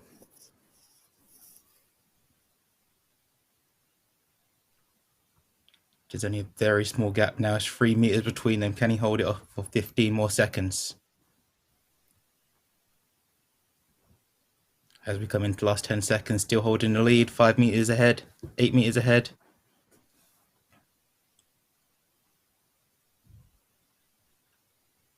And cross the line.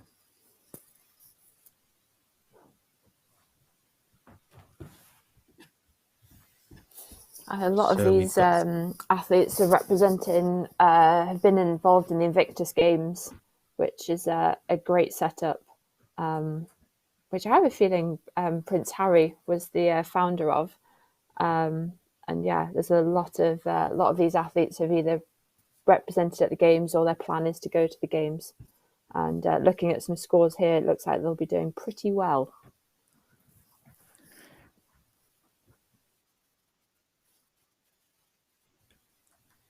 Okay, and we're just going to head over to a video for you now, so enjoy.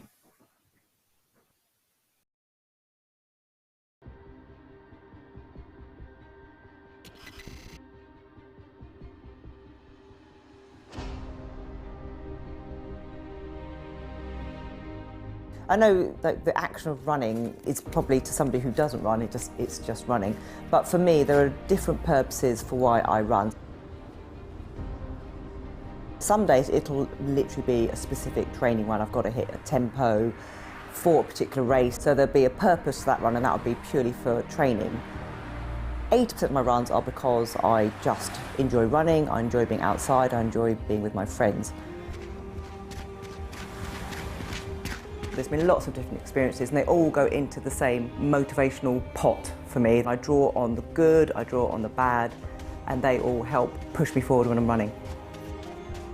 Running fast was important to me. It's the benchmark which a lot of people who run use to evaluate themselves. For me, it's very much shifted to being about experience. Whereas beforehand I was motivated by wanting to gain the experiences, and now I'm very much motivated by the experiences it's given me and how it makes me feel.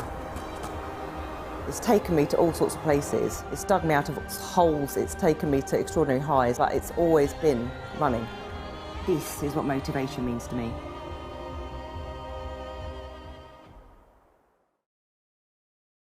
It was talking to someone about Hayley's future. A trusted long-term relationship. It was knowing someone cared about me and my family. That was the human touch that mattered. If you need legal advice or support with financial planning, Irwin Mitchell is here for you, your family, or your business. We really get to know you, so you can get the most out of life. Irwin Mitchell, the expert hand with the human touch.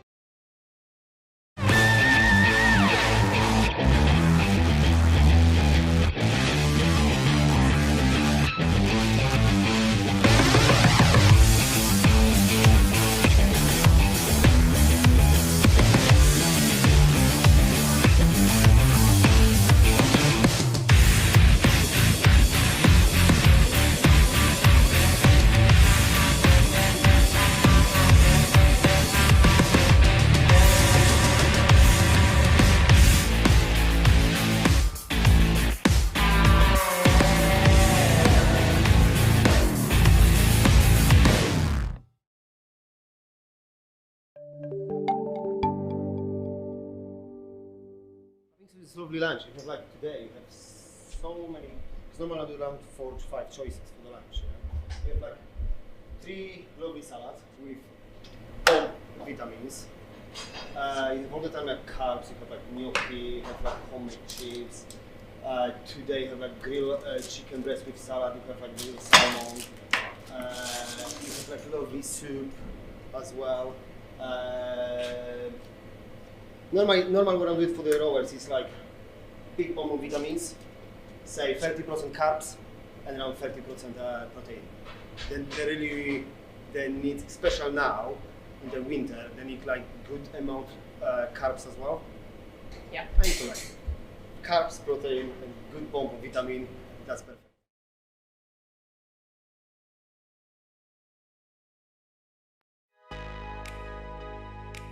A chance there to meet the GB team chef and find out a little bit more about nutrition. And that nutrition, of course, leads to great results like the ones we have to show you now here for the adults men's teams relay. It was the Sussex men's, Jago, Jordan, Blessing and Oscar took the bronze, a time of 3:26.7 to cover the 1,000 metre distance. British Army B took the silver, Kevin, Charles, Craig and Daniel, a time of 3 minutes 15.6. But it was the Stocken Boat Club who took the lead for the gold in a time of 3 minutes and 8 seconds. The junior mixed team relay, 4 times 2 minutes. Canford School, Hench team, Archie, Martha, Jess and Charlie covered 580 metres to take the bronze. NSB's Ben, Edward, Katie and Ceres covered 593 metres to take the silver, but it was GMSBC mixed Emily, Christina, Tom and Noah who took the gold, covering 604 metres. In the adult women's team relay, 4 times 1,000 metres, Sussex women's second crew, Lara, Anna, Beth and Elsa covered the course in 4 minutes and 18.5 seconds to take the bronze. It was the British Army B crew, Adele, Seri, Molly and Abigail, who took the silver in 3 minutes 45.9, but it was Sarah, Hagar, Salma and Noor of Tidal Wave who took the gold in a time of 3 minutes 41.2. And in the junior girls team relay, 4 times 2 minutes, the NRC relay team, Millie, Abby, Cleo and Scarlett took the bronze, covering 536 metres. Canfield School's lads team, Joe, Eliana, India and Phoebe took the silver, covering 548 metres, but the gold went to GSMBC girls Emily, Christina, Madeleine and Charlotte, who covered 567 metres. With that, I think we're ready for our next race, so I'll pass you back to Sam. What have we got up next?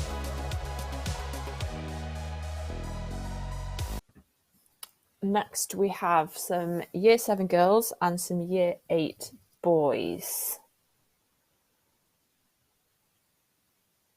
As we're just sat waiting. Now, Kendra, according to my notes, started rowing 4 weeks ago, which is very impressive that she's now lining up at the British indoors. So let's see how she gets on in this 500 metres as they're about to go.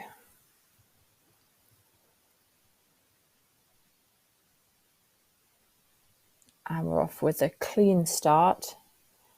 I don't know whether that was right, but I just saw a rate of 74, which I think is the highest of the day. That's mad. That is very, very fast. I definitely saw so that as well. Oliver It was with a rapid start. I was rapid, yeah. Yeah. So Oliver's taken a lead for the Year 8 boys, and Kendra, despite only rowing for 4 weeks, has taken a lead in the girls' race as well. So a very strong start. Well done, there. Kendra. Very, very strong start there. She's sitting nicely at stroke rate 34 and just holding a nice steady 159 split. Yeah, she's definitely playing the rate right. She's given herself somewhere to go in the second half of this this race, as is Oliver as well. He's sat there at 34, very consistent, as he now goes into the last 200 metres. He's got a nice 22 metre lead ahead of Barnaby, but he'll just be focusing on what he's doing now. As lactate starts to build, as it starts to get painful, he's bringing the rate up, and with that the split is coming down. Yeah, they're in the crunch zone now, less than 100 metres to go for the boys. Kendra's still pulling out a nice strong lead, 47 metres ahead now. She comes into the final 100 metres. Very strong performance. Very strong performance. So the championship record we've got down here is a 206.3. So I wonder whether she's aware of what that is, whether she's got her sights set on breaking that today. And Oliver has finished ahead of Barnaby, who's finished just ahead of Joshua. And here's Kendra now finishing with a 201. So that provisionally does look like a championship record, but we'll wait for confirmation of that as we have Adele and Olivia and In's just coming up now to the finish line. Strong finish well for Kendra. Those rowers. Yeah, great result for 4 That's weeks. amazing. 4 weeks out and she's provisionally just broken a record. That's an amazing start to a rowing career. I know, imagine if we all started off like that.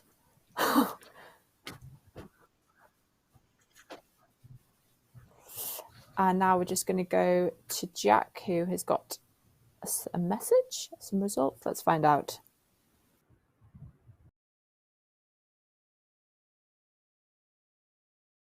Yeah, it's always the magical mystery. What have I got to say? Well, we've been looking at social media that's been coming in. We're encouraging everyone to share their experience today using the hashtag Brick21 on Twitter and Instagram. And I believe we've got some posts to share with you now. So Jade Lally says, my first British Rowing Indoor Championships, how it started and how it finished. I did 355 metres in the 1 minute time trial and 357 metres, I think she's going to say, is the world record. So that's fantastic, Jade. Well done on the 355 metres you covered. And great to have you with us here at the British Rowing Indoor Championships 2021. TLA Rowing have tweeted bronze for the junior boys team of Matteo, Luke, Senraj and Zayan. Congratulations to the Langley Academy there for their team success. Here we have Helene Ransford saying good luck to all racing at the British Rowing Indoor Championships today. Fond memories of when it was in Birmingham. Well, thanks, Helene, and we will pass on those well wishes to all the athletes taking part here today. Great to have them all with us. and cancer rehab work say incredible results from NSBF Sport at Brick 21 to all day. Congrats to all NSBS school medalists all day and one brilliant rowing coach, Mr. White. Well done, Mr. White, and well done to all of your squad here at the British Rowing Indoor Championships. Great to have them. And then Ben Pritchard, who we interviewed a little bit earlier today, saying a huge thank you to all of the British Rowing volunteers that have helped make Brick 21 happen today. Good luck to everyone still competing. And indeed, in the spirit of saying thank you to all our volunteers, we also wanted to say a big thank you to our production partners for this event. So thank you to Time Team, who are operating our regatta system, and the guys from Stream, who are running our live stream production and the content that you are watching right now. If you've been watching the racing today and it's made you want to get involved in indoor rowing and you want to take part in the global community of indoor rowers that are all over the world, then you should consider a British Rowing Plus indoor rowing subscription. So you can get lots of exclusive content developed with expert guidance from the GB Rowing team. You can sign up now for more, and you can take a look at britishrowing.org/indoor sub for all the information about that subscription. But without any further ado, I think we're getting ready for our next race in just a few moments' time. So I will pass you back. We're going to go to a quick video first. So we'll be back after this short video.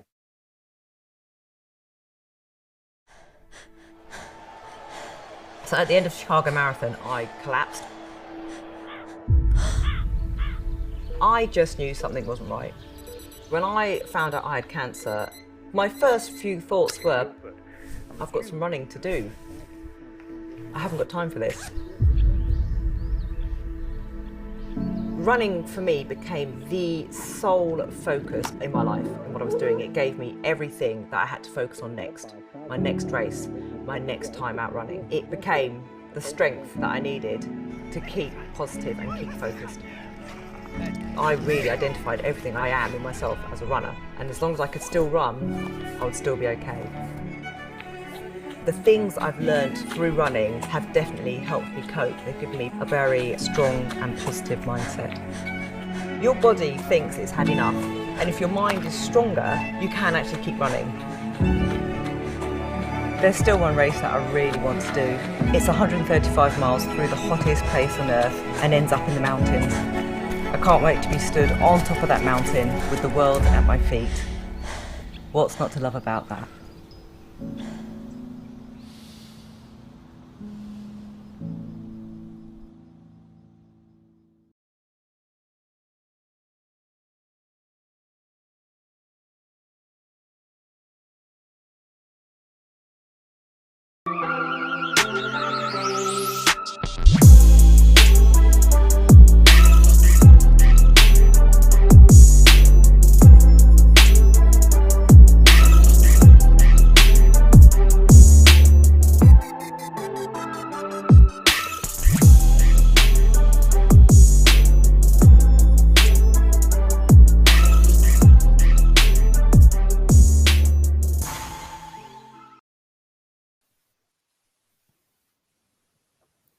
And now we're back with race 42, where we have some year 11 boys, year 11 girls, and some year 9 girls. And I'm just having a quick look through some of their notes here. And a lot of these rows started in 2021, so haven't been racing for that long, haven't been rowing for that long. And we've had a full start, so I'm sure that's got all of their nerves going. If it's any of their first races, the adrenaline and the nerves are definitely will be high, and we'll just be eager to get going. But as we just wait for everyone to stop rowing and the fans to stop moving, and that just ensures that it's a fair start and it's a fair race. And then once that's happened, we can get going.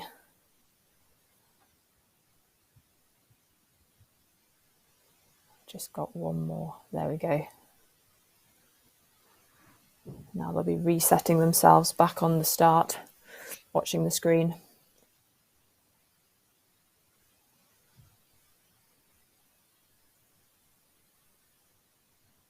And there we go, we're off. Again, some very fast starts, especially this is what we're going to see in these 500 metres.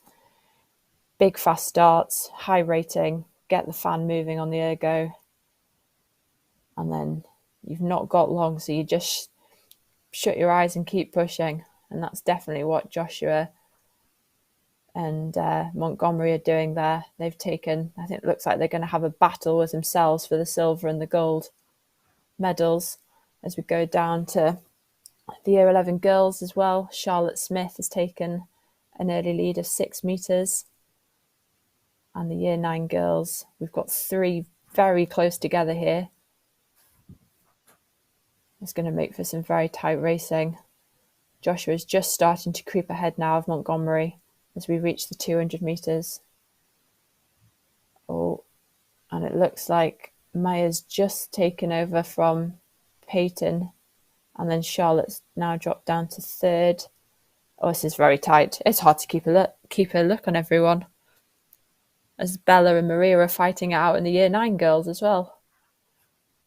So we're into the last 100 metres now for the Year 11 boys. This is definitely eyes shut, pull hard. I think by now technique has gone out of the window and Joshua has taken it over.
I mean, I think after the 2K, we generally go for a walk, walk the legs out, and then we can like have a chat as well, which is quite nice. Maybe go on the bike, but probably spending like 15 to 20 minutes just really cooling down, getting some food in as soon as possible. I always have like a chocolate milk or a recovery shake. But yeah, I think just doing what you can after a 2K is quite important. Yeah, definitely, like get moving. Yeah. And like the good thing about going on a walk is you can do it from anywhere, whether you're erging at home or somewhere else. Just get the legs going, and you can go with a friend or by yourself as well if you just want to like reflect on what you've just done. And like, luckily today it's lovely weather, Yeah. so who knows what it's going to be like on the day. But Yeah. yeah, just getting moving again is probably the most important thing. And then go and treat yourself to like a nice lunch as well, maybe a bit long after, like you've done all the hard work, like you can go and have whatever you feel like eating, like don't worry too much, just get the calories back in, I'd say. Okay, final question then. What would be your go-to treat meal afterwards? Oh. Well, in my head I've got from after Boston Trials, which would be like McDonald's on the way home, which is Yeah. not good nutrition, so I'm not gonna like advocate for that. But it hit the spot. Yeah, It did, it yeah. did. I'd probably go for like a burger, honestly. Maybe a burger, maybe steak, who knows. Yeah. Just anything and everything. And some vegetables. But yeah, get the vegetables Get the in. vegetables back in as Fruit well. and vegetables, yeah. And some water to rehydrate. Yes. Yeah. Yeah.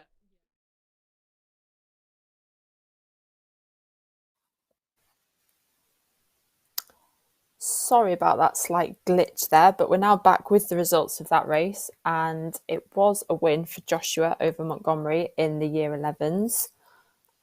Again, some fast times, CJ, with in these races.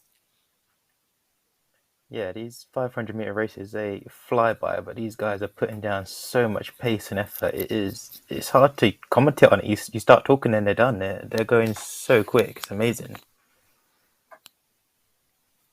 Yeah, I'm just having a look here, and it got very tight by the end in the year 11 girls. I'm gutted we missed out on that, with only 0.2 of a difference between them there. And again, as well in the year 9 girls, 0.3. There's some very, very tight racing going on. And I think some of these rowers have actually already raced already today. So to be back out and doing it again is credit to them.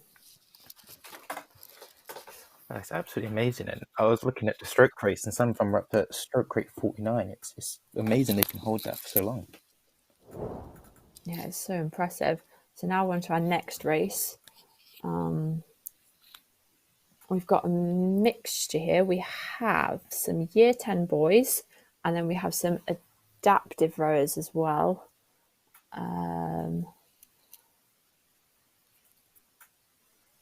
Again, some of these rowers have... Oh, we've got some very impressive bios here.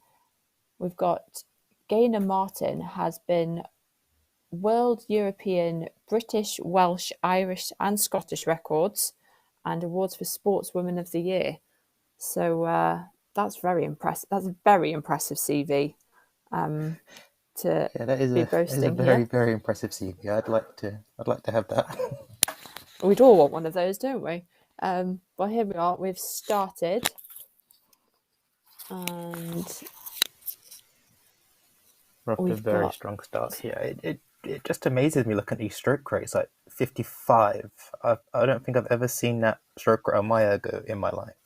These stroke rates are phenomenal. Yeah, they are moving extremely fast, and we've Jack's off still to got a someone nice at steady lead. 56. It's amazing. The fact that they've held that for this long already as well, 40 seconds into the race, like I'd be pooped out if I'd done that. Yeah, we're now reaching But the halfway. Jack's holding a nice 3-meter lead at the moment. Still holding a nice steady 1:32 split. Very consistent. See if he can hold all the way to the end. He's got about 150 meters to go now. Doing a very, very good job. Yeah, there's some people starting to slowly creep up on him, but it looks like he might have done enough in the first part of this race. It's going to come down to the line, isn't it? You can see the splits are slowly creeping up on him. Can he hold it off? Only 4 meters separates him now. Can he do it for 50 more meters? Oh, Just 0.5 of a second. Oh, that's not as comfortable as you'd like it to have been, but a win's a win. Good job, Jack. And well done, Jim, on clawing that back. Yeah, we've got some impressive times as well. Rhys Davies finishing with 1:33.5. That's a good, strong win there. Stacey Denyer as well, and Valentina has 1:44.8. Some fast times here. Very, very fast times. They're putting down a good work. Okay, we're going to go over to Jack for some results now.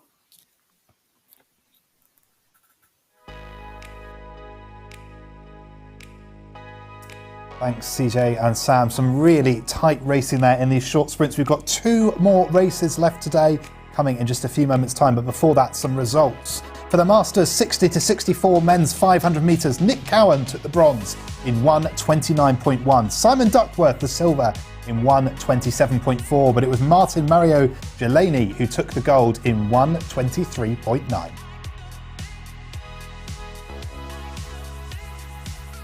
For the 55 to 59 men's 500 metres, Richard Kelvin did a time of 1:24.5 to take the bronze. Keith Ike Abaddon took 1:23.3 to take the silver, but it was David Mige who took the gold in 1:22.6. For the 50 to 54 men's 500 metres, Paul Chomsky took the bronze in 1:22.2. Turgid Kylan took the silver in 1:27.1. And David Harris took the gold in 1:19.5. In the 40 to 49 women's 500 metres, Sally Lancaster took the bronze in 1:36.6. About a second faster, Teresa Herozova took the silver in 1:35.8, but it was Henrietta Hochberg who took the gold in 1:35.1.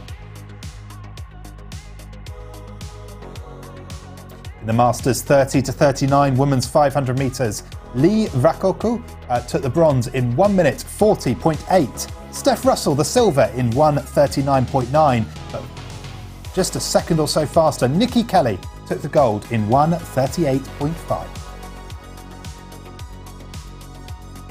In the 55 to 59 lightweight women's 500 metres, Dinia Amon completed the course in 1:46.9 seconds to claim her gold medal. In the 50 to 54 lightweight women's 500 metres, Marcia White took the bronze in 2 minutes 13.6. Andrea Dixon the silver in 1:47.1, but it was Samantha Ayers who took the gold in 1 minute 46.2 seconds. In the 40 to 49 lightweight women's 500 metres, Nazarena Grossi took the bronze in 2 minutes 11.6. Vanessa McKinnon took the silver in 1:49.8, but it was Frida C who took the gold in 1:48.2. In the 30 to 39 lightweight women's 500 metres, Laura Goldie took the bronze in 1:41. Corianne Prinz took the silver in 1:40.6, but 0.6 seconds faster. It was Sarita Christina Hansen who took the gold. In the Year 10 girls 500 metres, Poppy Spence took the bronze in 1:48.6. The silver went to Tegan Smith in 1:48.4. Gold for Sophie Wolf in 1:48.3. 0.1 seconds separating the leaders there in the Year 10 girls 500 metres. In the Masters 90 to 94 women's 500 metres, Valerie Coleman completed the course in 3 minutes. In the 70 to 74 women's 500 metres, Jenny Livy completed the course in 2 minutes and 20.4 seconds, but it was Marjorie Room who took the gold in 1 minute and 55 seconds. In the 65 to 69 women's 500 metres, Catherine Wise covered the course in 2 minutes and 3.8 seconds to claim a silver medal, but it was Linda Wills who took the gold in 1:55.1. In the 60 to 64 women's 500 metres, Kathy Armand claimed bronze in 1:54.6. Silver went to Karen Hegarty in 1:50.9, but it was Celia Whittam who took gold in 1:47.8. In the 55 to 59 women's 500 metres, Leslie Duffy did 1:43.3 to claim silver, but it was Joanne Blundell who took gold in 1:40.9. In the 50 to 55 women's 500 metres, Eleanor Inglis covered the course in 1:48.3 to take bronze. Joanne Cully took silver in 1:47.1. It was Benita Clausen who took the gold in 1:33.1. We've given you all the medal winners for those last few events there, but full results of all the competitors taking part are available online at britishrowing.org/Rick. So do head online there if you want to see the official times. We've also had some championship and British records broken this weekend, so we're excited to see those times confirmed on the website shortly. But without any further ado, our next race is due to get underway in less than a minute, so I'm going to pass you back to CJ and Sam. CJ, what have we got up next? Okay, here we go. We've got the lightweight under 23s race, women's under 23s 500 meter race. So we've got 2 more races to go. Let's get things kicked off. It's exciting times. Sam, how have you found today so far? It's been brilliant. There's been so many close races, and I think it's still, I'm still so inspired by the range of athletes we've had competing, and like we've had, I think it's year 7s all the way up to 90 plus, and it's so good that everyone can come together and do the same thing. We've had adaptives, we've had new adaptive events as well, we've had new sprint races, and yeah, it's just the whole event has just been brilliant to be a part of. Yeah, it's been absolutely phenomenal. I think as much as being online, you lose some of the atmosphere in the arena, it just opens up to so many more people as well. And like, we've had people from all over the world competing. I may have tuned in on YouTube whilst I was working today. I'm a bit upset I couldn't sit here and commentate a bit longer, but it's been such a good event. It's a bit ups coming to the end. Wish I could have done a bit more. Yeah, I've only got the 2 races left now. It's been a long day for people, and some people have been out here doing 2 races, and yeah, but we're down to the last 2. We've got this one and 1 more to go. So if you've been watching on the live stream all day, you can go and put the kettle on soon, but not yet. We've got 2 more to go.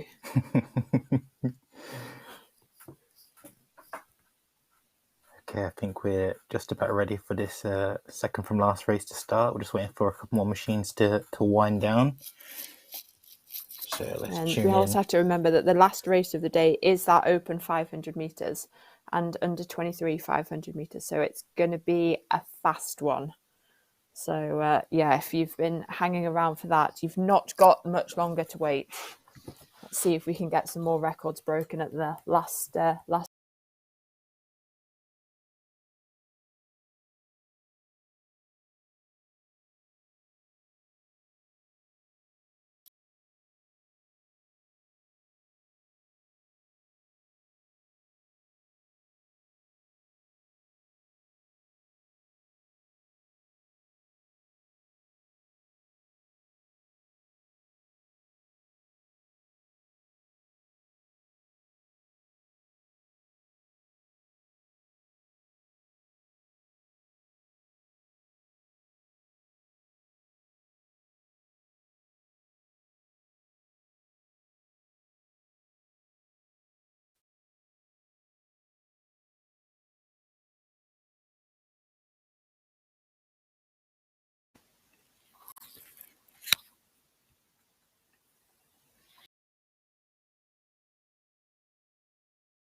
Okay, sorry about that. Just a little technical glitch there. Apologies for that. But that looked like it was an absolutely amazing race. So we've got a 140.8 split. That is absolutely blistering. That's a phenomenal pace. And working down the field, we've got a 130.7, 135.7 to take the lead in their categories. Like, that is truly amazing that they're holding these splits. That was a very, very quick race. A little bit upset that I missed it. But let's cross all of our fingers and hope the last race goes off without a hitch, because that last race is going to be amazing. I can't wait to see that. But good job on everyone competing in that race. I know that the lactic acid and the lungs must be burning right about now, but well done. Really good job. Start stretching it out. Keep walking around, guys. You've done really good.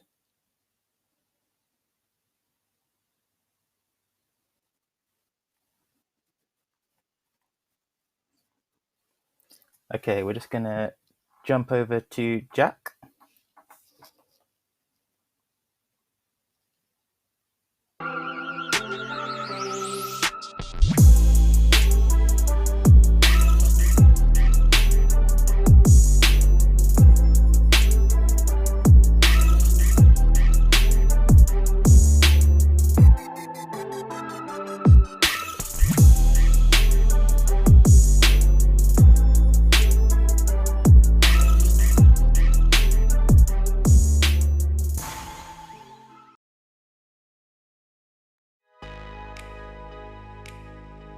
Well, welcome back to the British Rowing Indoor Championships 2021. We are hotly anticipating our last race of the day, the Open Men's 500 metres, due to set off very soon indeed, but we have some results to bring you before that. For the Masters 75 to 79 lightweight women's 500 metres, Bette Osborne completed the course in 2 minutes and 3.3 seconds to take the gold. In the 70 to 74 lightweight women's 500 metres, Patricia Hagan covered the course in 2 minutes 24.7 to claim her gold medal.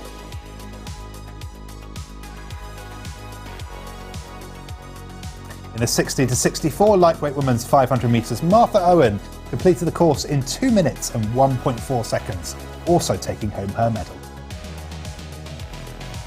In the Masters 30 to 39 men's 500 metres, Julian Barbeau completed the course in 1:19.1 to take the bronze. In 1:18.9, Stuart Elvin took silver, but it was Joshua Flood who took the gold in 1:18.2. In the 55 to 59 lightweight men's 500 metres, Daniel Lynch completed in 1 minute 38.3 to take the bronze. A second or so faster, Paolo Palazzi took the silver in 1:32.8, and it was a tight finish indeed, with Peter Roberts just 1 second ahead, taking the gold in 1:31.9.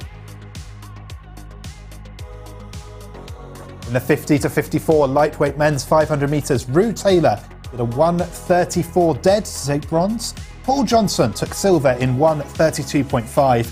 Paul Morris took the gold 1.4 seconds faster to take in 1 minute 30.1 the gold medal. In the Year 9 boys 500 metres, Gus Hussey took the bronze in 1:48.2, Jacob Mann the silver in 1:47.2, but what a performance from James Dutton, a time of 1:33.9 saw him claim the gold medal.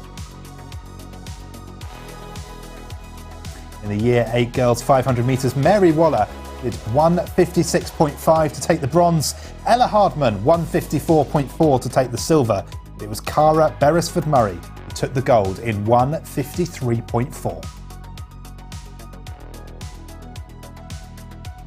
In the Masters 75 to 79 men's 500 metres, Gerald Grace did 2 minutes and 7.2 seconds to take the silver, but it was Roger Stainforth who took the gold in 1:42.1. In the 70 to 74 men's 500 metres, Jerry Attell took the silver in 1:41.7. Robin Stirk took the gold in 1:39.1. In the 75 to 79 lightweight men's 500 metres, Ian Bardrick took the bronze in 2 minutes and 1 second.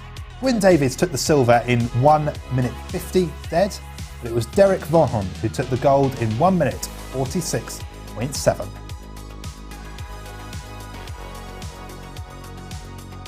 In the 40 to 49 lightweight men's 500 metres, Jem Burson took the bronze in 1 minute and 28 seconds. James Short took the silver in 1 minute 27.7, but 2 seconds faster. Francesco Brocanti took the gold in 1 minute 25.7. In the 90 to 94 men's 500 metres, Marty Michaela completed the course in 2 minutes and 6.7 seconds to take the gold medal. So those are all the results from the last few races. You can find out all the results, all the times for all the competitors taking part, not just the gold, silver and bronze, online at britishrowing.org/brick. And the address is just in the footer there for you. But we're getting ready for the last race of the day. This is going to be a really fast race coming up. The open men's 500 metres, open lightweight 500 metres, under 23 lightweight 500 metres and under 23 500 metres. So I will pass you over to Sam and CJ. Sam, do you want to take us through the runners and riders in this next race? Yeah, so as we have with a lot of the races today, it's a very international looking race to finish off. We've got Roberto from Italy here, who's an ex-Italian team member, but now does coastal rowing and indoor rowing, and he has 4 Italian records in the 30 to 39 age group. And I think we're about to get going. Oh, we've got a false start. Everyone's too excited for this last race of the day. Everyone's keen to have the dinner. So All the nerves are as starting we to just boil wait up. for them, Everyone's reaching pure excitement now, ready to go. they are, aren't they? It's so nerve-wracking. Like, I know how they feel, and just sitting there watching the screen, it's so hard to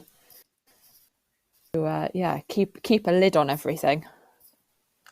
Yeah, when you're sitting there just staring at that screen, and sometimes it's the longest couple of seconds of your life just waiting for it to say row, you do just get that little bit too anxious, and that little bit of a twitch just sends you off a little bit too quickly.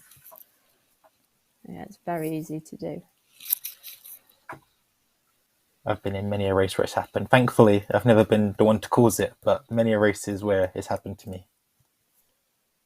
Yeah, so as we just wait now for this race, CJ, how's your the coaching that you've been doing with the rowers?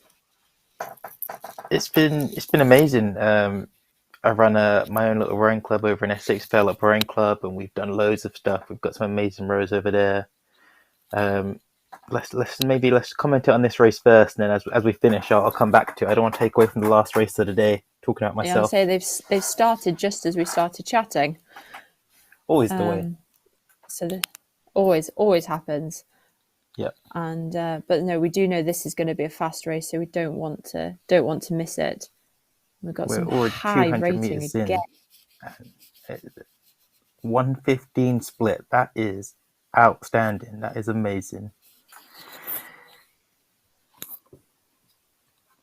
So it is fast, isn't it? We've only got 200 meters to go on the opens men's, and we're 50 seconds in. That pace is absolutely out. I'm lost for words at how quick that meter is just ticking down right now. It's getting to the spicy part of this 500 meters now, where legs will be burning. And Roberto from Italy, I was reading out what he was doing earlier, and he seems to be. He's got a nice lead of 500 meter race. A 10 meter, 11 meter lead is a good lead to have. We've got Daniel Satch leading in the lightweight men category as well, but it is very close in that race. And as everyone starts now to cross the finish line. I feel like any sort of lead in a 500 meter race is amazing. 119.3 we had a very fast, isn't it? And look at that for silver and bronze as well, just 0.1 splitting the two of them in that open men's category. So close. Well, it did not disappoint this last race, did it? No, that was definitely worth hanging around for. I'm so glad I got to see that one through. And if we look at the lightweight men's category there, 0.1, someone missed out on the bronze medal. Well, Sam and CJ, what a last race there. Some incredibly fast times. What did you make of those splits there, CJ? I'm honestly lost for words. If I try and explain it, I'll just keep on stuttering. 119 for 500 meters is absolutely outstanding. Well done. That is amazing. And Sam, you've been with us for a couple of shifts now. What do you think's been your highlight of this afternoon? To be honest, I think the highlight is actually just seeing the range of competitors that we've had. And I mean, like I said when in the commentary, have year 10 girls all the way up to we've had the 90 plus with 93 years old, I think was our oldest competitor. And I just think it's amazing that how we can bring so many people together. And unfortunately, we can't all be together in the same room, but it's just, it's been a brilliant thing to be a part of, and I've really, really enjoyed it. Absolutely. Well, in the spirit of bringing people together and getting people involved in the sport, CJ, I know you were cut off just before that race. You were telling us a bit about your role previously with London Youth Rowing, and I understand you're now setting up a club of your own. So can you tell us a bit more about that? Yeah, so I previously worked at London Youth Rowing. Absolutely amazing company, I have to admit. They do some great stuff. I actually learnt to row with London Youth Rowing. I worked for them for quite a number of years, helping set up a lot of their projects, and I've done a lot of work on their National Junior Indoor Rowing Championships. But now, I've set up Fairlop Rowing Club and my own personal training company. Fairlop I love Fairlop. It's an awesome little lake, and for me, it's more about the community engagement and just giving people the chance to get involved in the sport. I went for a stage in my career where everything was centered around wanting to win Henley and stuff like that. But then I thought about, I come from quite a deprived area, and it was all about, well, actually, I don't really care, but this is going to be blasphemous coming on a British rowing channel. I don't really care about winning Henleys. For me, I want to get kids involved in the sport that don't have access to these sorts of things. And we've actually just been shortlisted for the Rowing Project of the Year award from British Rowing. I work with a local community group for Muslim women. Most of them have never done sport for various reasons, and I thought, well, let's stick them in a boat and see what happens. It was really interesting seeing a bunch of people that had never done sport trying to do an incredibly coordinated sport, but it was amazing watching the growth, giving them access to something that they just don't have access to. It just makes my day. Like, I definitely have a job that on Monday I'm willing to wake up and get out of bed for. Well, congratulations on your nomination for that award. I'm sure it's thoroughly deserved. And as you were saying, I think indoor rowing is a really good way for people to get involved in the sport. And we're all about trying to encourage more people to get involved in rowing in any way they can and find out about their local club. So if you've been inspired by today and you want to find out more about all the ways to get involved with rowing, do head online to britishrowing.org, where there is lots more information. Thank you to CJ and Sam, who've been with us for the last shift of the day. We've got a couple more results we're going to bring for you now, and then we're going to wrap up our broadcast and everyone can go away and have a good weekend.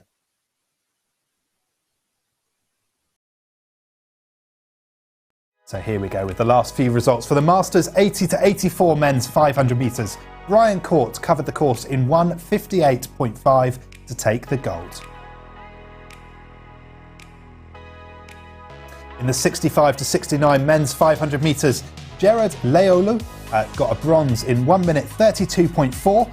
0.1 second faster to take the silver was Richard Steventon, and then the gold went to Issa Nevalian in a time of 1:28.4. In the 40 to 49 men's 500 metres, Seb Venus took the bronze in 1:22.7. Llewellyn Haynes took the silver in 1:21 dead, but it was Matthew West who took the gold in 1:17.9. In the Masters 80 to 84 lightweight men's 500 metres, Imo Jarvella completed the course in 1:44.2 seconds to take his gold medal. In the Masters 70 to 74 lightweight men's 500 metres, Mike Price got the silver in 1:46.5. Escohipa took the gold in 1 minute 43.2. In the 65 to 69 lightweight men's 500 metres, Dale Evertson took the bronze in 1 minute 46. Julian Kennedy was 0.7 seconds faster to take the silver in 1:39.3. It was a barnstorming performance from Stan Shatenson, who took the gold in 1 minute 36.8. In the 60 to 64 lightweight men's 500 metres, Reggie Lloyd took the bronze in 1 minute 39.7. Derek Towell the silver in 1:36.4. David Jubb took the gold in 1:34.7 seconds. In the Year 7 boys 500 metres, Tomasz Filipski took the bronze in 2 minutes and 1.5 seconds. Ben Choane the silver in 1:47.3, but it was Michael Graham who claimed the gold in 1 minute 46.1. In the sixth form girls 500 metres, Katie Hinson took the bronze in 1 minute 46. Emily Maycott the silver in 1:43.2. It was Lexi Buss who took the gold in 1:34.6. In the sixth form boys 500 metres, we had a tie for bronze position between James Robson and Ben Evans, who both completed the course in 1:25.9. Josh Manns took the silver in 1:23.3. Edward Baker took the gold in 1:21.3.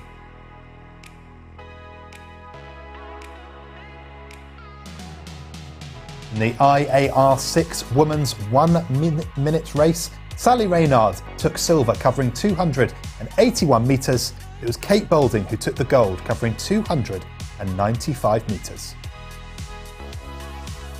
In the PR2 men's 1 minute, it was Carlo Fabio Marcello Calgagni who took the gold covering 266 metres.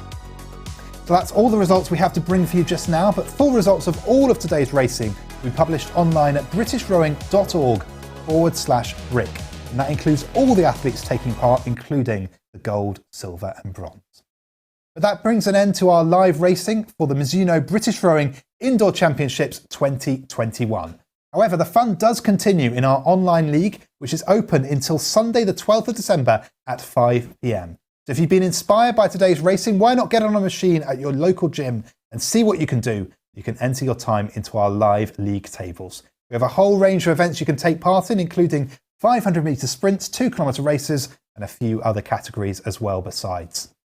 Going back to today's live action, full results, as I just said, will be available at britishrowing.org/brick. We'd also like to say a huge thank you to all the people behind the scenes who have made this event possible, from volunteers and British Rowing staff. Events like this rely on the enthusiasm and dedication of our wonderful team, from admin, race control and welfare to our technical, commentary and production teams. It's a great deal of fun, so of course if you'd be interested in volunteering at a future event, you can find out more about the opportunities available at britishrowing.org/volunteer. But that's all from me. I've been your host, Jack Dryden. From all the team at British Rowing, we hope you have a great rest of your weekend. Goodbye.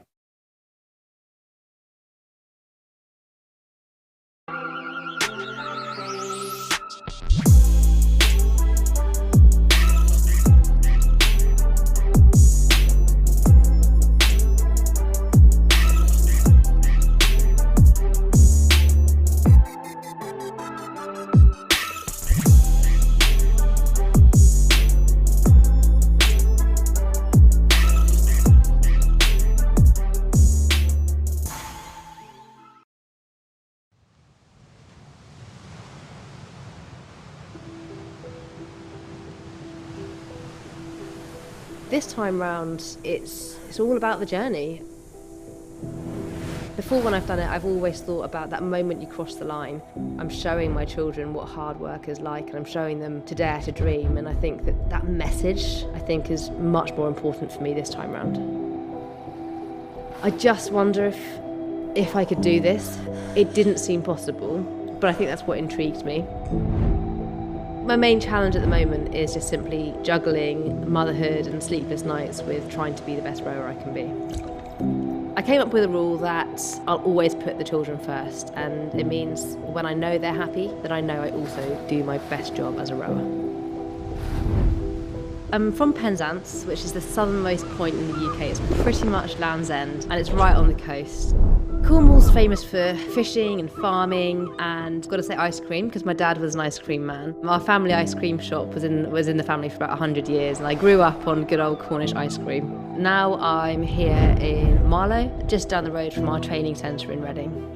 It was 4 years before London that I first got into a boat and I never, ever could have dreamt of where that journey went. It's the person you're working for that gets you through those last 2 minutes, and I want to cross that line for Polly. Every stroke you take, you're taking it for your teammate, and I find her inspirational, aspirational, and just a force of nature to race with.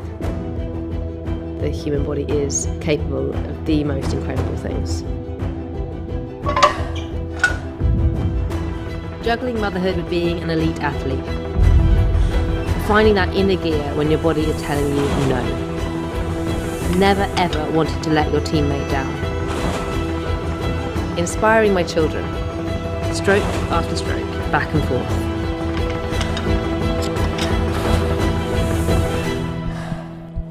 All for the moment.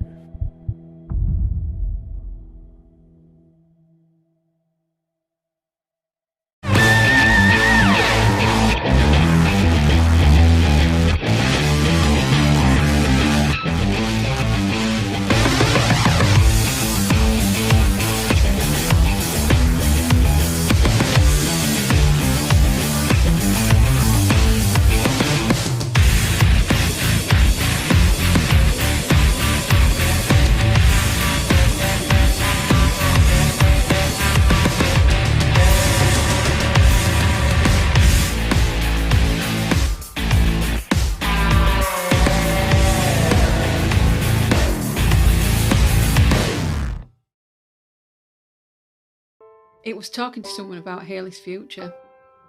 A trusted long-term relationship. It was knowing someone cared about me and my family. That was the human touch that mattered. If you need legal advice or support with financial planning, Erwin Mitchell is here for you, your family, or your business. We really get to know you so you can get the most out of life. Erwin Mitchell, the expert hand with the human touch.